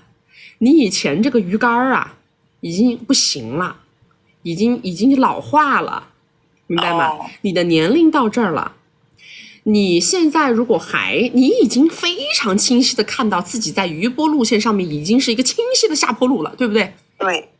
再往下走，结局是不是注定了？是的，结局定死了，对吧？所以你现在是一个把唯一最后剩下的一个残余的大哥给他薅秃的逻辑。对。这种逻辑于你后面的生命成长来说已经没有意义没有价值了。你现在手上有几百个存米，对吧？对。我是建议你啊，后面一定要拿出1到2年的时间，然后来做一个重新找鱼竿的动作，明白吗？你这1、2年的时间呢，其实呢，你可以去想一想，能不能去转别的赛道，不要再不停的去做余波这个事儿了，因为我已经看到我的下坡路了，我还搞什么呢？但是呢，我不是有我这么多年的一个积累在这儿吗？我会聊天的，对不对？我还会点才艺的，对吧？那我这么多年，我搞余波这个事儿也没白搞啊，我的口才是锻炼了，我要不然我也挣不到这么多呀，对不对？虽然说我只有一个普通这个文化水平不咋地，但我就这种文化水平，我不是还搞的这么多米了吗？对不对？所以你得花1到2年的时间去想一想转赛道的事情。就是说这2年我建议你啊，不要再做了，就不要再做你现在这个事儿了。但是我这2年还有，就是我签了一个就是那种公司，然后我还有就是2年的合同，要到25年去了，所以我还是得做这个行业。你这个必须得你每天播到多长时间这个样子吗？对对对。我建议你去，因为你的年龄真的已经31了，知道吧？31了，你现在在这个点上已经清晰的是下坡路了呀，你再往下做呀，非常浪费时间。就是我想认识，就向上社交，但是我不知道该怎么。这不是向上社交的问题，我告诉你，你一定要走出去。就是这个店呢，我可以把它关了，知道吗？它已经进入到一个马上就要亏损了，我要把这个店关了。我把我的人的精力我要抽出来，我要到别的地方去学习。这个学习呢，它不一定非要去读学历的学习，知道吗？它可以是现在，比如说我去学带货，或者学知识付费，我学什么东西，我要去学别的东西。虽然说还是在这个就是短视频啊，或者是直播这个领域，但是我不能继续做我现在这个赛道了。哦，明白明白。我要拿出所有的这个时间，我要腾空了以后，我要去看别的东西。然后呢，我过去在余波的这个里面几年的这个经验，就会变成我跟其他的赛道搞差异化竞争的长板。我不能再执着于这个领域了，还想着怎么薅大哥。我告诉你，这种大哥已经被你薅秃了。你以后就是什么，相当于是，如果我再重新起盘或者干嘛，如果我需要一个启动资金，对吧？我需要一个什么时候，我可以再去跟他聊一轮，因为毕竟大哥也支持了你这么多年，他打内心里来讲，他肯定是希望你能越来越好的。对。但是如果你对他来说始终是一个负担、一个累赘、一个吸血，那么对他来说，他的能力是有限的，激情也是有限的，知道吧？但是如果他觉得，哎，我支持了这么多年的一个女主播，她现在是真的非常有意愿，想要去努力拼搏，然后重新为自己的事业寻求新的机会，可能发展，他也会对你肃然起敬的。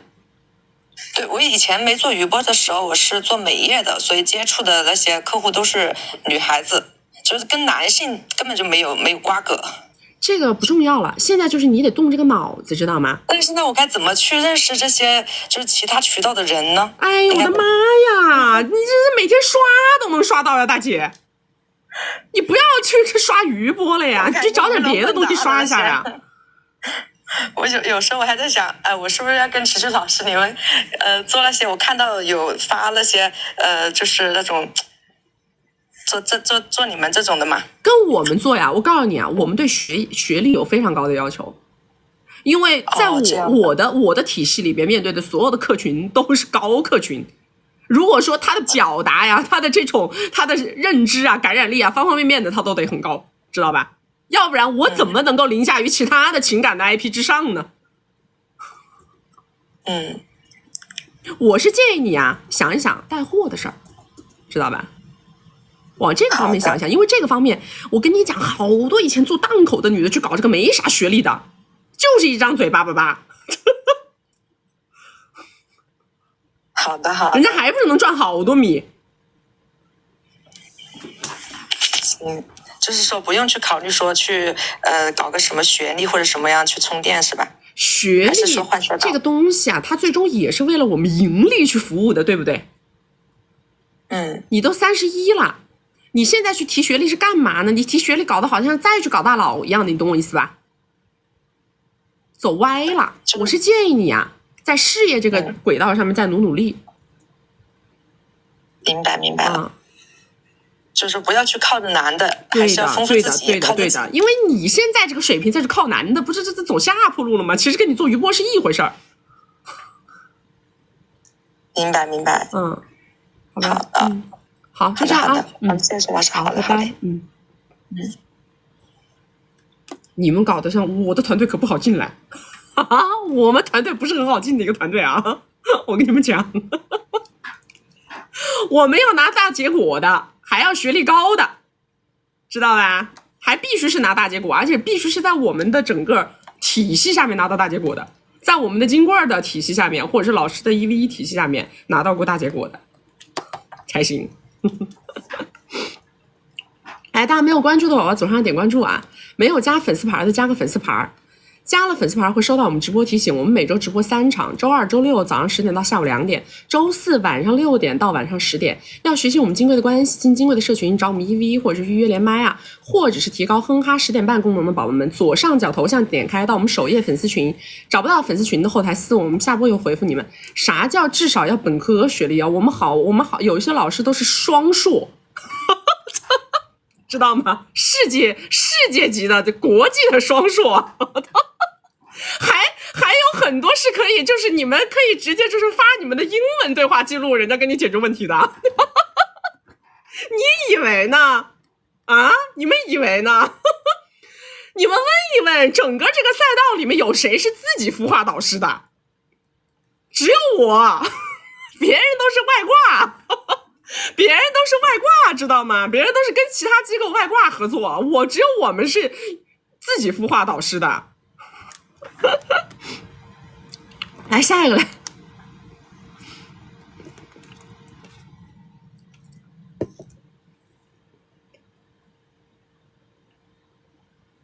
这大材小用吗？我们的老师可不是大材小用，我们的老师都是自己至少搞了大几百上千的。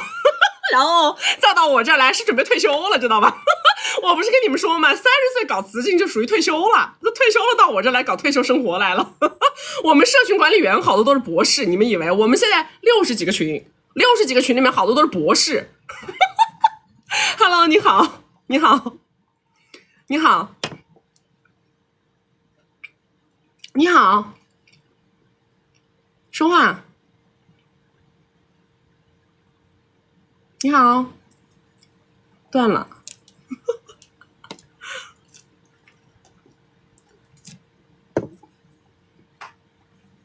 Hello， 你好。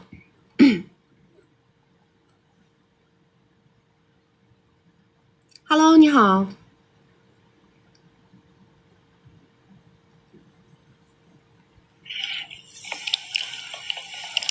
喂，你好，曲曲。你说。我之前联系过的。我今年30，身材样貌7、8分，1.7米，T 字型，然后是普通家庭。我现在是没有工作，有2个娃。之前的另一半是高富帅，富2代，后面家道中落，我们就拜拜了。苹果大我15岁，以为我是半独立女性，因为我跟他说我有自己做事情的，但是事实上没有。后面他知道我有1个小孩，我没有说2个，平时配置比较高，现在一起1个多月，买礼物36之后发生了3个月，总计70W 左右的付出，现在1个多月左右，总付出150左右。就之前我跟你说过，新加坡出差礼物的那一回，不知道你还记不记得？不记得，继续说。他平时很黏我，但是他平时对我的付出，他都是让别人去给他付款什么的，我不知道是怎么样。他平时用的是现米，他说是在其他方面还有另外的投资，所以用现的比较方便。跟我表示1个月40W 月薪，就还没包括其他。我跟他说我每个月开支30左右，虽然不是，但是我是这么说的，但是他也没有明确表示他会给我生活费。然后他跟我表示他围内已经3年分开居住，没有感情，有2娃，准备扯快乐证，想跟我以后会有小孩。我表示他以后处理了再说这些，但是我事实上是不图跟他进入围内的，只想持有一段时间拿结果。那现在我想换车，因为我这个车现在目前是100到200W 之间的，但是我已经开了有一段时间，我想换了。你觉得我应该怎么引导他给生活费或者买车呢？还是把这个米用来买房？是这样的，如果我觉得换车这个诉求，以你现在的情况来讲呢，达成的可能性还是比较大的。因为这个要结合你的人设，知道吧？因为你之所以能让这个苹果短时间之内付出这么多，是因为你有一个所谓的独立女性的人设在这个地方。因为你的前夫给你留下了一些壳子，留下了一些光环，所以让人家认为你是一个这样的人设，对不对？那么你后面要让他拿米的话，他必须得跟你前面的这个人设做强结合。所以你说你100、100-200的，你要换到多少的？300-400。想换300-400，但是对他来说会太多。你听我讲，就是什么呢？不是多与不多的问题，多与不多可协商。你拿这个口子呢，你得说你现在做的业务是什么，然后呢，面对的是什么样的客群。那么结合这个客群呢，现在可能需要让你整体的包装上一个档位，你才能把后面这个业务做得更好。所以现阶段你有一个很想做的事儿，就是把你现在的这个100-200的车换到一个300-400的车，这样更利于你后面做业务。我说这个逻辑，知道吧？然后跟他说，但是呢，那我现在做这个东西，我肯定手上的现金流是没有那么多的。我就想能不能就是比如说我现在把这个车卖掉，然后呢你来帮我补贴后面的，我就把它换了，这么跟他聊。但是我手上是没什么米的，这就是我说的呀，把你这个卖了呀，然后让他贴呀，就换掉啊。我想不出有什么是工作上的缘由需要。我刚才已经整个告诉你了呀，就是你得把这个逻辑给它盘圆。我的客群他们是高端，所以我要展现这个人设，然后才能让这波客群觉得啊，我比他们更好，他才能后面更好的付费啊。他这就是这个逻辑啊。你跟他聊的是什么业务，你就往这个口子上靠。平时跟他完全没有聊业务。你现在就往这边想嘛，琢磨嘛。你所谓的什么半独立人设，你独立个什么东西呢？我准备跟他说，现在经济不景气，所以暂停摆烂一段时间。那你换个毛的车，那你换车干啥？我自身是想换车。大姐，我跟你聊的是你怎么让他盘圆这个逻辑。经济不景气，我躺平，那你换车干嘛？我现在就是个男的，我现在问你换车干啥？那我要怎么引导他给我付生活费吗？我还是建议你啊，从我跟你说的这个逻辑上去想办法。我跟你说的这个逻辑上去想办法，它的顺的，而且跟你的人设是强吻合的。如果你去聊什么生活费呀，聊什么房子啊，一下子就把你这个所谓的白富美的人设给打破了。所以提车还是一个比较好的诉求，对吧？对呀，因为你本身有个100-200的在这儿嘛，你把100-200的卖了，再贴100-200换300-400的，它这个很顺嘛，这个逻辑。那我之前还有一个是官二男友，比我小2岁的，我最近跟他是已经拜拜了。我是借着一个由头他对我就是动手了，我就赶紧跑，因为之前一直想走的了，但是不知道以什么方式分开。然后他大概2年半为我付出了200左右个 W， 他想跟我走入围城，但是他是表演型人格。现在他为了挽回我，他表示能每个月都给我生活费，我一直拒绝。那他还硬塞现米给我，我能要吗？你要了就断不了啊，你要了。只有不要才能断呢，要就断不了啊。好，那我上一个我是不能提生活费那方面的，对吗？我是觉得你先用车子的方式去说，然后车子的方式如果实在不那个，你回头下次再想办法，知道吧？你要不然生活费这3个字儿一说出来都挺 low 的，我说实话。那还有什么口子能让他下米？三个字一说出来就挺 low 的，没有别的口子都不好，就不吻合你的人设。你除非是一开始就是抱着一个孤苦伶仃、孤儿寡母，然后就是没有米了这种人设，你要是这种人设，就好提生活费。这个生活就是费，这个米从哪出啊？口子是什么？它必须得跟你前面做的人设做强结合。那我现在没有现金流啊，我之后是要怎么支撑我的日常？你没有现金流，你可以跟他说，你就说，那你也要还是一样，你还是要以你现在做业务啊，比如说亏了这个那个的，你还是要聊这个天啊。所以没有现金流啊，你需要他支持啊，还是得聊这个天啊。回款回不来呀，你还是得用这个人设呀。那他跟我说他想跟我就是有娃娃，你可以啊，你就说1年以后嘛，你说我们2个人在一起1年以后感情稳定了，就可以考虑这件事儿啊。我就跟他说，你现在还没处理好，所以就别提这个了。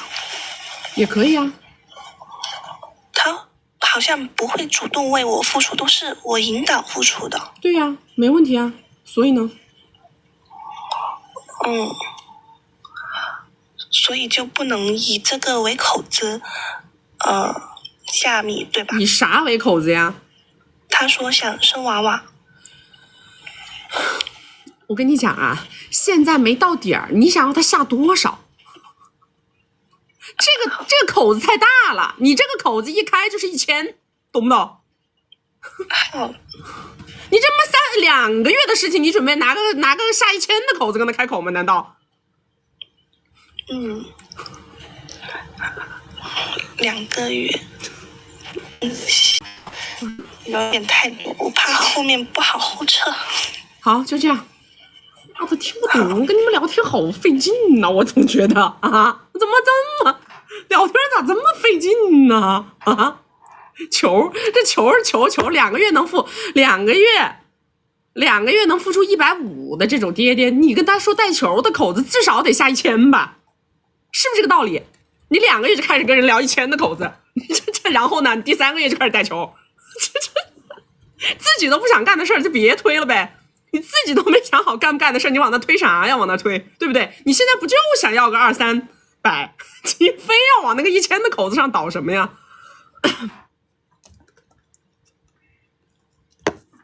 你们不要再想为什么？哎呀，这种女的她们是怎么搞的米的？我跟你讲，笨蛋美人，知道吧？男人最喜欢了，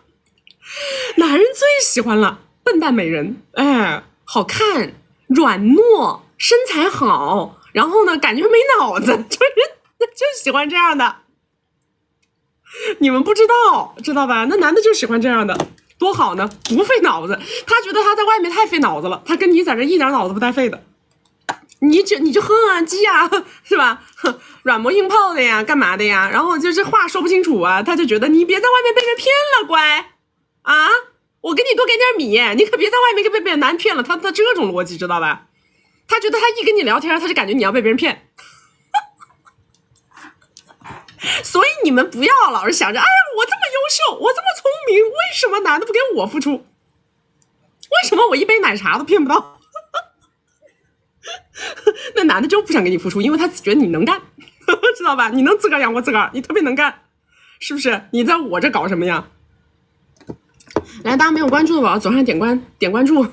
没有加粉丝牌的加个粉丝牌，加了粉丝牌会收到我们直播提醒。我们每周直播3场，周2、周6早上10点到下午2点，周4晚上6点到晚上10点。要学习我们金贵的关系，进金贵的社群，找我们1v1或者是预约连麦，或者是提高哼哈10点半功能的宝宝们，左上角头像点开到我们首页粉丝群，找不到粉丝群的后台私我们下播以后回复你们。我跟你们讲特别搞笑，我原来上学的时候，我有个闺蜜，然后她就是上学的时候吧，她那个男朋友啊。她就哭着她那个男朋友给她买宝马，然后那男的就给她买了呢，刚开始呢只给她付了个首付，结果后来呢，她心想着这付了个首付，她本来想跟那个男的掰，但是呢，她掰了一半，发现妈的后面这个还不上呢，然后呢，她还是找那男的和好完了以后呢，他就让那男的把那尾款付了以后呢，他又跟那男的掰，结果你知道那男的跟我夸给我发私信，那男的跟我说啥你们知道吗？那男的跟我说，蛐蛐，你要劝劝他呀。他说他这出去会遇到骗子的，没有像我这样真心实意对他好的男人了。你看他那么傻，他走到哪都得被人骗。真的，我真的不骗你们，知道吧？现在这个女生已经是我们团队的导师了。我就不告诉你们是哪个了啊！现在这个女生已经是我们团队导师了。真心话，而且关键不是这一个男的。当时啊，我们一起认识的所有的男的，我们所有的共同的男性朋友，全都跟我说过这句话，都说：“哎，这姑娘咋那么傻呀？她这样出去肯定会被别人骗的。”真的，所有的男的都跟我这么说。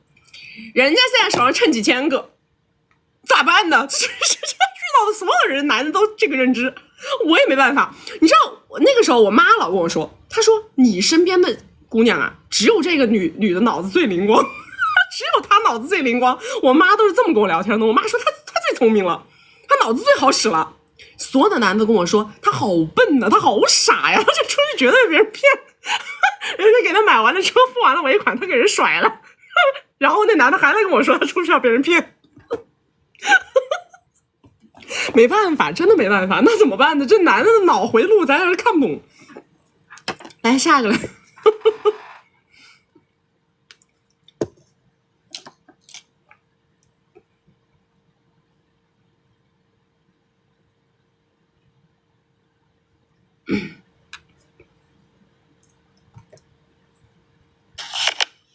Hello， 你好。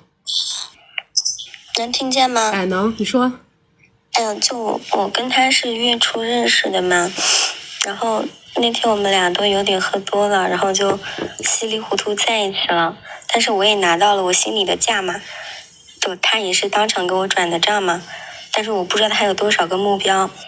然后我跟他出门都是那种迈巴赫，我出门都是司机接送我那种嘛。我们俩现在也就是住在一起了，但是我们俩就10点半频率特别不高。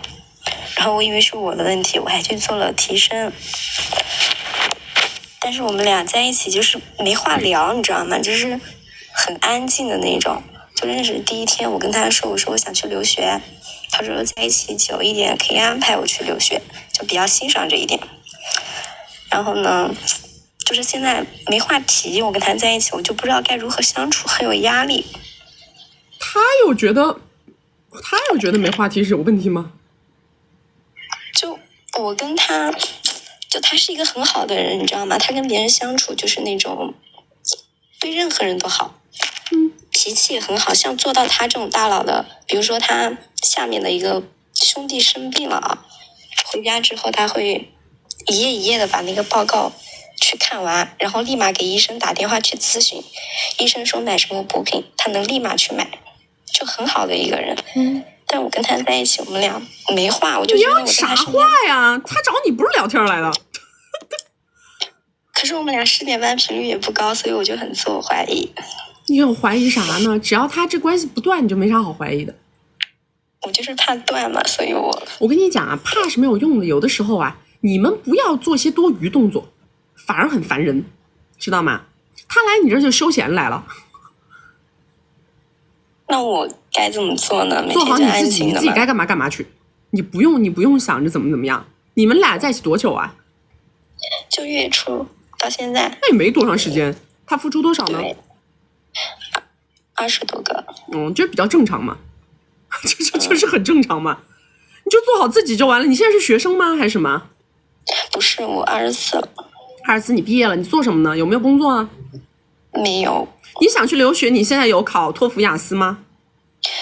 没有啊，但是那你就去学呀！你又说你要去留学，那你干嘛呢？你每天就在家。你看，你们的行动目标跟你们的行动要统一呀！你不是跟人家说你想留学吗？你说完了，然后你在家躺着。那我就他出门，然后我们也不发某微什么的，都不发消息。但是他出门玩会带着我，然后就平常比如说某微什么的需要多互动吗？你会给他主动发吗？不会。哎呦，你去1v1吧，好不好？你去1v1吧，行吗？让老师帮你发一发。其实没有太多要发的，但是呢，有一点你得记住了，你要想真的有一天能跟别人聊天，首先得你肚子里有货，知道吧？聊天这个东西啊，那不是靠装能装出来的，有智慧它装不出来，有谈资装不出来。如果你没有跟他在一起的时间里边，所有的这些时间，你应该用来好好提升自己。好的。如果你想留学，请你先去把英语搞明白，好不好？好。那我就不用做多余的动作，然后就每天就该干嘛干嘛，对吧？对的，对的。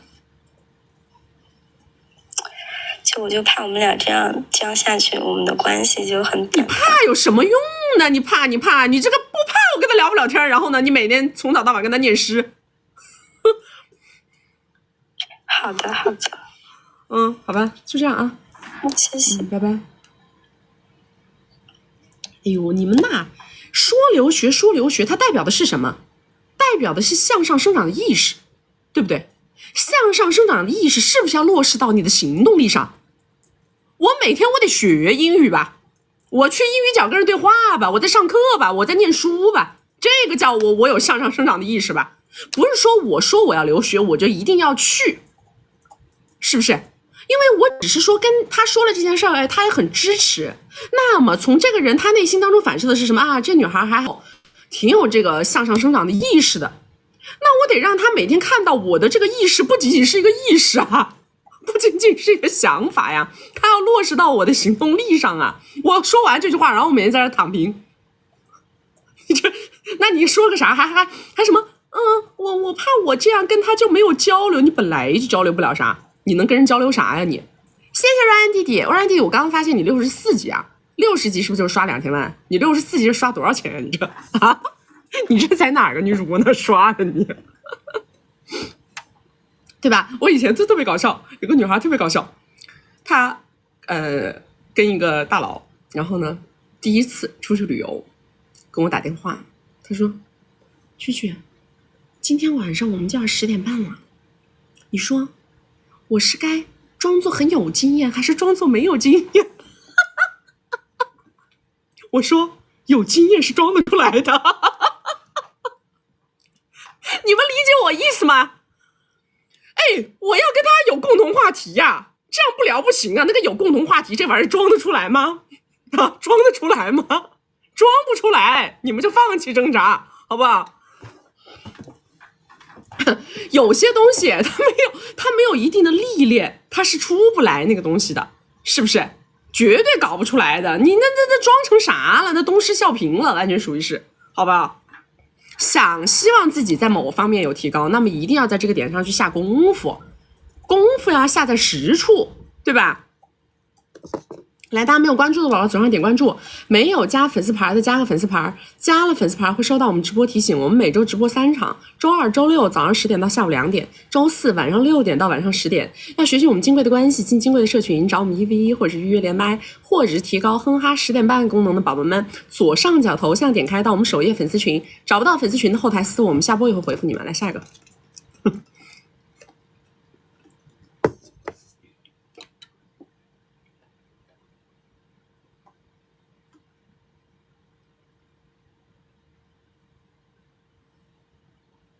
Hello， 你好。Hello， 你好。你好，蜂蜜姐姐说话。蜂蜜姐姐说话。蜂蜜姐姐，他们说到哪儿找这么多大佬？不是，喂，听到了吗？蛐，哎，听到了，你说。啊，我好喜欢你啊！我终于连上你了，等你上午了。啊，你说。然后呢，我的问题就是第一个问题是这个事情呢，你觉得这个男人能不能跟我在一块儿？能不能在一起，会不会幸福？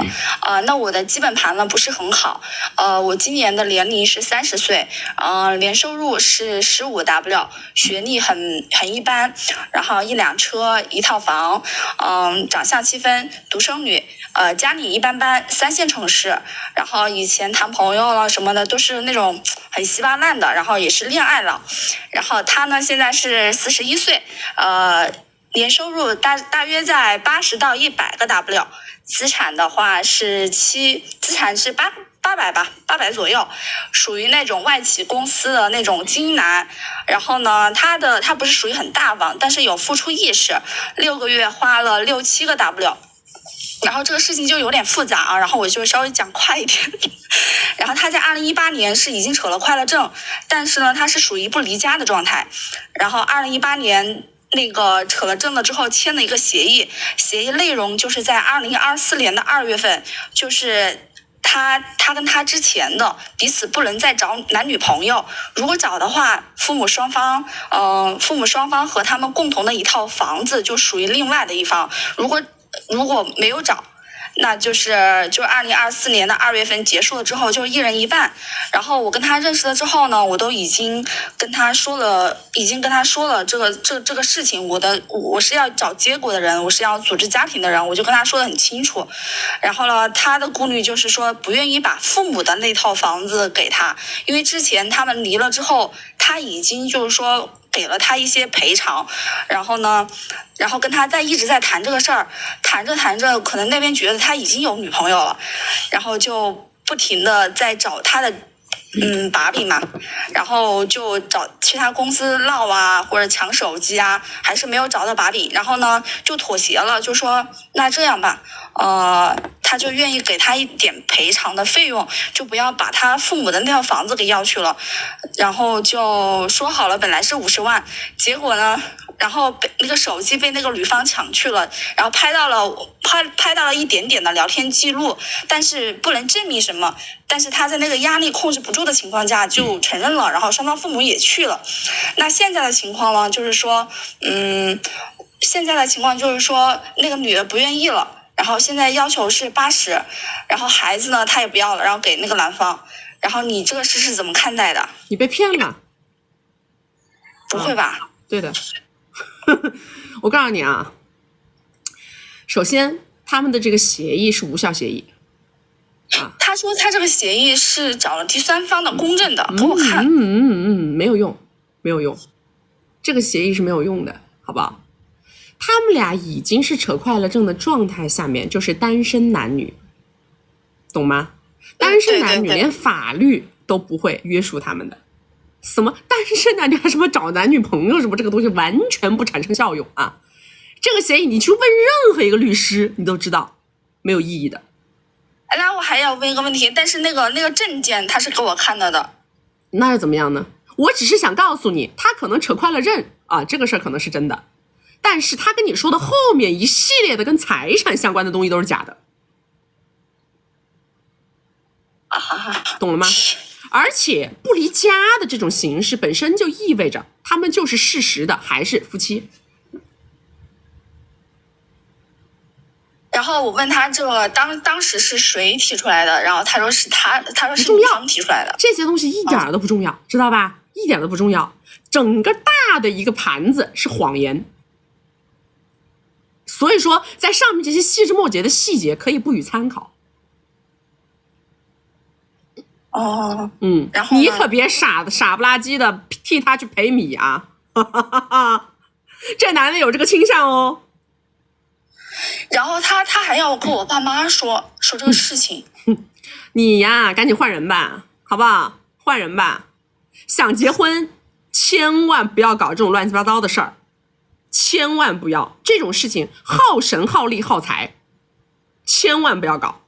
如果你想结婚，一定要找一个干干净净的男人。好吧，有点不太愿意相信。没有什么东西，很简单，我们就是说了的，语言是目的，行为是态度。经常有人听不懂这句话，语言是目的是什么意思？就是一个人他讲出来的每一句话呀，是为他的目的服务的，不代表了这个事情的真实性。知道吧？目的是什么？目的是他要持有你，他要站着你，这个是目的，明白吗？持有站着，有可能在这个事情里还有一些物质诉求，这个是他的目的。所以他讲的每一句话都是为这个目的去服务的，但是这个并不代表事实，行为是态度，就是他做的事儿才代表了事实。而且他一直说，那他为什么还让我跟我爸妈说呀？我的天哪！因为让你更相信这件事儿啊，听懂了吗？他还说这个月底之前把这个事情结束了之后呢，然后下个月的时候去我家见父母。我建议你啊，就不要推这个事儿了，好不好？我建议你不要推这个事儿了，因为我跟你讲了的，如果说所有的东西它基于一个无效性的协议，这个无效性的协议本质上就是个谎言，明白吗？无效性的协议本身就是个谎言。那你说这个协议，他已经通过这个协议的事已经跟我说了3个到4个月的时间，然后说的每天都会说一些这些事。你说这个协议本身是假的吗？这个协议是无效的，听得懂吗？他说是还盖了章子找的第三方。哎呀，那我跟你说了，你去问律师行吗？他是个什么玩意儿？他说。哦，我已经告诉你了，这个东西是无效的，你再去问律师问一遍，好吧？你不要听他讲个什么呢？你可以不懂。哦，就是本身这个协议是无效的，它没有认证的东西。这个东西是没有用的，法律不认可的，懂了吗？他拿这个东西，无论他是忽悠他那个还是忽悠你，总之他都是个忽悠，听明白了吗？他去找鬼公证，别人公证处跟他闹着玩呢。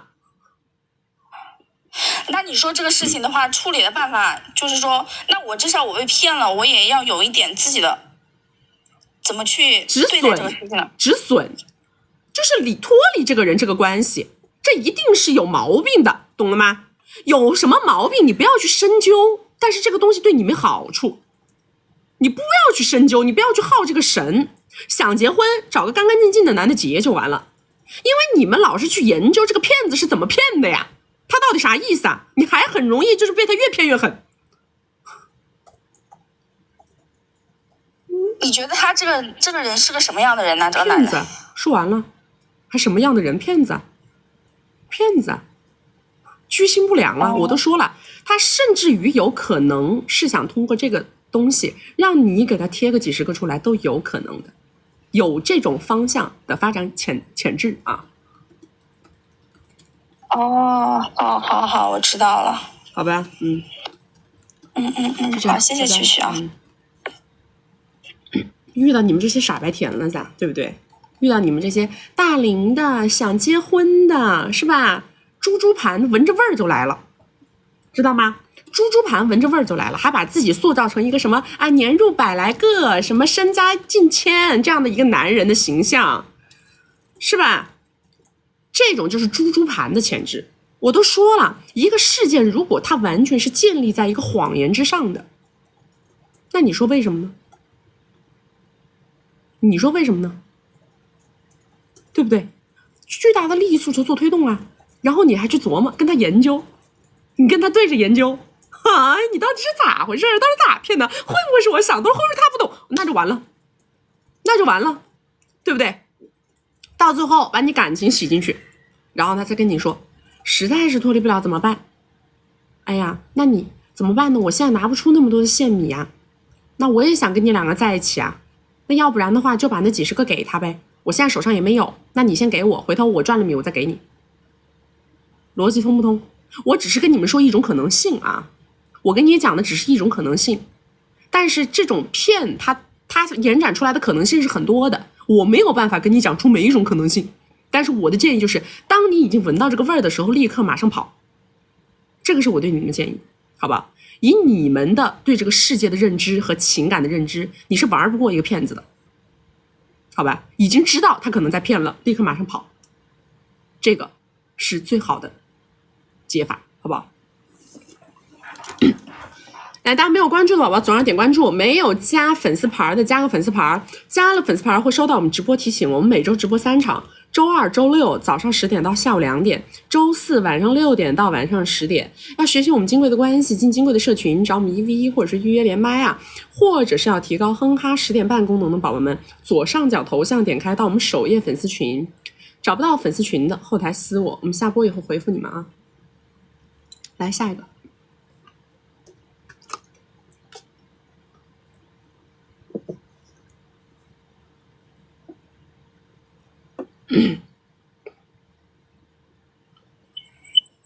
Hello， 你好。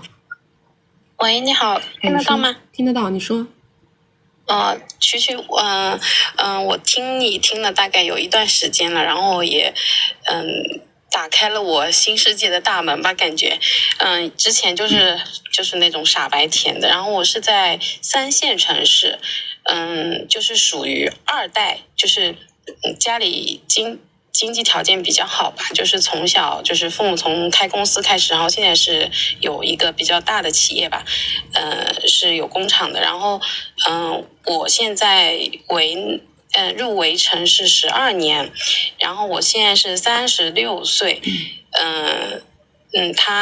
我是在2年前，发现了对方是彩虹朋友啊，妈呀，哎呦。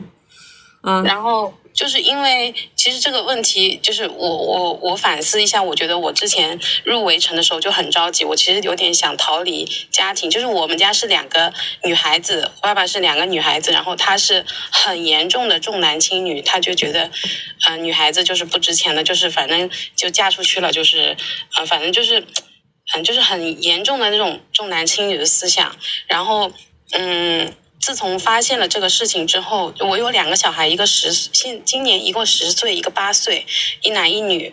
然后呢，我那个时候就是摊牌了之后，就是想，开始我是想，那就要不就这样子算了啊，就这辈子就这样算了，就是因为2个孩子，然后为了父母，然后他是在我爸爸的企业里面做管理，所以说这个是很就是比较核心关键的问题。然后我摊牌了之后，就我父母他们就是强烈反对，开始就觉得是我弄错了，然后后面就是其实他是知道我没有搞错，但是他就是就这样子来劝我嘛，就觉得肯定是我弄错，然后就觉得你都2个小孩了，你还想怎么样？就是明面上就支持他，就反对我扯快乐证。就我那个时候就是很压抑，就很难受。后来其实我也寻求过网上的这种帮助啊，但是他们就觉得我应该扯嘛，然后我就鼓起勇气要闹要扯，然后我父母就是强烈反对，然后就是各种道德绑架，各种威胁我，就是我父母。然后他们现在资产是这样子，那个企业资产大概市值是两个小目标，2个小目标，然后每年的利润大概是2000个，就是挺稳定了。所以说他不愿意放弃，他这个就是觉得培养起来了就不愿意放弃。然后他们家就是普普通通嘛，就是但是也不是大概有几千个的资产，他们家就是也不算差，但是也不肯定比不上我们家。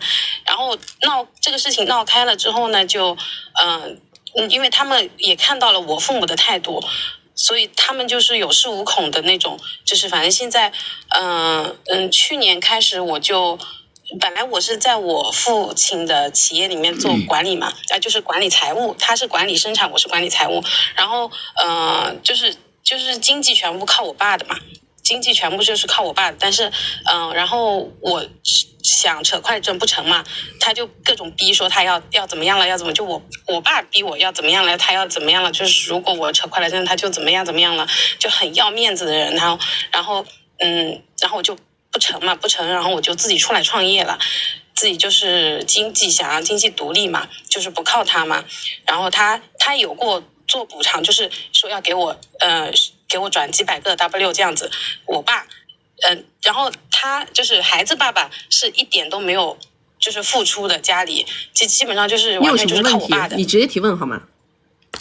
就是问题就是我现在就是没办法自洽。我去年出来创业之后，开始有一段时间，就是家里也不管嘛，就小孩子不管，然后都是小孩子对他爸爸就是很。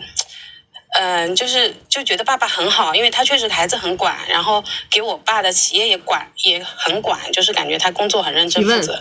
然后就是我现在就是出来创业之后，就是现在我还是没有办法自洽。我觉得我本来是想通过这样，那我让自己达到自洽嘛，就是那就这样子，我反正自己靠自己，然后也不扯快乐证，还是住在一起的，但是现在就是越来越不自洽，就是我不知道我该怎么样让自己自洽，就是主要问题是这个事情是这样的啊，你呢一定要把所有的问题剥离开来看，就是关系是关系，然后呢情感是情感，物质是物质，你要把这几件事儿啊剥离开，知道吧？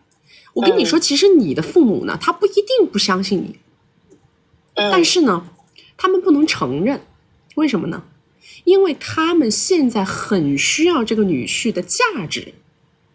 对，人是这样子的啊，他可能内心是丑陋的，但是呢，他不能告诉你他是丑陋的。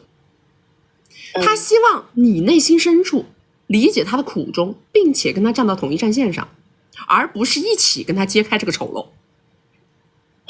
这个才是本质。所以你呢要理性一点，你不要过于感性，老是想把这3件事混为一谈。物质是物质，关系是关系，情感是情感。什么意思呢？这个人呐，他其实对于你的父母来说也好，对于你的家庭来说也好，他是个工具人，你一定要把这个事看明白。他对于你的父母来说，他是一个挣米的工具，他对于你来说，他是一个作为爸爸角色的工具，懂吗？你要把这个人用明白，要把这个人用好，你的父母也开心了，他也开心了，你也开心了。这个是在你们的这个关系层面上的，明白吗？在情感层面上，你可以有你的情感，你想跟谁有情感，你就去跟谁有情感，没有人会管你，没有人会干涉你，他也不会干涉你，明白吗？你不要把你的情感跟这段关系做强绑定。然后从物质层面上很简单，你要心里深深的明白一个道理，你爸妈其实内心深处啊，从物质层面上来说，他一定是跟你统一战线的。所以呢，你要在物质层面上不要表现那么恋爱脑，不要在那傻白甜，这样的话他们没有办法信任你。你应该怎么做呢？首先第一点，如果这个男的他是这种情况，一定要抓到切实的证据在手上，这是第一件事儿。第二件事儿，有切实证据在手上，我要跟我的父母统一战线。那么去聊这个事儿的时候，我要怎么聊？我要告诉你他是这么个事儿，现在呢我也接纳了，我现在也不想跟他扯快乐证，因为我也能明白他为我们家能够创造经济价值，对不对？他也能完成我这个孩子父亲的角色，非常好啊，完美。我们不要动他。你说，但是呢，他是这么个情况，你们2个人得心里有数。那么在这种情况之下，就是你的父母啊，首先得跟你明白一件事，就是我们的资产不能外流，这个是在经济层面上的东西，让他们心里有这根弦在，脑子里有这个警觉性。那么这个人他就是个 CEO， 你懂吗？他就是你们公司的一个管理者。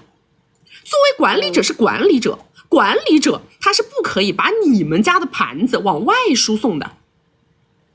这样的话，你跟你的父母要统一战线，你们要在同一个物质的这个层面上去思考问题。只有这样，你3件事都剥离明白，你想干啥干啥，这个世界上没有人管你，你也别内耗，你内耗个毛线！你爱回去做财务，回去做财务；你爱跟他住，跟他住；你不爱跟他住，不爱跟他住。你要出去创业，出去创业都可以，不重要。你想找谁找谁，你想干嘛干嘛，明白吗？3件事剥离，好不好？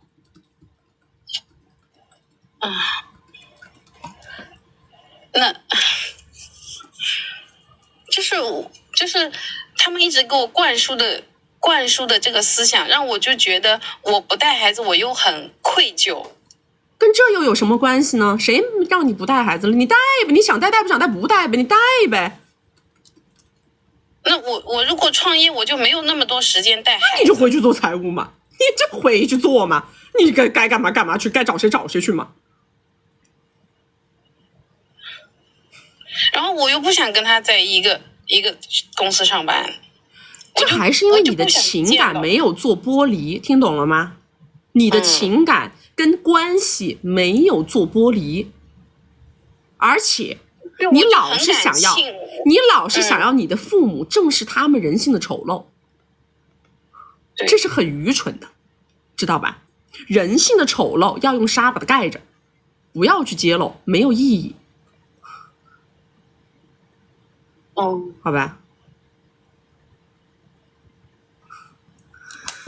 有需要下去1v1吧，好不好？心理层面的问题啊，需要长期跟你2个人聊天解决的，咱们10分钟解决不了。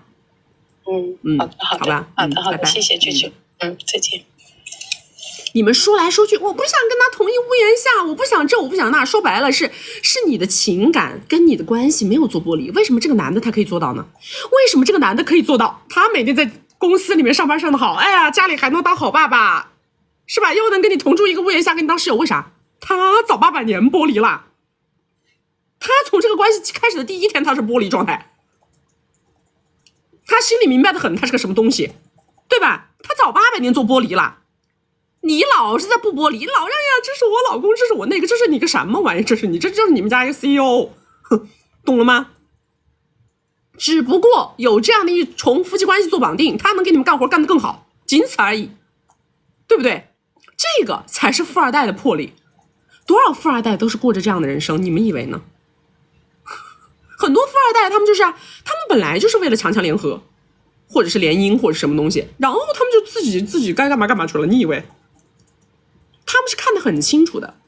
我跟你们讲，刚才我跟你讲的一个点，什么叫做人性的丑陋，不要去揭开它。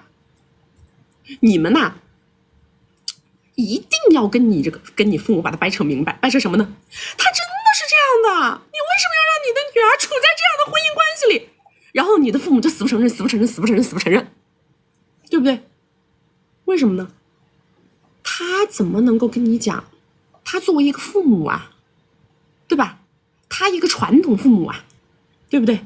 他怎么能够撕下这个脸跟你说，女儿啊，我知道，我相信你，但是呢，他不是能帮我们把公司搞好吗？对不对？那我不得还得靠他赚米嘛？而且呢，他能当爸爸，他还能搞公司，那他能给我们做这么多事儿，你就不能自己出去吗？你睁一只眼闭一只眼，你想干嘛干嘛不行吗？他能跟你讲这个话吗？他能跟你说啊，你出去吧，你去寻求你的爱情吧？他能跟你讲这话吗？他面对不了自己啊。我跟你们讲，好多啊，家里非常贫困的父母，他们培养自己的女儿嘛，他们自己呢有点就是反正支撑力有限吧，对不对？然后呢，可能还有什么伏地魔呀，是不是？哎，还这家里这又是漏雨又是治病的，女儿一个人跑到是吧，超一线也好，这里那里也好，干嘛呢？不管是干 YC 了，还是找大哥了，给家里寄钱，对吧？然后给家里啊补贴，这个那个这个的。然后呢，他呀，只要你啥也不说，啥也不问，他呢每一天都可以跟你相安无事，对不对？可是呢，如果你让他知道啊，我有个大哥，我有个这个，他是不是还得跟你闹啊？他还给你上蹿下跳啊？哎呀，你不能丢我们的脸，你怎么能这样？你那个的，为什么？说白了，是他自己不肯正视自己人性的丑陋，对不对？怎么着呢？一个女孩子自己孤身一人跑到外面，是吧？哦，短短时间之内，你一家子干不出来的费用，我一个人在外面干出来了，我怎么干的呀？对吧？哦，弟弟要结婚，弟弟要盖房子，我今天转，明天转，后天转，我哪来的？我多大的能耐呀？我读了几天书啊？对不对？说白了，他们心里有没有感觉，有没有感知，觉得你可能在外面有些事情吧，不是那么好，他有没有感觉？他真的相信你是在外面做服务员干出来的，一砖一瓦干出来的，什么捷径不带走？他信吗？是什么呢？这个东西啊，他只要不暴露在阳光之下，他可以自己骗自己，明白吗？他可以自己骗自己，他觉得，哎呀，反正呢，我女儿很厉害啊，很优秀，很独立啊。你能把这1、2、3、4、5跟他2个人在家里掰扯吗？是不是？我没有米了，我不能那样了，你不能让我跟这样的男人在他是不是还得跟你搞啊？说白了，他知道自己的自私，他知道自己在利用你，但是他又不愿意承认嘛，对不对？我再换一种说法，你们说有很多很多大佬，对吧？啊，家里的这个大佬一天到晚的，今天应酬，明天不回家，后天干嘛干嘛的啊，每天就是开会啊，有事儿忙这个那个。然后呢，家里这个就是什么呢？就啥也不问，啥也不说，每天就是相安无事啊。但是呢，如果你要跟他明着聊，我跟你讲啊，5、2、3、4、5、6啊，他跳不跳脚？一样的要跳脚，对不对？但是在你不跟他明着聊的前面，难道他没有觉知吗？他一点感觉没有，一点自欺欺人的成分没有。其实不是的，很多时候人就是这样，人是个非常非常复杂矛盾的动物，对吧？他在这个事情里边呢，他是既得利益者，他是一个既得利益者，所以呢，只要你面子上还能过得去，他也不想跟你把这个事儿啊搞得明明白白。但是呢，一旦你非要把这个事儿暴露在光天化日之下吧，他又有点觉得我不能让你觉得我是一个为了你的米什么都能忍的人吧，对不对？我不能让你觉得我是一个为了你的米，哎呀，为了你这个大佬，我就今天这咽得下，明天咽得下吧，那不显得我这个人性很丑陋？明白了吗？它是这个道理。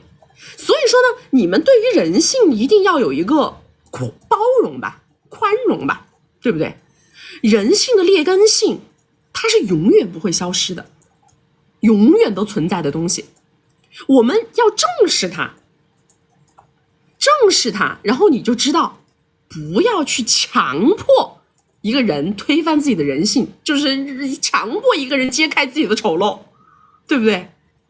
这是没有意义的，毫无意义的一件事儿。你能理解到这个东西以后，你就知道什么话该说，什么话不该说，什么事儿叫做桌子台面上的事儿，什么事儿叫桌子底下的事儿，他得分得清清楚楚，是不是的？你们了解这个游戏规则，知道吧？只有了解了游戏规则的人才能利用规则，你都不了解游戏规则，你怎么利用规则呢？对不对？大家没有关注的宝宝左上点关注，没有加粉丝牌的加个粉丝牌，加了粉丝牌会收到我们直播提醒。我们每周直播3场，周2、周6早上10点到下午2点，周4晚上6点到晚上10点。要学习我们金贵的关系，进金贵的社群，找我们1v1或者是预约连麦，或者是提高哼哈10点半功能的宝宝们，左上角头像点开到我们首页粉丝群，找不到粉丝群的后台私我，我们下播以后回复你们。来下一个。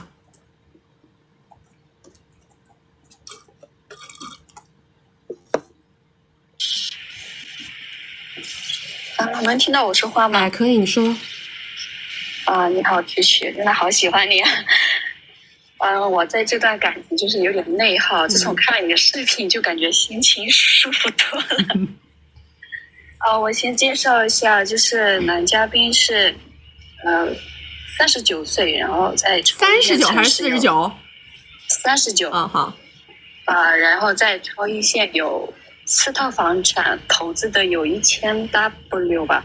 我们俩是2年前在 YC 认识的，然后认识了半年以后，他就突然联系我，我们2个就在一起了。在一起之后3个月，我就发现他是在围内，然后那时我就有点不舒服，我就跟他闹，我就说要离开他，然后当时也是离开了这个城市，然后他就通过帽子叔叔找到了我的，然后开车去找我了，然后纠缠了一段时间，又跟他回来了。然后我们现在是在一起在一起2年了，他不让我在 YC 上班以后，我就一直在没有工作，在家里。现在是米的这一方面，他是2个月会给我2W， 但是这个米的话，基本上都是我们的生活，因为他每天晚上会，下班会过来我这边，我就会给他做饭什么的，基本上都是生活费吧，加上租房，也没有留下什么存款。但是这些米的话，我在 YC 上随随便便都可以挣到的。现在我就是有点想问一下你的意见，我应该怎么走接下来的路，然后该怎么去跟他相处？你是给他签卖身契了？我就是我这个人就是有点从小有点缺爱，有点恋爱脑，然后就很已经上头了，现在已经上头了。我补充一下，就是前2个月我跟他说我学历低的事情，然后他给我说你正好现在没有上班，我给你报个机构，你提升一下学历。然后我现在是专本在套读，我现在应该我现在应该要专心搞学历吗？你多大？我现在27。你27了？我劝你现在立刻马上跟这个男的拜拜。可是我现在跟他拜拜，我已经1年没有工作了。没关系，你可以继续去 YC， 你可以继续去 YC， 没关系的。我在 YC 是做服务员，然后是不好找，我不会喝酒嘛，我不是在里面跟人家一起。不重要。但是只要你在 YC 能挣的比他给的多，我已经说了，让你现在立刻马上跟他掰，这个就是我的建议。他不同意，我跟他说过。我需要他同意吗？所以我问你，你是给他签卖身契啦？我怕，还有一点，我怕是我离开他，我就不能维持当下的生活。我是不是让你回去上班？但是，这个工作现在不太好找，因为不是我想来想走就走的。怎么不是你想来就来想走就走？当然是你想来就来想走就走了。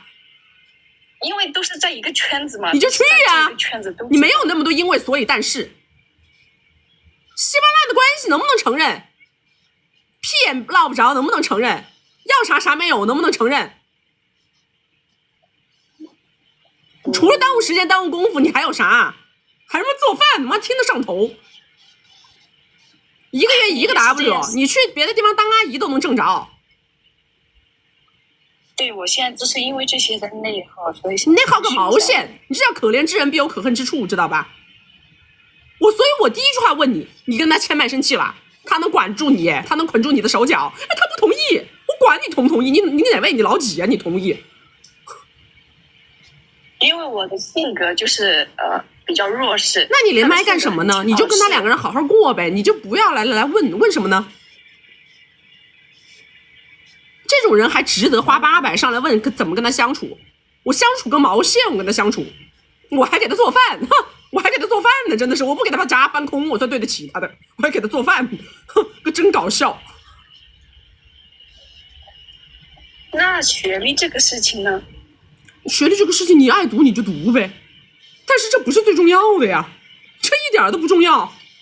你缺的是学历吗，小姐？你缺的不是学历，你缺的是人格，知道吧？你哪里缺学历呢？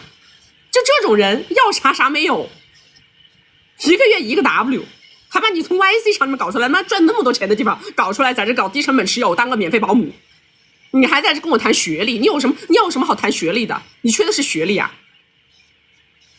我确实社会经验也不足，因为我是去年刚出社会，之前一直不在家。所以我已经跟你讲了，这个男的啊，对我来说，我根本就我们就不用正眼看他，我不用去知道他怎么想，我也不需要知道他愿不愿意。这个人他可以从你的世界里就是彻底消失，懂吗？就让他消失，这个事儿就结束了。我爱干挣米就是挣米，可以的，没问题。我想挣什么米挣什么米，我怎么着？我去干个阿姨，我去干个育婴师，我1个月还不止1个 W， 知道吧？我就是干 YC， 问题也不大，反正挣的比这多。我27了，你有几年青春可以耽误可以浪费啊？哦，那我知道了。他再找任何手段找你，就让他滚，明白吗？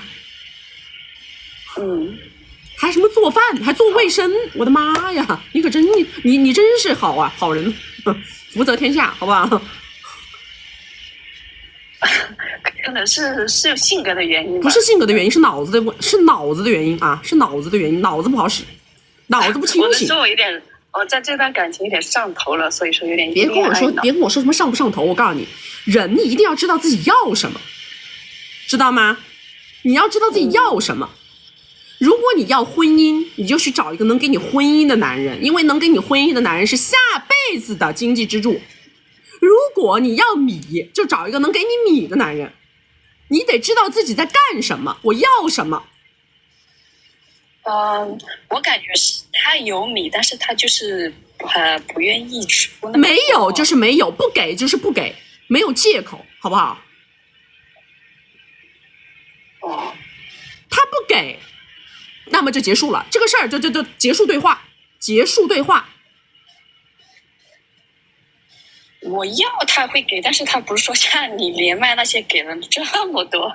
那是因为你傻，你不带脑子，他觉得你不配，你不值。因为你上头，你为一个不值得的男人恋爱脑，那么他就觉得他可以白劈你。哼，我也是有这种感觉。好吧，我已经我们没有那么强的耐心对待你们这种实在是脑子过于愚钝的人，好不好？该哪上班哪上班，让他该死哪去死哪去，这个就是我对你的建议啊。好的，我明白了，拜拜。还从 YEC 里面出来，你这完全是给这个行业丢脸。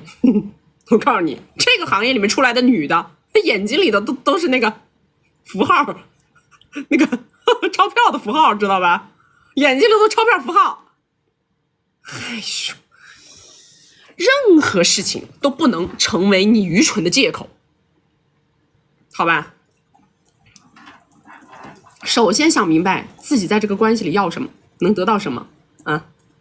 浪费时间、浪费光阴，那不是每个人都有资格这么干的。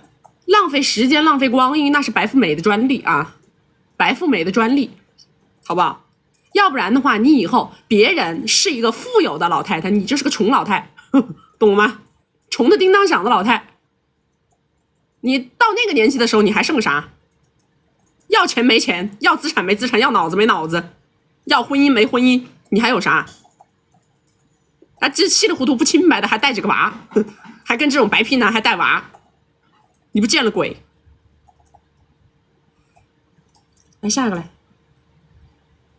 大家没有关注的宝宝左上点关注啊，没有加粉丝牌加个粉丝牌。然后要看金贵的关系，进金贵的社群，找我们 EV 或者是预约连麦，或者是提高哼哈10点半功能的，左上角头像点开到我们首页粉丝群，找不到粉丝群的后台私我啊。总有人说我态度不好，我跟你们讲，我态度好不起来了，我现在真的是。你听到这种人，你态度好有用吗？你说，宝宝，你不要这样，宝宝，宝贝，离开他，宝贝，我的妈呀，你跟他说的明白不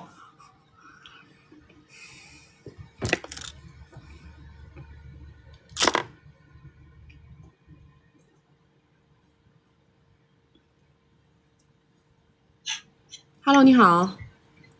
Hello， 曲曲啊，好高兴。然后那个我是第2次连麦，然后那个之前的话是那个跟曲曲连过1次麦，然后的话主要就是问了一下这个男领导的这个橄榄枝怎么处理，然后后来的话也是听了曲曲的这个建议，然后我后来就专注于业务，然后的话就是在那个当月的话，然后就把这个业务提上来，大概是拿到了10个 W 的一个业务支持。然后呢，今天呢，我是我有点紧张。今天呢，就是再次，然后来有一个问题啊，需要咨询，就是本来这个业务搞得好好的，然后现在突然的话，就是有这个整个政策的这样风波的一个导向。因为我是做那个白衣天使的这样的一个业务，然后导致现在的话就是这个政策的风波，然后业绩是直线下滑。就是未来的话，预期的这个收入肯定是要受损的呀。我现在的话是30岁嘛，大概是年入70个 W， 然后做的是这个销售的一个分公司这样的。就是现在这个政策的话，就是整个一个什么形式的话是不太明朗的，就是我们也不能预期，但是预期的话，就是现在收入肯定是受损的，然后也有裁员的这样的一个风险，因为整个这个运营的话就是周转不过来了。然后的话，我就是今天的话想咨询下去，就目前这个形势的话，因为的话就是我也通过一些猎头去问，就是后续如果说是转到这个就是这个行业，然后其他的公司的话，因为它是整个一个大环境的一个影响，所以的话整个这个行业的情况都是不太乐观的。就是我今天想咨询的就是我应该怎么应对这种形势，或者是要不要就是转到其他的这个行业。就我自己目前这个行业的话，我是大概干了可能马上要10年了，就是这个转型的话是有一些困难啊。就是我今天主要就是咨询这个事情。你多大？我30。那还年轻的很嘛？你手上多少存款？我手上的话，因为今年的话就是对那个收入当时比较乐观，我今年是从50提到了70，所以我前2个月特别脑子不开窍去提了一辆100万的车，导致我现在手上只有100个 W。100个 W 也够了呀。今年。哎呀，100个 W 够了。你平常一个月支出在多少？我支出的话，因为我是做业务口的嘛，所以自己的这个服装啊，包括在脸上投资还是挺大的。一个月的话，基本要投到3个吧，3个差不多。我对你的建议是这样的，首先啊，把没有必要的开支砍掉，开源节流，把没有必要的开支砍掉。你不要再在一些无谓的角度上投入那些米，知道吧？然后呢，其实呢，我觉得就像我上一场说过了的，在上升趋势里边好好干，下降的时候直接躺平。因为什么呢？你们有的时候啊，容易在就是一种焦虑状态里边的慌不择路。其实慌不择路是不好的。你已经知道整个行业大环境，现在也就是说明什么？说明你们现在处在一个衰退行业里边，对不对？对。处在衰退行业，那么我是一定建议换行业的，我是一定建议换赛道的。但是换行业换赛道，我们需要什么呢？我们需要观察，找机会，找切入点。这个时间啊，最好呢就是你比如说你可以去读书，甚至于去旅游休息都可以，去看，对吧？哪里有展会，哪里有干嘛，随便搞，就是找一些完全跟你原有行业不相干的东西，完全跟你原有行业不相干。但是呢，给自己留，比如说1年的时间，这1年的时间我就是啥也不干，我就是去玩、去看、去学习、去观摩、交流，然后把没有必要的开支全部砍掉。把你原来用在什么美容啊，这什么鬼呀，什么服装啊，这上面的开支全部砍掉，全部开销到投资自己的眼界、认知的东西上面来。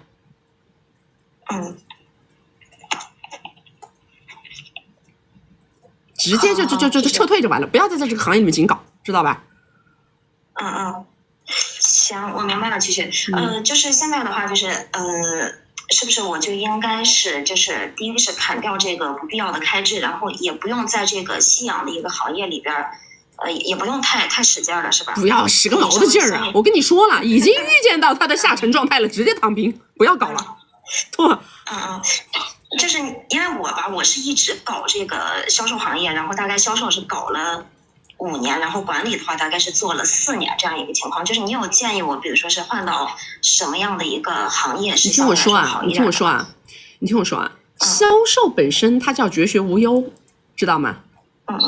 销售啊是可以无限存续的一个行业，所以你不是你现在什么某医某药行业的，你是销售行业的。你把自己的定位首先给它定明白，销售什么都可以，不重要，什么产品不重要。我一个好的销售也不一定对这个产品要了解的多么透彻。我告诉你，一个好的销售重要的是了解客户逻辑，不是了解产品逻辑，知道吗？所以说你一定要出去转，要出去看，你不要急于去我现在进什么行业？我现在别，休息一会儿。好，谢谢。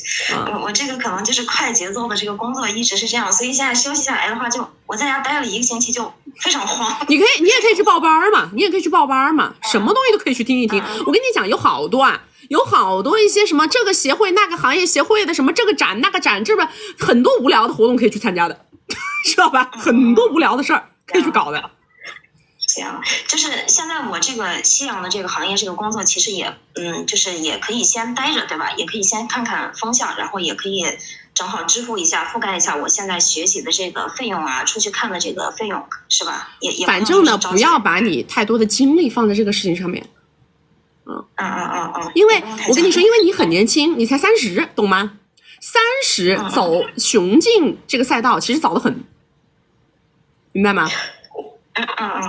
但是我是从大学毕业以后，我是那个就是就是临床这样的一个本科毕业的，然后我就是一直走这个雄竞上来的，我是雌竞是一点都不用让你走，没人让你走雌竞，没有人让你走雌竞，我只想告诉你，就哪怕是从30岁开始从0起步走雄竞，都还早得很。因为雄竞是没有年龄限制的，懂吗？行，我明白，谢谢。那其实那个我还有一个问题，我再问你一下，就我现在是有一个男朋友，他是做那个 IT 行业的，他的年收入的话大概是我的1半，就是30这样的，但是胜在这个工作稳定，性格也好。之前的话大概是在一起2年，给我付出了90不到100这样的，就是现在的话，我有没有必要跟他就是正好结个婚啊这样的？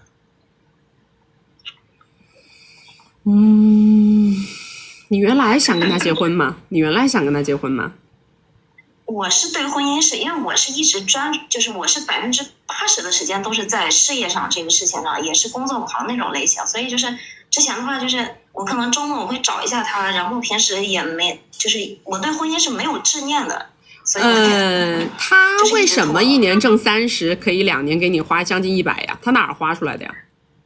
他家里比我家境要好一点，我是属于那种原生家庭特别差，就是那种18线。他原生家庭是什么呢？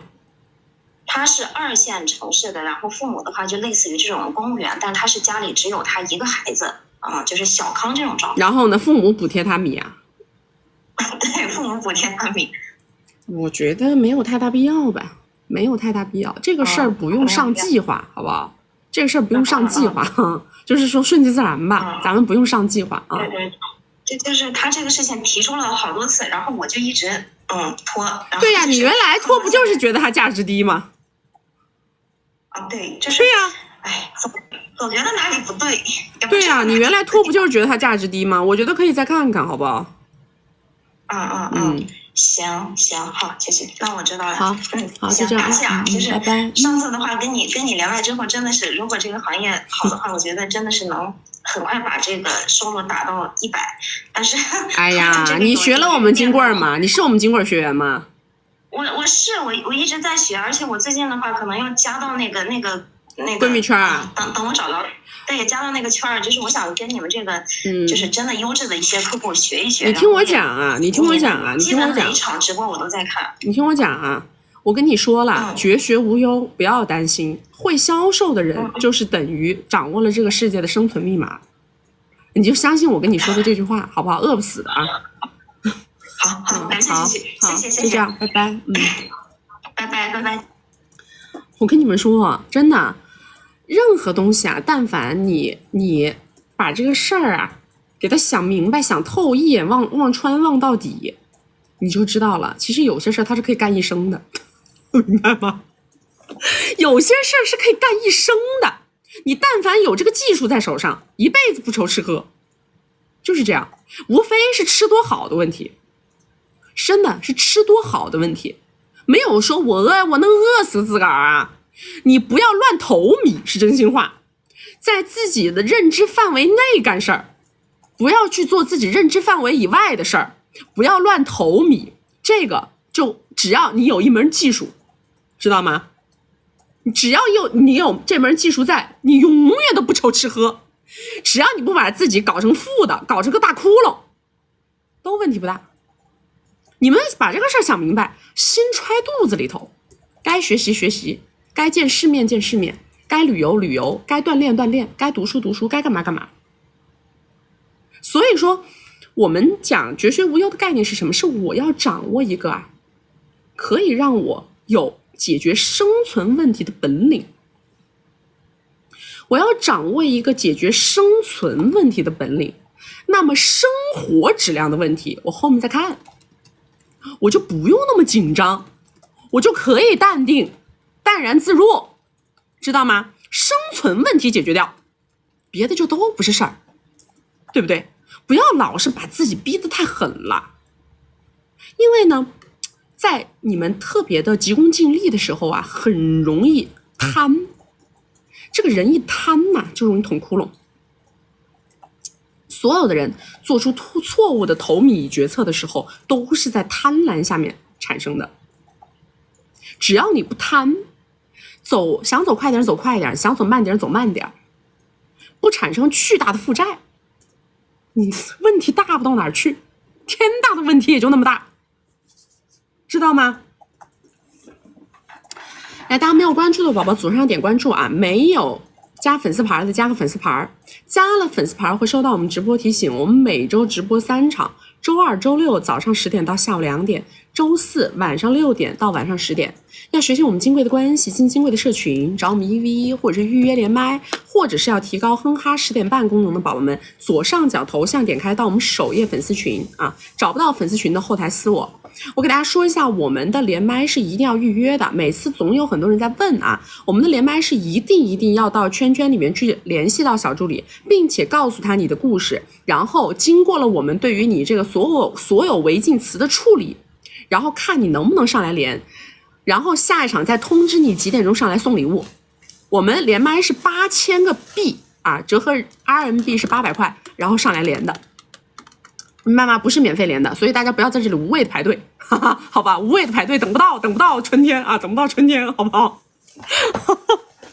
好，来，今天就到这儿了我们现在马上下播了，然后来给大家回消息拜拜，我们周四晚上6点见周四晚上6点见，拜拜。